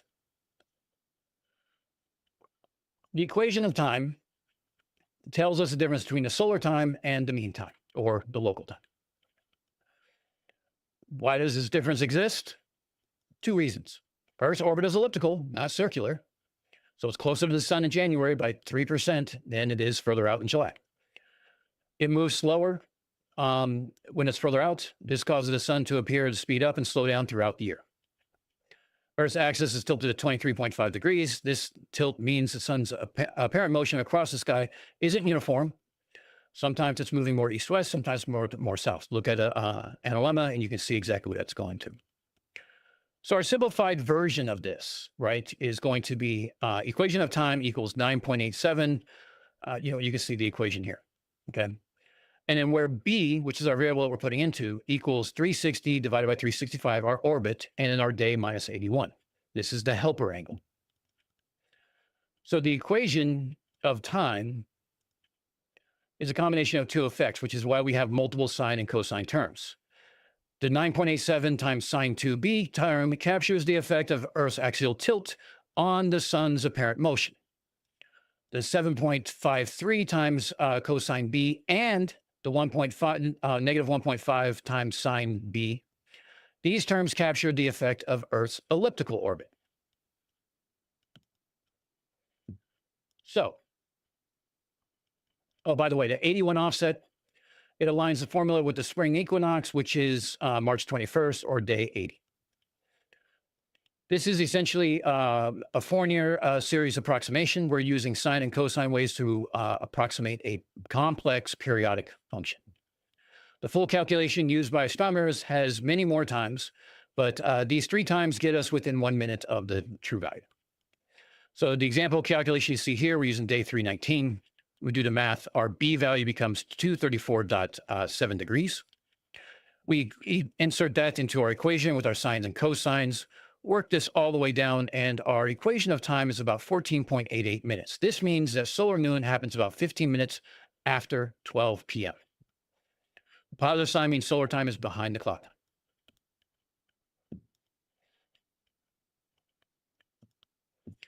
So, what is longitude correction? Okay. Time zones are based on central meridians. Unlike what flat earthers think, time zones are also geopolitical. However, most apply to a certain idea that there is a central meridian to their time zone that they overtake. For example, China covers 5 time zones. it has a single time zone because Chairman Mao thought it would be a unifying call for the country to be on one time, and that's Beijing time. We also have Nepal, which is offset by 45 minutes. We have India offset by 30, Iran offset by 30. Places like Arizona, which may or may not actually, which doesn't actually participate in daylight savings time. We have places like Australia, which forget it. I can't even understand what time of year it is and what time it is down there. But Alaska itself is down to 2 time zones, but yet just 20 years ago, maybe 30 years ago, it was 4. Did the time zones just get smaller? No, geopolitical. But that central meridian allows us to compute what the offset is. So the rule is for every 1 degree of longitude away from your time zone center, solar noon shifts by 4 minutes. Simple, right? It's based off the 15 degrees per hour shift. Thanks, Bob. East of center, solar noon comes earlier, negative correction. West of center, solar noon comes later, positive correction.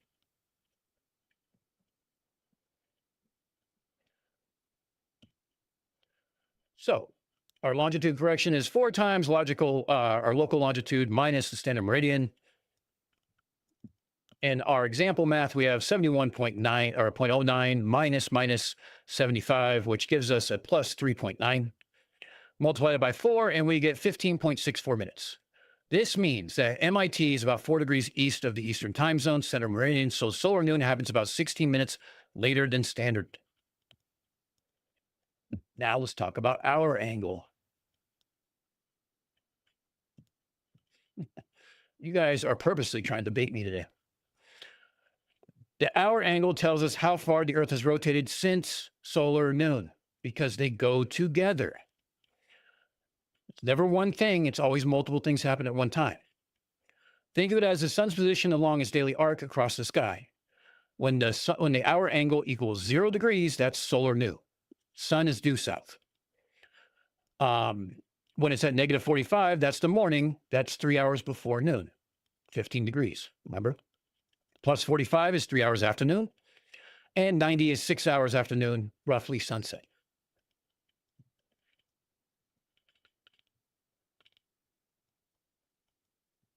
So, again, I mean, it's pretty simple where this one comes from. I don't think there's going to be any questions on this one.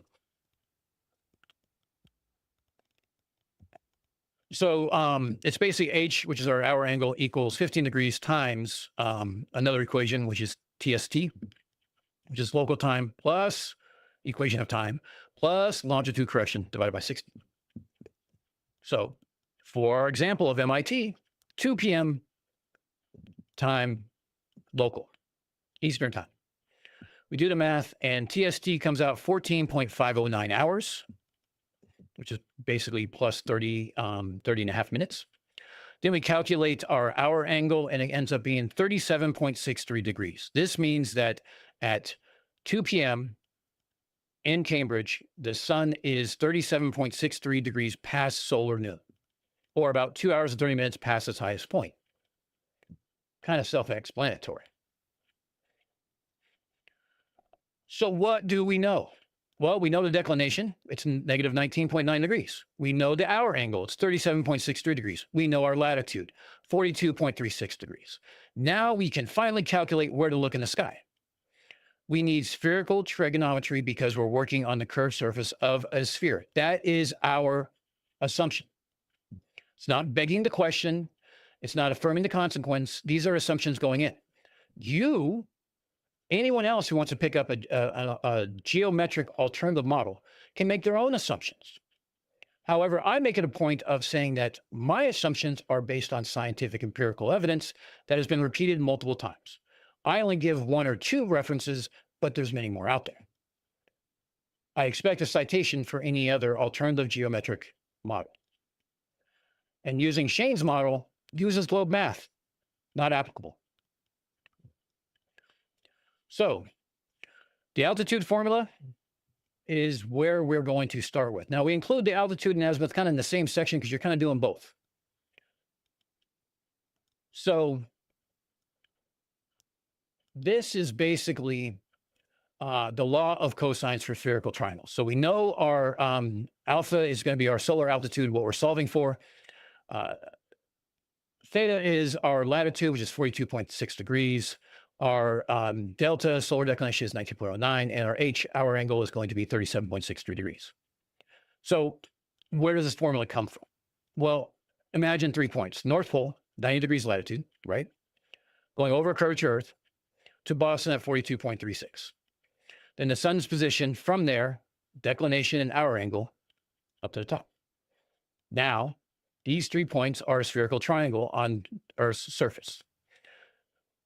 The altitude formula comes from the law of cosines for spherical triangles, which is cosine C equals cosine A times cosine B plus cosine A plus cosine B plus times cosine capital C.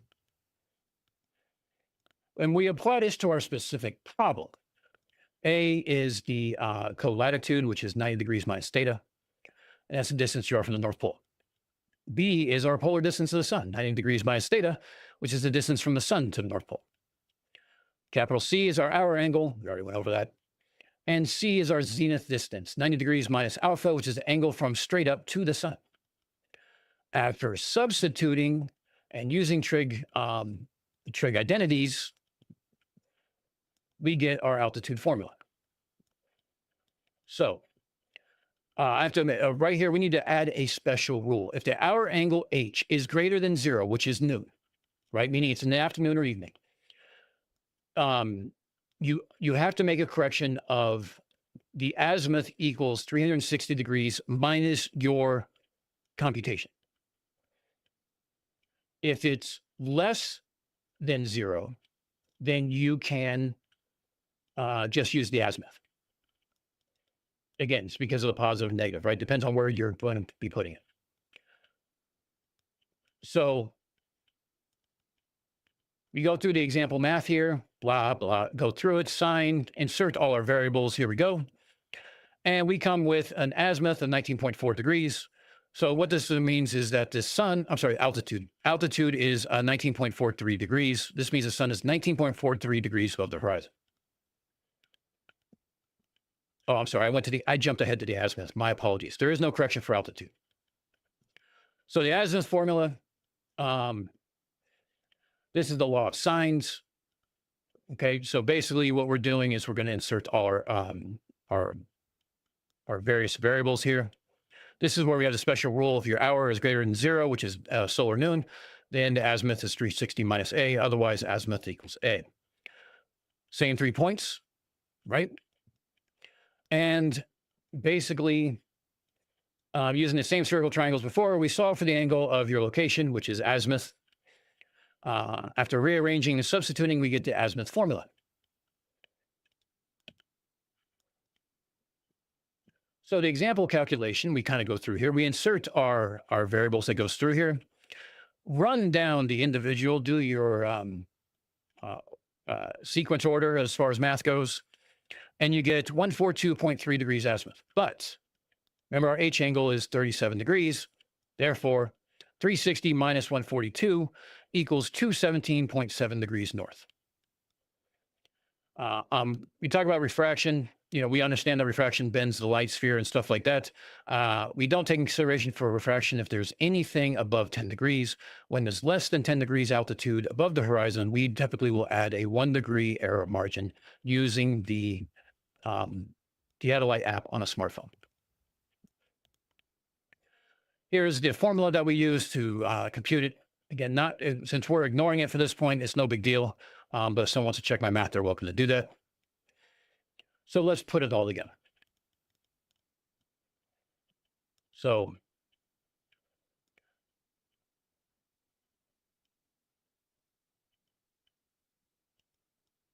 so when we talk about hold on, let me go back. When we talk about refraction, the part that matters, the principal impact, is that in typical locations, atmospheric refraction causes sunrises to appear about 2 to 3 minutes earlier and sunset about 2 to 3 minutes later than geometric calculations would predict. But they think it's magic. So we know solar declination is 19.9 degrees. This tells us that the sun is 19 degrees south of the equator. We adjust for Earth's orbital eccentricity and axial tilt with our equation of time, which is plus 1488 minutes. Our longitudinal correction is 15.64 minutes because that adjusts for Boston being east of the time zone center meridian. And our hour angle is 37.63 degrees, which tells us how far past solar noon we are. From that, our solar positions for 2 p.m. at November 15th in Cambridge, Massachusetts at the MIT campus is 19.43 degrees above, and the azimuth is 217.7 degrees or south-southwest. So they're going to bring up begging the question. They're going to bring up confirming the consequence and everything else. Here's the thing. Every formula we use requires spherical geometry. These aren't formulas that merely assume a sphere. They're mathematically derived from spherical geometry. We assume the geometry, therefore we have to use spherical geometry.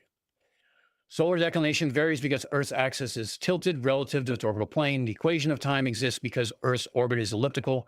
Longitude corrections work because time zones are based on meridian lines on a rotating sphere, and the altitude and azimuth formulas are spherical trigonometry. They literally cannot be derived from a flat plane. On a flat plane, the altitude formula would be completely different. It would probably be simple trigonometry, not spherical. Longitude wouldn't affect solar time the way it does in a sphere. Azimuth calculations would give you wrong compass directions more than likely. I've just seen a model, so I don't know for sure. And sun rays wouldn't be parallel if the sun was close. When we measure the actual sun position with a theodolite or a precise sun tracker, the spherical geometry predictions match observations within 0.5 degrees. This proves the geometry is correct, not just assumed. So let's do a little challenge. The trans-equatorial observation, 3 cities on different sides of the equator. So I propose December 21st at 2100 UTC time that we have someone in Houston, Texas, right around these coordinates. Obviously, the coordinates would have to be dependent on where they are, and they would plug it into the calculator and provide what the prediction is. So if they go ahead of time, they want to go to this specific park on the waterfront, then that's where they're going to go. At 1500 local time is basically what we're basing it off of. Lima, Peru. If anyone knows a Peruvian, I'd like to have someone there. Otherwise, I can come up with another city. And Max, down to Montevideo and Uruguay, he'll be doing it at 1600 local time. All observations at the same UTC hour. So all observations simultaneously. Video, screen recording, blah, blah, blah. Send it to me. No trust me bros, right? We don't deal with trust me bros. We deal with actual bullshit. Here is my predictions. Now, these are just preliminary predictions. If I have your actual locations, we can make actual predictions. It shouldn't change too much, though. Altitude in Houston will be 24.3 degrees and 220.4 degrees, which is in the direction of southwest. In Lima, Peru, it'll be 33.7 degrees. The azimuth will be 249.6 degrees. That'll be west-southwest. Well, that's north, so that makes sense. Montevideo, Uruguay. It'll be 24.7 degrees, 263.3 degrees azimuth, but also west-southwest. If the sun specifically circles between the tropics, how can the sun be south for all 3 cities? And if you're going to say reflection or 2 suns or something like that, I'm going to need some sort of proof, some sort of evidence. Because I'm going to have 3 people looking at the same sun. That's my assumption. If you're going to base yours off something else, you have to provide proof. Mathematical equation, a citation, anything whatsoever that is repeatable and is conclusive that there's a second sun, a reflection, or whatnot. Because there's going to be math associated with all these. All 3 will be verified. The question for alternative models is simple. What are your 3 predictions. Show your math. And we'll all meet back here, December 22nd, and compare. Now let's talk about sources real quick. So the oblique spheroid, we use the Geospatial Intelligence Agency. It's the Department of Defense World Geodetic System from 1984. It defines relationships with local geodetic systems. This is how we get our derives when we use them in the military. Why do I like military sources? Because lives matter. And because lives matter, they're not going to be lying to you. Solar distance and parallax, the International Astronomical Union from 2012, it basically defined 1 AU as 149,597,870,700 meters exactly. Nutation and precession, we didn't really cover that because it gets a little fine-tuned and there's no need to take this consideration. However, if you'd like to look into it, here's the source here. You can pause it at any time and look it up. This defines standard models for Earth's orientation, including nutation, which is 9 arcsecond amplitude, 18.6 year period, and precession, which is 50.3 arcseconds a year. Additional sources, I also have the link for the NREL solar positioning algorithm, which is accurate to 0.0003 degrees. It has a lot more math. I didn't want to do that much math because flat Earth is ridiculous. 1 degree is more than acceptable unless they can come up with a model that does it. In which case, if they do, and it's inconclusive, by all means, let's chalk up the SAR algorithm and see what that says, shall we?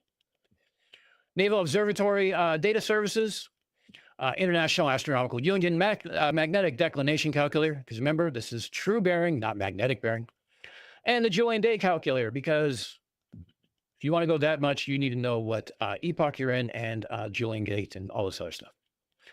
So all assumptions listed in this document are based on measurements replicated by independent observers worldwide over many decades. And I have additional ones that we can even talk about if they so want to. So, you know, if we want to talk about sources, now, according to SOV, SCUM is that we need a radar horizon to shoot radar to the sun. So let that sink in for a moment. You're shooting a radar in a general upwardly position, right? Directionally. Big antenna, lots of gain, very directional, right? Why would you need a radar horizon if you're shooting the fuck up? So this shows me that they don't know what the fuck they're talking about. We also have pre-space age verifications where we're talking about nautical almanac, which was done by the British, the French, the Spanish, the Dutch, and the Portuguese sailors, all successfully crossed oceans using these predictions with only sextants and chronometers. Now, we're not talking about Magellan or Columbus or all these things where they were out exploring and learning new things. I'm talking about where they actually do things, well, now. And when they were actually knew where they were going and what the heading would be and how they would do this. If Earth geometry was different, ships using these calculations would have gotten helplessly lost. Toon has a $10,000 celestial navigation. I think only 2 or 3 flirts have taken up on it. Don't know how far they got. Atmospheric refraction is something we've known about for centuries using theodolites and star catalogs. You know, we can quantify that over specific models. We can use standard atmospheric models as a way to kind of, you know, shortcut it because of the error margin that we're going through. Now, this is the same error margin that went into the ILS experiment. Why did they have to go into the ILS experiment? Because you're pointing 2 antennas at 3 degrees, which means you're going over a lot of atmosphere. You need to account for refraction. Solar distance and parallax. So, you know, scientists, you know, we talked about the radar for MIT. Basically, the Millstone radar operated at 440 megahertz, which is the UHF band. The frequency is critical because the ionosphere reflects HF radio waves below 30 to 40 hertz, or I'm sorry, 30 to 40 megahertz, but is transparent to UHF frequencies. This is why I used UHF in my proposed experiment. And it passes through with minimal attenuation. This is the same frequency used for satellite communications and GPS, and the return signal characteristics, Doppler spread, polarization, rotation, signal strength, matched solar corona plasma, not ionosphere reflection. Daily UHF satellite TV reception demonstrates that these frequencies penetrate the ionosphere because they come from satellites. Direct TV at the equator, guess where the dishes are pointed? Straight the fuck up. So by measuring the time delay and applying the speed of light, we figured out what the distance was. We also have Venus transit parallax from, let's see, 1761, 1769, 1874, 1882. We also had radar ranging to Venus, which also happened. We also used, that was in the 60s, I think, using ground-based radio. Our asteroid parallax or asteroids, we did those too. All terrestrial methods, whether using light travel time, parallax, geometry, or radar.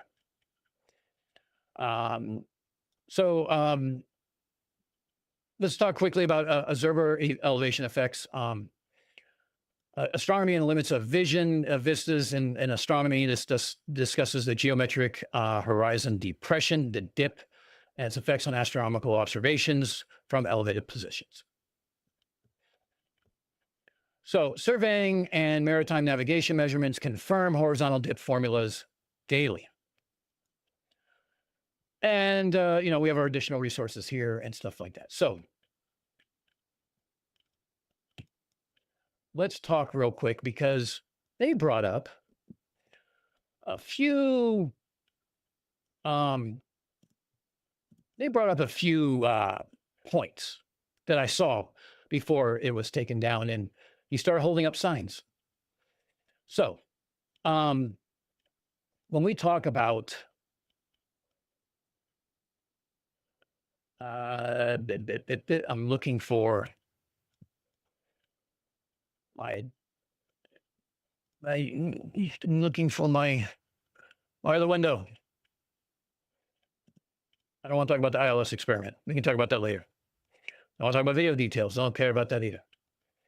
That's presentation. Don't care about that one. I closed it. Okay, well, that makes sense. Hold on, let me pull up my notes real quick. Bear with me for 1 second.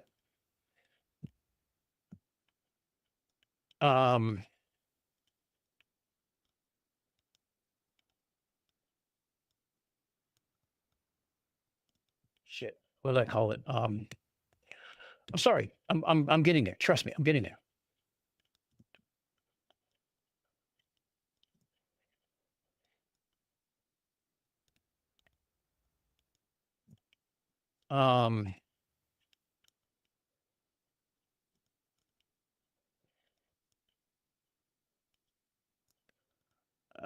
That's not the right document.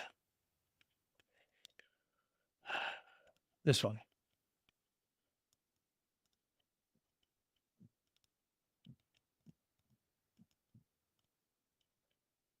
Okay.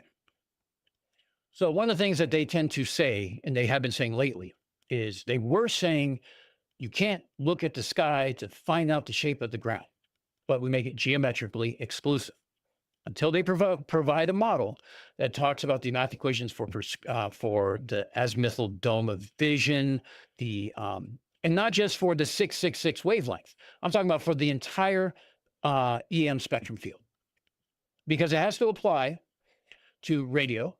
It has to apply to infrared. It has to apply to microwave. It has to apply to visual light, and it has to apply to X-rays.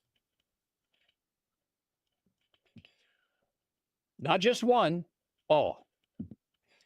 But they've gone away from that now. And now they're saying that you are just curve fit years of observations. And this doesn't prove geometry. It just proves you can fit a mathematical model to data. So post hoc prediction based on hundreds of years of predictions from my location at MIT that I picked randomly They made it work. So they need to post hoc these predictions for every single location on the globe, or it's a globe. Which makes sense in this case. I mean, think about that for a minute. If they are doing ad hoc mathematics, right? And they're saying this is the prediction, everything else, it uses spherical geometry or trigonometry. It uses different things that you need to account for. All these different things that you account for. So here, let's back up here for a second. It's not curve fitting. It's derived from first principles, not data. The axial tilt is measured independently by astronomy and produces cosine declination pattern. That's objective fact. Physics-based models are predictive. Here's a geometry. What does it predict? Not hard. What does yours predict? Nothing. Our model isn't just curve fitting. Okay. So the elliptical orbit, Kepler's laws from planetary mechanics, produces the equation of timing variations. That's derived from Kepler. Spherical surface is spherical geometry that's been, I don't know, what, fucking Newton, 1600s, way back when? Take your pick. Universal applicability, Jesus. Same formulas work for any latitude and longitude on Earth, including the Southern Hemisphere. No need to retrain the model for new locations because it all works. Works for locations that were never used to develop the formulas. But I can find someplace in the fucking Amazon to make this work. Oh, wait, do you want to see if it works in Antarctica? Where Toon was?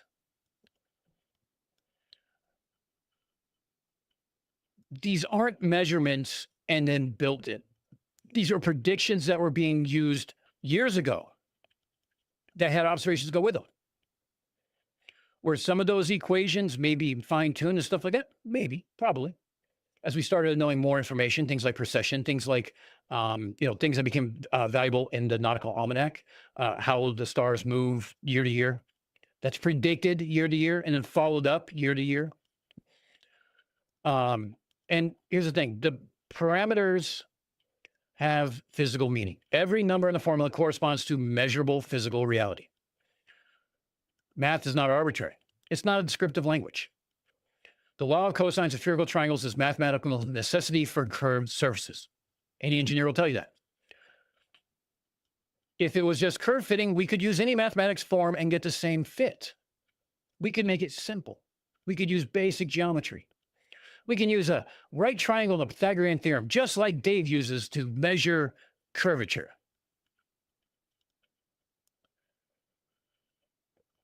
But here's the deal. Put up or shut up. 3 cities. Name the 3 cities. Name the date, name the time. Prove me wrong. Record where you are in the GPS. Record your screen taking the measurement. Record your screen that shows the time. Do everything with scientific rigor and prove that I'm full of shit. I don't care. Go ahead. You won't.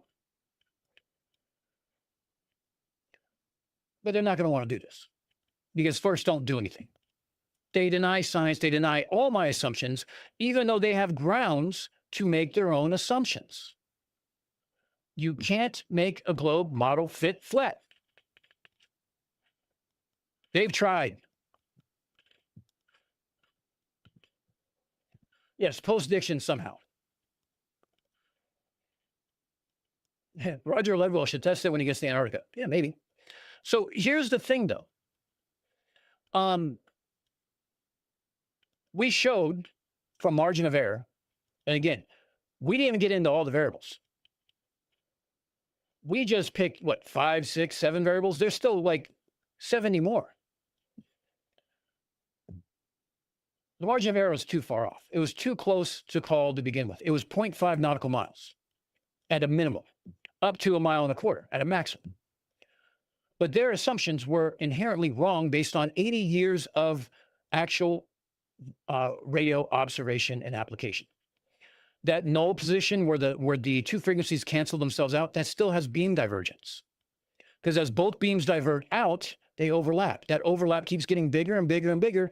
How do you know where it is? It's not a fucking string that goes from the transmitting antenna to the airplane that you just slide down. It's not a zip line. Planes don't fly zip lines.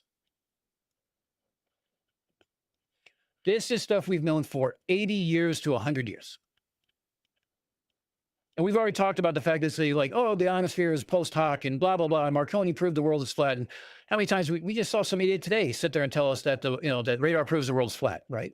No proof, no anything, no idea, because he doesn't have a fucking clue. He's repeating another parrot.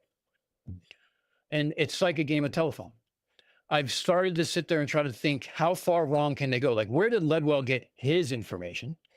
Where did Ledwell, wherever he got his information for, let's say it's the Catzoid, where did Flats get his information from? And where did the Level crew get their information from? Unverified by some unknown Navy whistleblower by the name of Jay, who had a job as, he described it, operational intelligence. There's no operational intelligence rating within the Navy. He's going to need to explain that a little better. He's going to have to show a DD-214. He's going to have to show a, doesn't have to dox himself. He can cover up all the personal information, but he needs to show me where it is. This stuff matters. Did Dave do any of that? Nope. Military guy? Cool, you're my guy. Sergeant, military guy? You agree? Cool, you're my guy. What happened to your discernment? What happened to fact checking? What happened to making sure you're not getting duped because you guys are smarter than everybody? Wrong.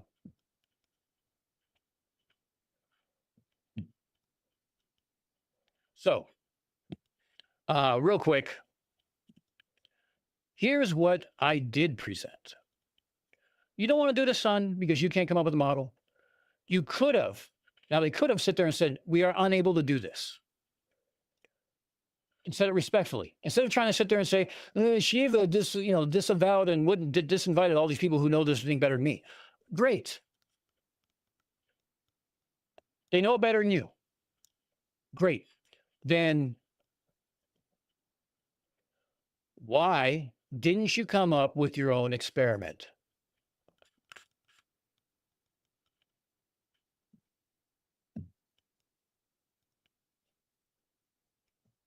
I'd accept any answer at this point.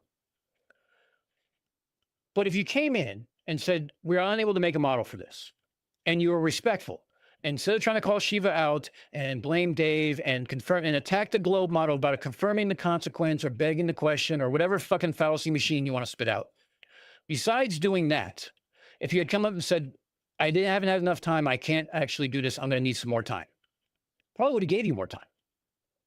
Or we just said, okay, fine. Globe Earth predicted their model. It's up to everyone to see if they're correct and see if their math is correct. Flat Earth doesn't have a model. We don't need to end it here. Then we go to ILS. We prove that the margin of error is too large, that it's ambiguous whether it's going to be flat or globe. They throw out those ones. I presented a third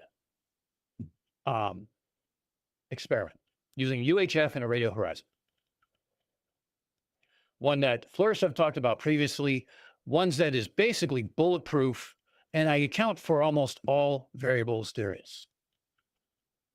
If they had any scientific background, they would have sit there and said, shit, let's not do this, let's do this. But they won't. They won't do this experiment. Do you know why they won't do it? Because it proves a globe, and they know it.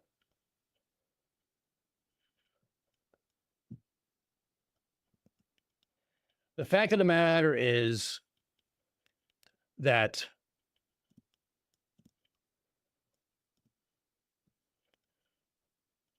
they have had things handed to them to do, to figure out. They could have taken this and ran with it. I already had models built for this. Now, I work 5 days a week. I do anywhere from 8 to 10 hours a day. I'm a dad, single dad who has to take care of my kid. I have a life outside of this fucking channel and this background. I have friends I like to hang out with. I have hobbies I like to do. I don't want to spend a week cooped up in my house doing fucking mathematical models on the daily. But on the way to make Flirst look stupid, I might make a concession. I worked my ass off this week. I was up till almost 2 o'clock in the morning last night, putting the final touches on the presentation. Because explanation and spreadsheet wasn't enough. I needed to show the equations, show what the inputs were, and I'm surprised Shiva didn't actually ask me to go over every block of the output to make sure it equated to exactly what was in my presentation. I would have. Right here. Everything you possibly need to make it work.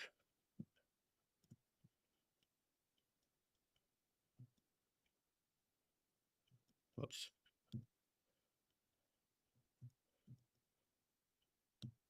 I missed the key. All right, let's do that.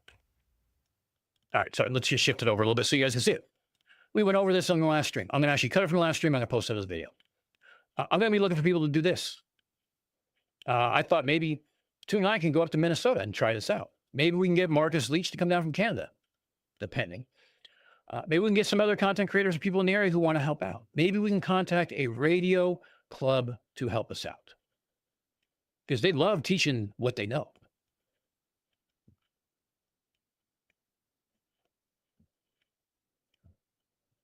If you do an East Coast tour, you can do 4 of these sites in under a week. Let me show you. Montauk is here. That's site 1. 1 day. Get a boat out, go out and do it, go back, drink beers, take the ferry to this island right here, which is Block Island. This Block Island has southeast light. You would do it the same way going this way. Then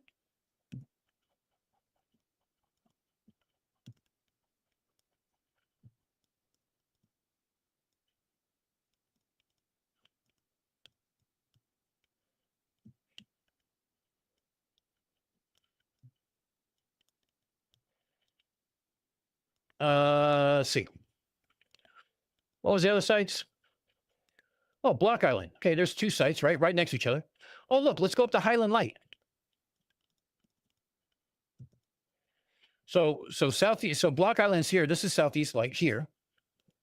Let me just show you guys. And remember, we found others on stream after this, right? Here's southeast light. Cool. What about Highland Light? Oh, we can take the ferry. Hold on. Wait a minute. We can take the ferry from Block Island all the way into Fall River and take a drive across the Cape and be there for the next day. Then we do Highland Lighthouse. Then we jump on the ferry. So it's a few hours. Go into Boston. Get a rental car. And we come up here to Rockport. We can do this one.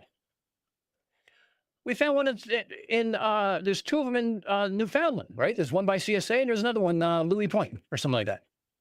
There's one in Minnesota. There's a couple on the West Coast. We found one in Florida for Astronomy Live and I had to go do.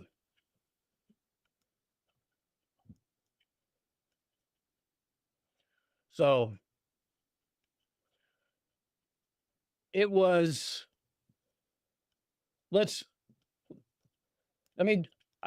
want to be serious about this for a minute. And because all the unfornicated tone and pettiness and satire aside, I rather enjoyed being part of this. I enjoyed being part of the final experiment 2.0, demonstrating that even their best experiment that they can come up with. Remember, Dave put out an all call to join Zoom to talk about an experiment, right? He had his. Stone presented his. Stone's was better. They went with that. Remember that? This was the best they had. Couldn't account for anything. They thought it was a zip line, no margin of error. 0.05 nautical miles. Before we even address the DME and some of the other ones, we're talking about altimeter. We're talking about the alignment of the antenna, where the shims are 0.5 degrees. We're talking about everything, refraction, which is a real thing we know. All these things that were not accounted for. It is sad that this is the best they came up with. And I have to take pause with this because they are either arrogant in their ignorance, thinking reading a couple of papers, they understand how radio works, and they assume how everything kind of goes, and therefore they're right. Or, and they think they're right and they're wrong. Or they're doing it on purpose, which is why they're avoiding this other experiment. Because a inconclusive is a win for flat Earth, right?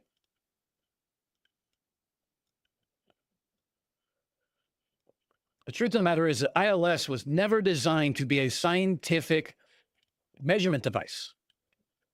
It's a glide slope. It doesn't matter where the glide slope is. The margin of error gets smaller as you get closer to the airport. We're talking about DME. We're talking about the glide slope itself. You're going to land on the airport regardless of what the margin of error is. This is how engineering works. There's nothing perfect in the RF world. Ask anybody who's even dialed in a radio in their car.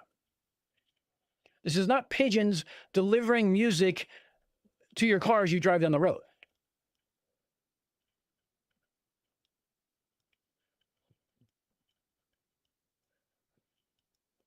I was embarrassed. Not by my presentation, not by Mike's presentation, not even by my occasional refutation I threw in there, because Mike covered everything. I really didn't have to cover anything. The DME one I want to address. Was that cherry-picked? In a way. It was cherry-picked because that's the FAA standard. Yes, most of the systems work very much better than that. But what's the standard? How do you know what your airport that I'm going to go to Vancouver Airport and they're going to tell me what it is? I'm going to go to San Diego and they're going to tell me what it is. A lot of those airports were very large airports.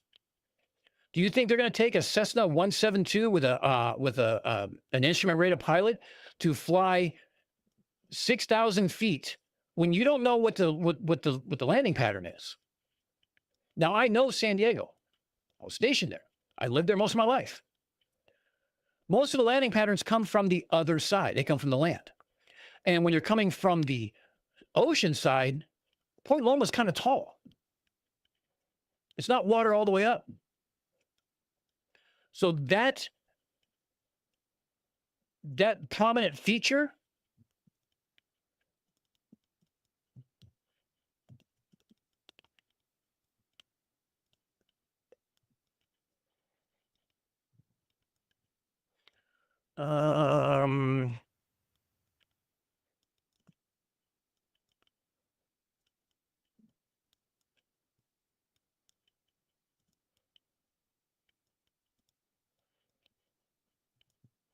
depending on what exactly your actual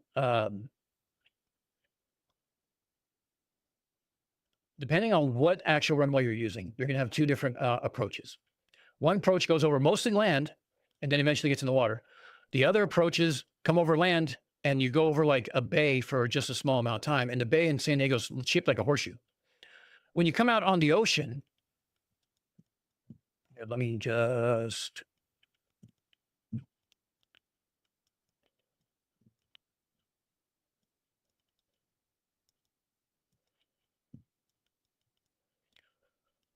So, actually, I take back. I was thinking of a different one. So this is one. Most of the flights go this way. They come in over Balboa Park and everything else. Then they take off this way, up over the water. So even if you're out here doing this, this isn't water. the distance between these, how do I do a measurement?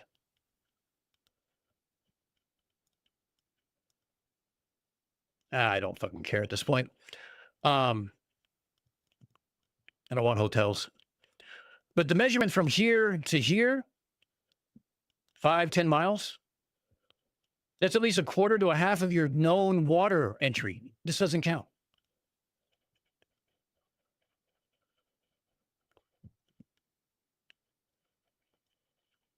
This is just a poor setup.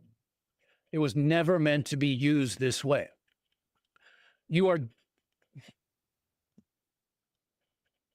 as I was saying, I don't trust the altitude of a plane that's stating what it is on radar 24, that the air traffic controllers say it's at, and everything else, right? Unless I can measure it with a fucking ruler or a tape measure. It's not meant for that.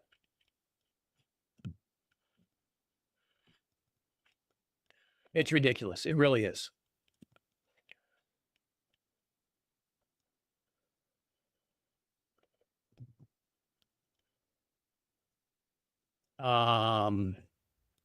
Dixon Hill, we'll look at a few of these.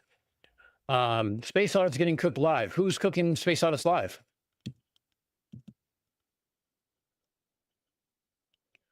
Yeah, Astronomy Live. Almost like I know what I'm talking about, right? You come overland, over Balboa Park. Here's the fun thing. Balboa Park has an outdoor amphitheater. They put up plays out there. They have like Shakespeare in the park and stuff like that. I've seen many plays there where the actors stop while the plane flies overhead and they pick up right where they left off. It's fucking amazing. It's crazy to watch. There is a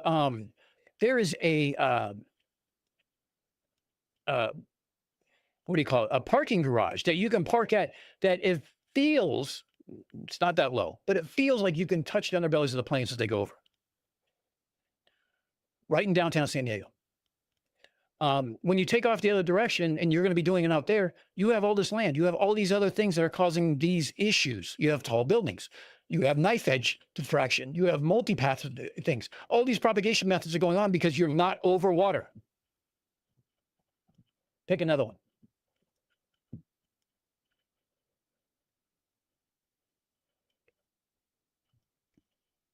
Sorry, I was looking at Dixon Hill Lighthouse. It's not coming up, but let's see. Where is that near? Cockburn.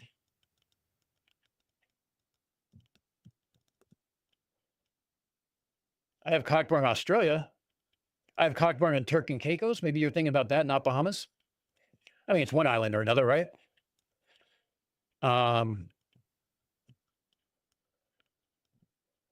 Grand Turk Lighthouse. Let's see what this looks like. Hey. Now that could be a winner as long as we have access to the top. Because you go way down here, right? Set up, get one. Come up here. This looks to be about, I'm guessing, 30 or 40 feet. Come up here.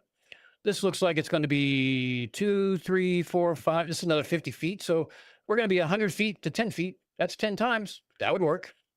Who wants to go to Grand Turk? And we can go scuba diving and drink a lot. Some German guy who knows math is calling them out for their shit trig. I felt like we were landing on that parking garage. I saw that. I know it's landing into San Diego is a little weird. I'm not going to lie, because you get low and there's buildings on either side of you. And if you are on the left side of the airplane, you can see some of the murals that are put up in town. There used to be one in Shamu. I don't think it's now anymore. I think it's a surfer. Different things growing up, different times. But yeah, it's an interesting place to go into. Also, ATC will line you up on the runway. That's not convenient for them, I think. I don't know, not a pilot. Yeah, how about this? You have to line up on that runway, right? There's a plane coming in. What if he has to go around? You don't have a plane landing and from both directions on a single fucking runway. You don't even have them lined up that way, because if that plane has to get out of the way, the little plane has to move first, not the big plane.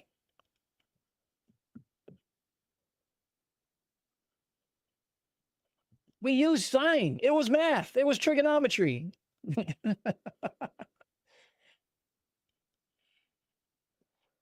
All right, Cubby Cake's in for scuba diving and drinking. So we'll go do science one day and we'll go do drinking for 2 days. How's that? And some scuba diving. I know there are some wicked dive sites around this location. I'll join you if someone else pays. Nick, come on. I'm not monetized.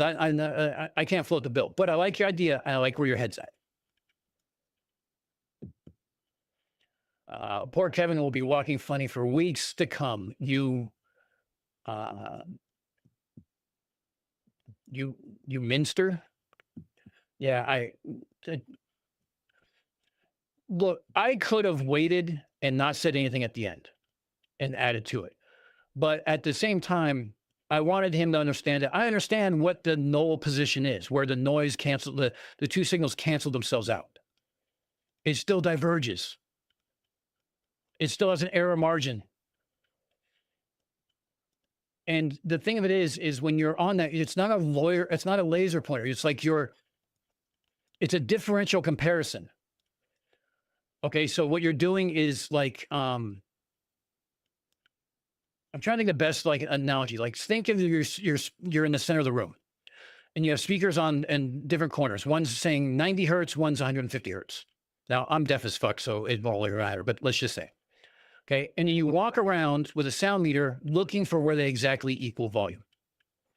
Okay, now that balance point depends on the speaker placement, the wall reflections, furniture blocking the sound, the room acoustics, whether the carpet is wet or dry, whether it is carpet or not, how you aim the speaker with plus or minus 1 degree of error.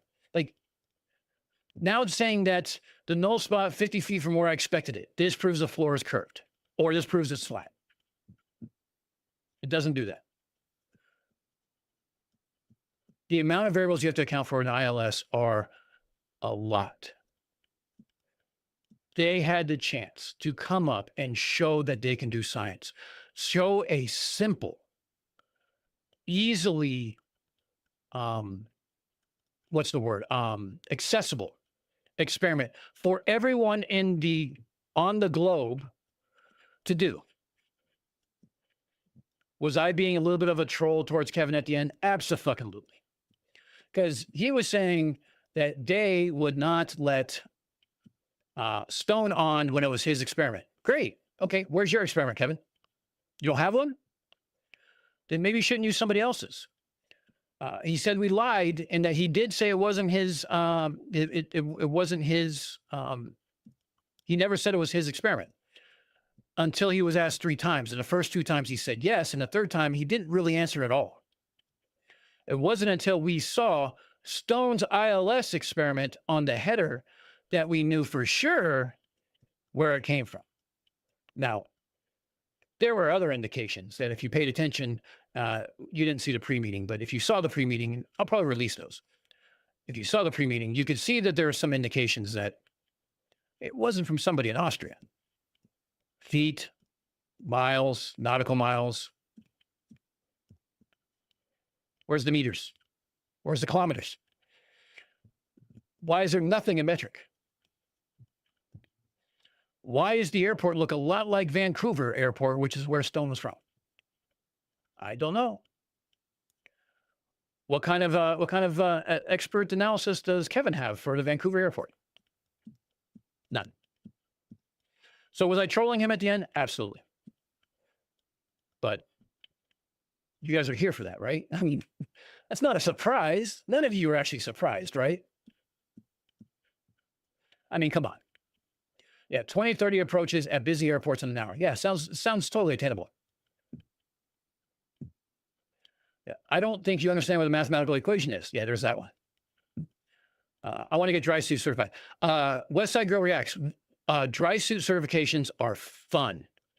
I actually want to get my dry suit out and I want to fill it up with 4 PSI gauge, which means a 4 PSI differential between my tri-laminate with 3 layers and it has a Corda outer layer. Fill it up to 4 PSI. Now, if you get up to 5.5 to 6, you could blow a seal. So I want to make sure it's right at 4.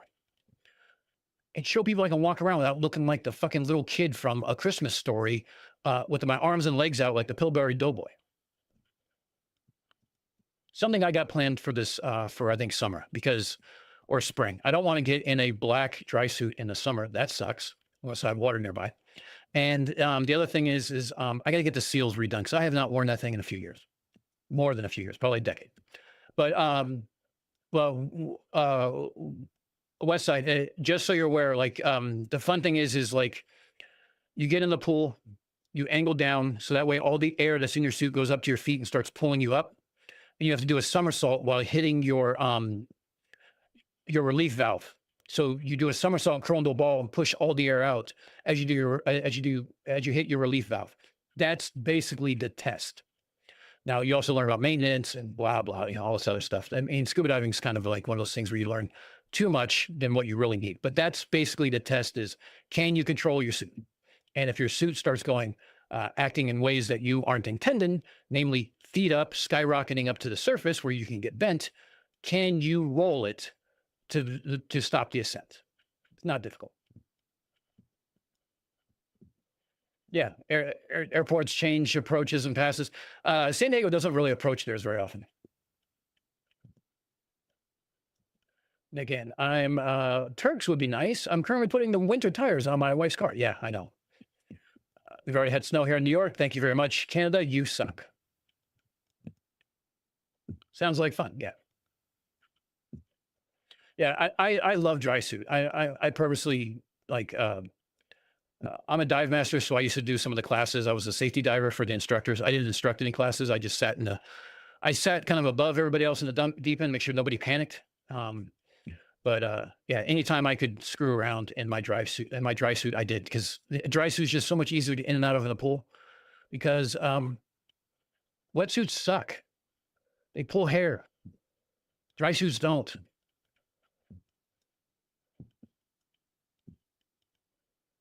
Oh yeah, airports charge a fee. So if you notice, he posted a PDF and he said, "Here's how much it costs to rent an airplane." I'm like, "Cool. Does that come with a pilot?" And I wanted to wait till he was done because I wanted to see if he was going to address it. I wanted to give him an opportunity to address it. I didn't want to just start stepping on him because that would be rude. So I waited till he was done. Then I was like, you know what? Does that include a pilot? No. Okay, so that's an extra cost. All right, got it. I was cordial. I was trying to be nice.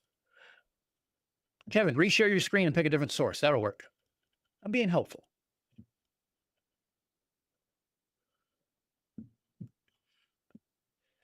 So we got about 20 minutes. I will say this. I'm going to be cutting this stuff up. I'm going to be providing all sorts of either some small videos, some laughing cuts, maybe with some laugh track or something stupid. Make it like a game show. I don't know. There's a few things I can do with this. I don't want to necessarily disparage Kevin, because at least he showed. I would like to find out from Globe Slayer what sort of pressure he was facing, because it sounded like Kevin could have used help, and Globe Slayer knows the Ether cosplayers from X.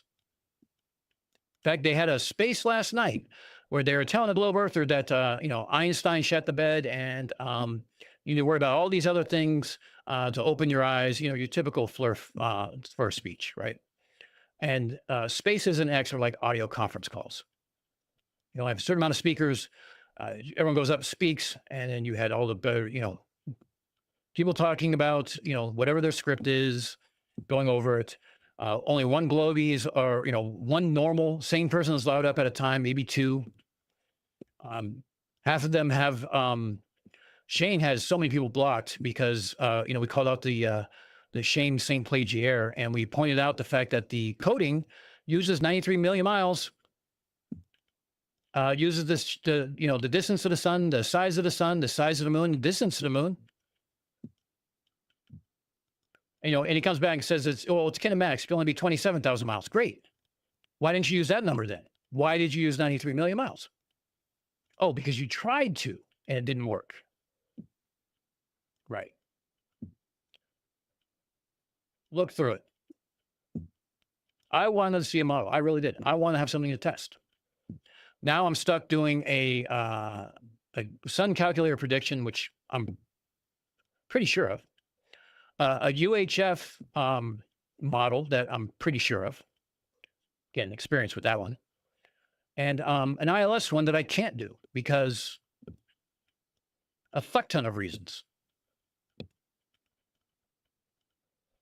Gurney was causing problems. He just got blocked.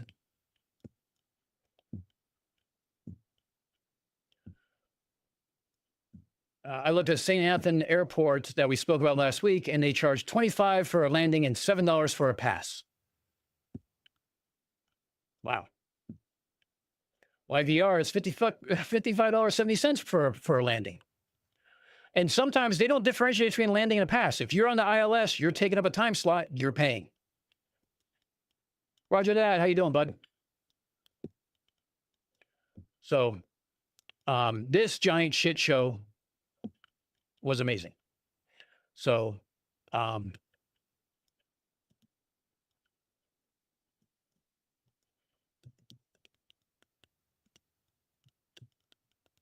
hold on a second. Let me send a quick message.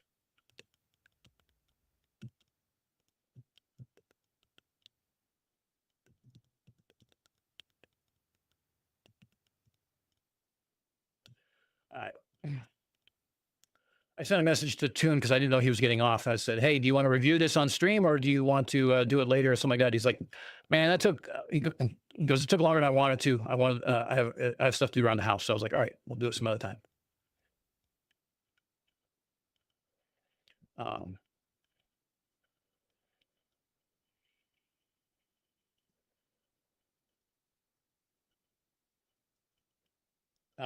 So let's see. Yeah, some people dropped out when for closing comments. I kind of hope we get closing comments on that because I had a few things I wanted to say, but whatever. I'm doing wonderfully, Roger that, because I got to basically bend over flirsdom and fly an airplane right up their ass sideways. So that was fun.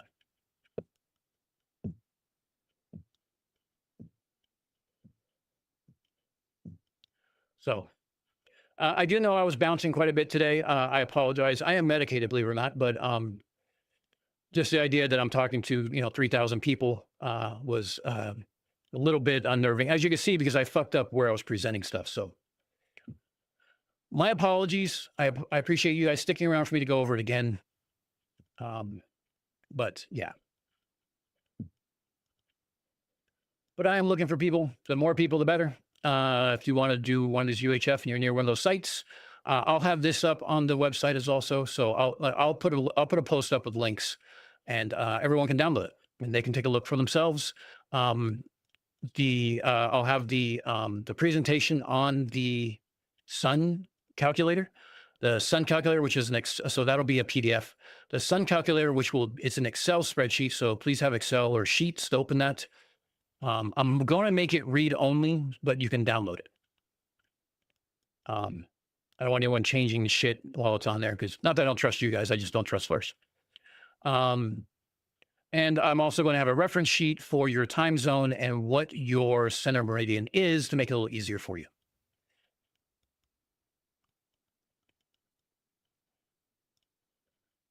At one point, Kevin accidentally showed a Telegram chat. Yeah, I noticed that. I didn't want to have to say anything. I thought it was rather funny that he called it out, and but like there was rumblings going on that somebody was throwing a fit because he wasn't reading the refutation that was provided to him. So, while we're here, real quick, I got 13 minutes. I want to go over a little bit. Of course, I wrote all over this shit. Some of the usual complaints and refutations to this UHF experiment. Okay, so bear with me. For those who don't know, I'll have that experiment kind of cut out from the live stream, but it's on the last Shiva stream. We covered it afterwards. We also covered it during the stream. So feel free to go there. I will have it up as a standalone, probably within the next week. So,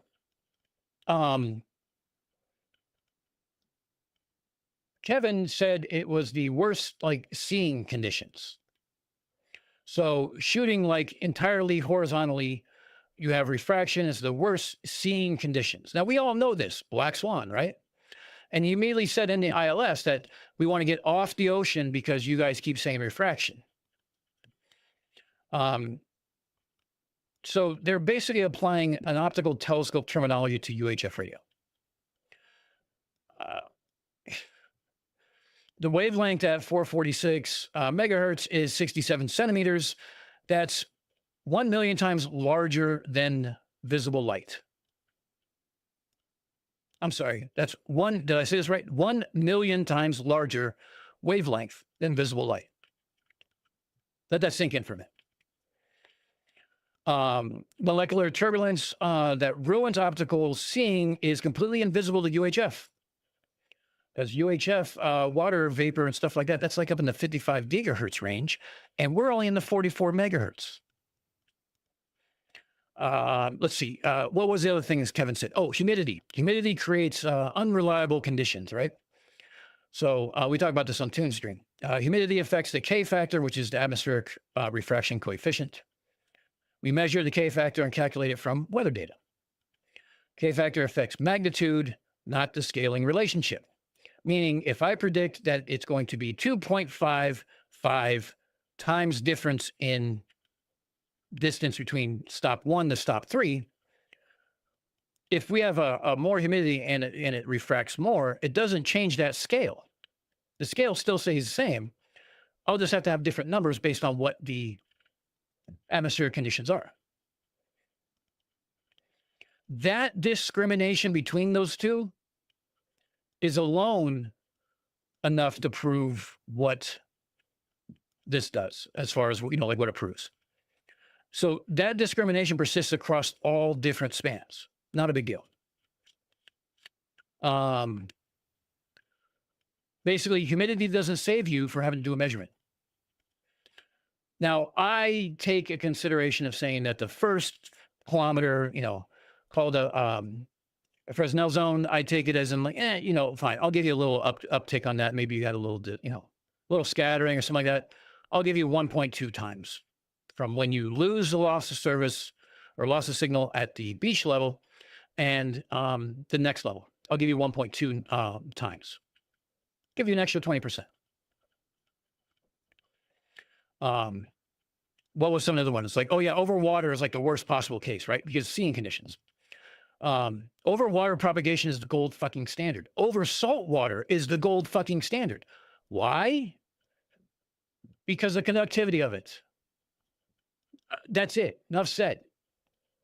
If I did this in a desert across arid ground, it'd be shit. Propagation sucks. You lose signaling more there than you do over saltwater. Saltwater is the gold standard. Why wouldn't you do it? We also eliminate things like scattering. We eliminate vegetation and stuff like that by doing this. Not difficult. What was the other one that they said? Oh yeah, like near zero altitude, like pointing it right at the horizon, right? That's the entire fucking point. The receiver must be near sea level. We said 10 feet at the boat. That maximizes sensitivity to a geometric horizon effect. The transmitter varies in height, not the receiver. That isolates the single variable being tested. That's the fucking point. And if you want to claim multipath or some other interference, something like that, whatever. Somebody said that the radio horizon can only exist on a flat Earth through atmospheric effects. I'd like to see the fucking math on that one. That also goes with the scaling, by the way. When we talk about multipath, it's like, where we start getting interference patterns, stuff like that, right? Multipath over water creates false horizon and extends the range unpredictably. I think that's what Indio said. That multipath totally debunks this whole thing. The problem is he has it backwards. So what multipath actually does over water is you have two signal paths. You have a direct, which is the transmitter to the receiver line of sight. The multipath is the reflected off the water. So that's transmitter to the sea to the receiver. So over seawater at UHF, the reflection coefficient is right about -1, near perfect mirror. The grazing angle geometry creates a constructive interference. The result is the range is extended up to 1.4 times beyond free space. But that doesn't eliminate the horizon, it reinforces it. It's just a little further. Direct path also becomes a tangent. The reflected path also becomes a tangent. Both are also subject to refraction again. But both paths will cut off simultaneously because of curvature. Someone said something about ducting. By the way, ducting only happens and refraction only happens on the flat Earth. Explain that one to me. Ducting be accounted for. In that instance, we would say, hey, look, there's a temperature inversion. Let's do it another day. Don't give a shit. What's another one they use? GPS is unreliable. Yeah, I think we know that's bullshit. You're just assuming globe Earth. No, I'm not actually. I'm assuming a flat Earth. But I'm doing the model for a globe Earth based on my training that says where the radar horizon is. Flat Earth uses different propagation physics or some shit. Yeah. Show me the math. Show me how that works. Show me the mechanism. Show me everything else. That's it. That's the points I wanted to address.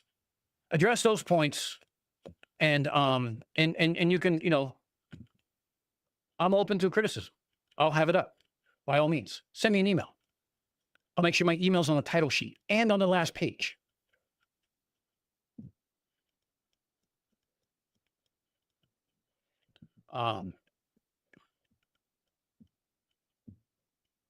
So let's see. To be fair, Ryan, who has literally only spoken 3 times in 2 different calls total, has presented the best flat Earth evidence to date. Yeah, quiet. It looked like fun. You did very well. Thank you, Roger. I appreciate it. One of Shiva's assistants ripped into Kevin after you left the call, but Toon showed up. Yeah, I know. I was debating about hanging out, but I was like, I want to get back to you guys. I knew better. As soon as I clicked it, I'm like, I should have stayed.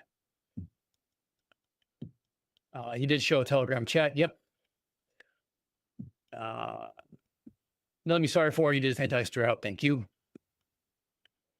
Today, I learned nanometers are not to be confused with nautical miles. Yeah, that's a fair assumption. How much BS did Kevin spout? A lot. In my experience, ducting at UHF is considerably more rare than at VHF. Absolutely correct. And again, that goes in the coefficient, that goes into all the other things, the frequency, blah, blah. I mean, look, when we talk about radio, and you heard this when the pilot got on, there is a shit ton of variables that go in the radio.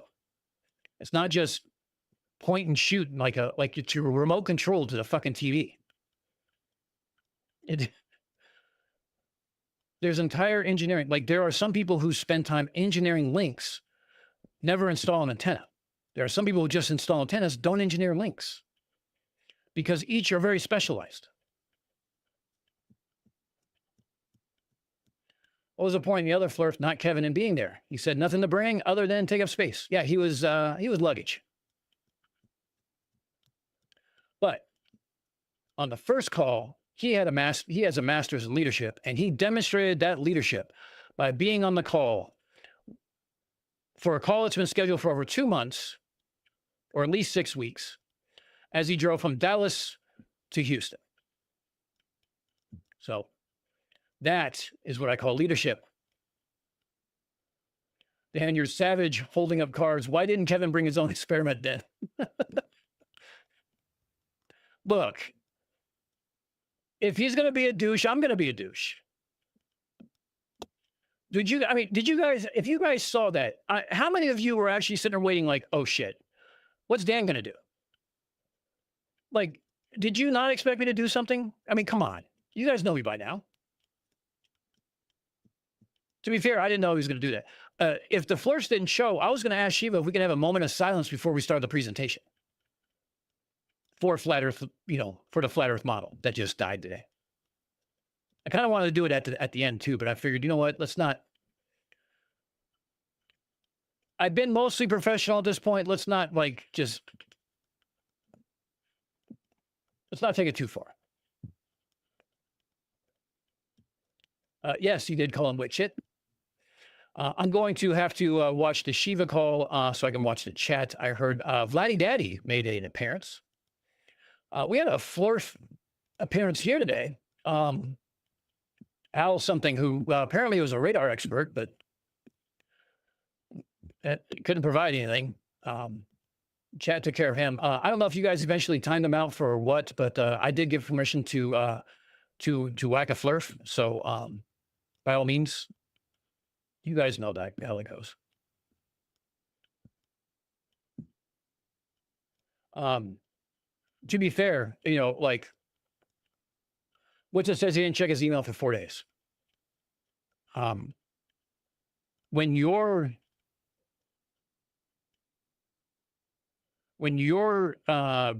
if you're posting on X, you should be in your email. If you're posting on X for those 4 days while you're on the shitter or what the hell's that, whatever are you doing? Shouldn't you check your email too to make sure it hasn't showed up yet? It went 4 or 5 days before they answered, and it's like, dude, we've already moved on to somebody else because you took forever to answer. I waited 2 days. I didn't see it right away. I went on with my day. Next day showed up. I went on with my day. I checked it after work. Now, granted, I have a job. After work, I checked. I was like, oh, shit. Hold up. Hey, here's some information. I have to get this other information to you by Monday. I need the weekend because it was like on a Thursday into a Friday.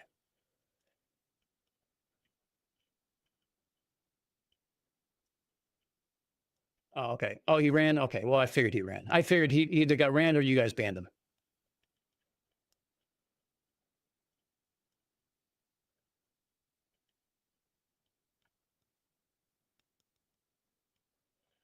I mean, if you want to measure using radio, use omnidirectional UHF antennas with calculable patterns, calculable waveforms, and controlled variables so that the only variable you are going to change is going to be the height.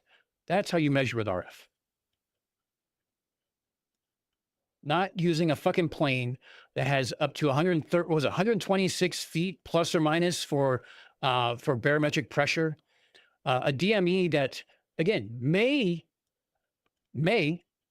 actually perform better than 0.6, you know, than plus minus 0.3 nautical miles. However, that's the standard. Is when was that airport certified? When was it calibrated? When was that effect actually counted as? Okay, if you can provide that information, great. We'll use it in the model. Don't know it? Don't know. Can't use it. I have to go off what the standard says. I work in telecom. Everything's about standards. Do we go better than standards? All the time. But that's more of a lucky coincidence than anything else.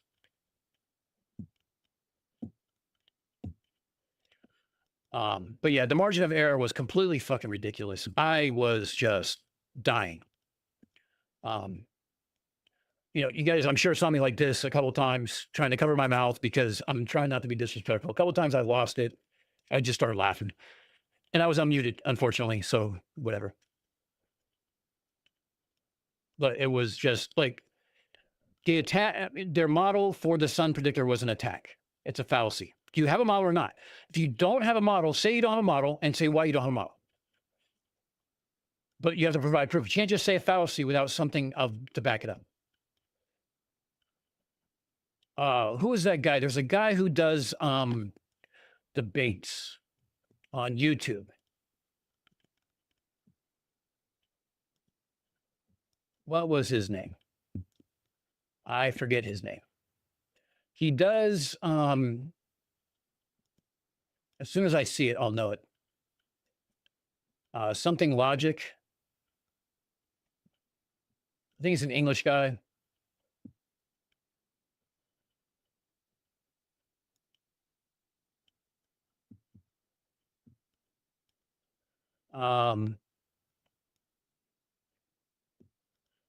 I have way too many fucking subscriptions.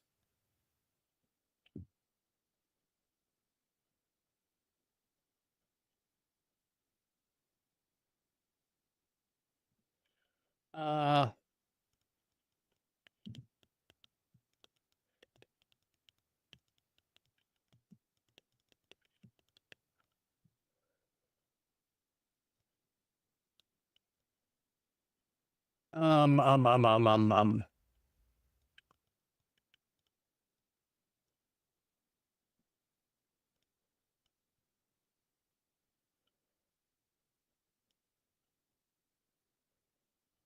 No, it's not Brian's logic. It's fuck.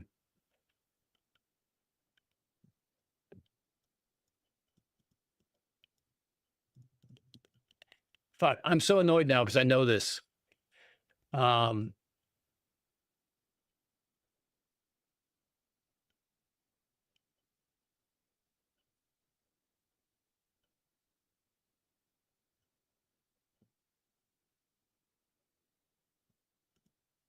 Rationality Rules.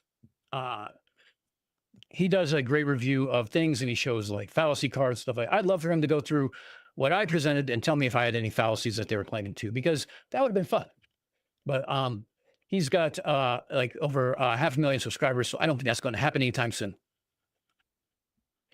So oh, he might be Irish, but no, he's it's a great channel, by the way. If you enjoy he does a couple of great ones. There was somebody who Charlie Kirk went to Oxford, and this a feminist Oxford student destroyed him and just let him do what he normally does and walked him right into it. But Rationality Rules covers it amazingly. So he does, he reviews all sorts of things and stuff like that. So. All right, it's after 4 o'clock. I got shit to do. I'm going to head out, get ready for dinner, and go walk the dog, and enjoy the rest of my weekend. I got football to watch tomorrow. I got leaves to clean up. I got all sorts of shit to do. So I will not be around. Maybe at night. Who knows? Depends on how it goes. But thank you all for being here. Thank you for hanging out with me. Thank you for enjoying this with me and keeping me sane, because your chats were a nice distraction. I really wish I didn't have to represent and that you guys could see what I was presenting at the time. So I apologize, but we'll go through that. Either way, thank you again. So as always, on the Unfornicated channel, we say, stay unapologetic, stay uncensored, and stay unfornicated. And to all the science deniers out there, go fuck yourself.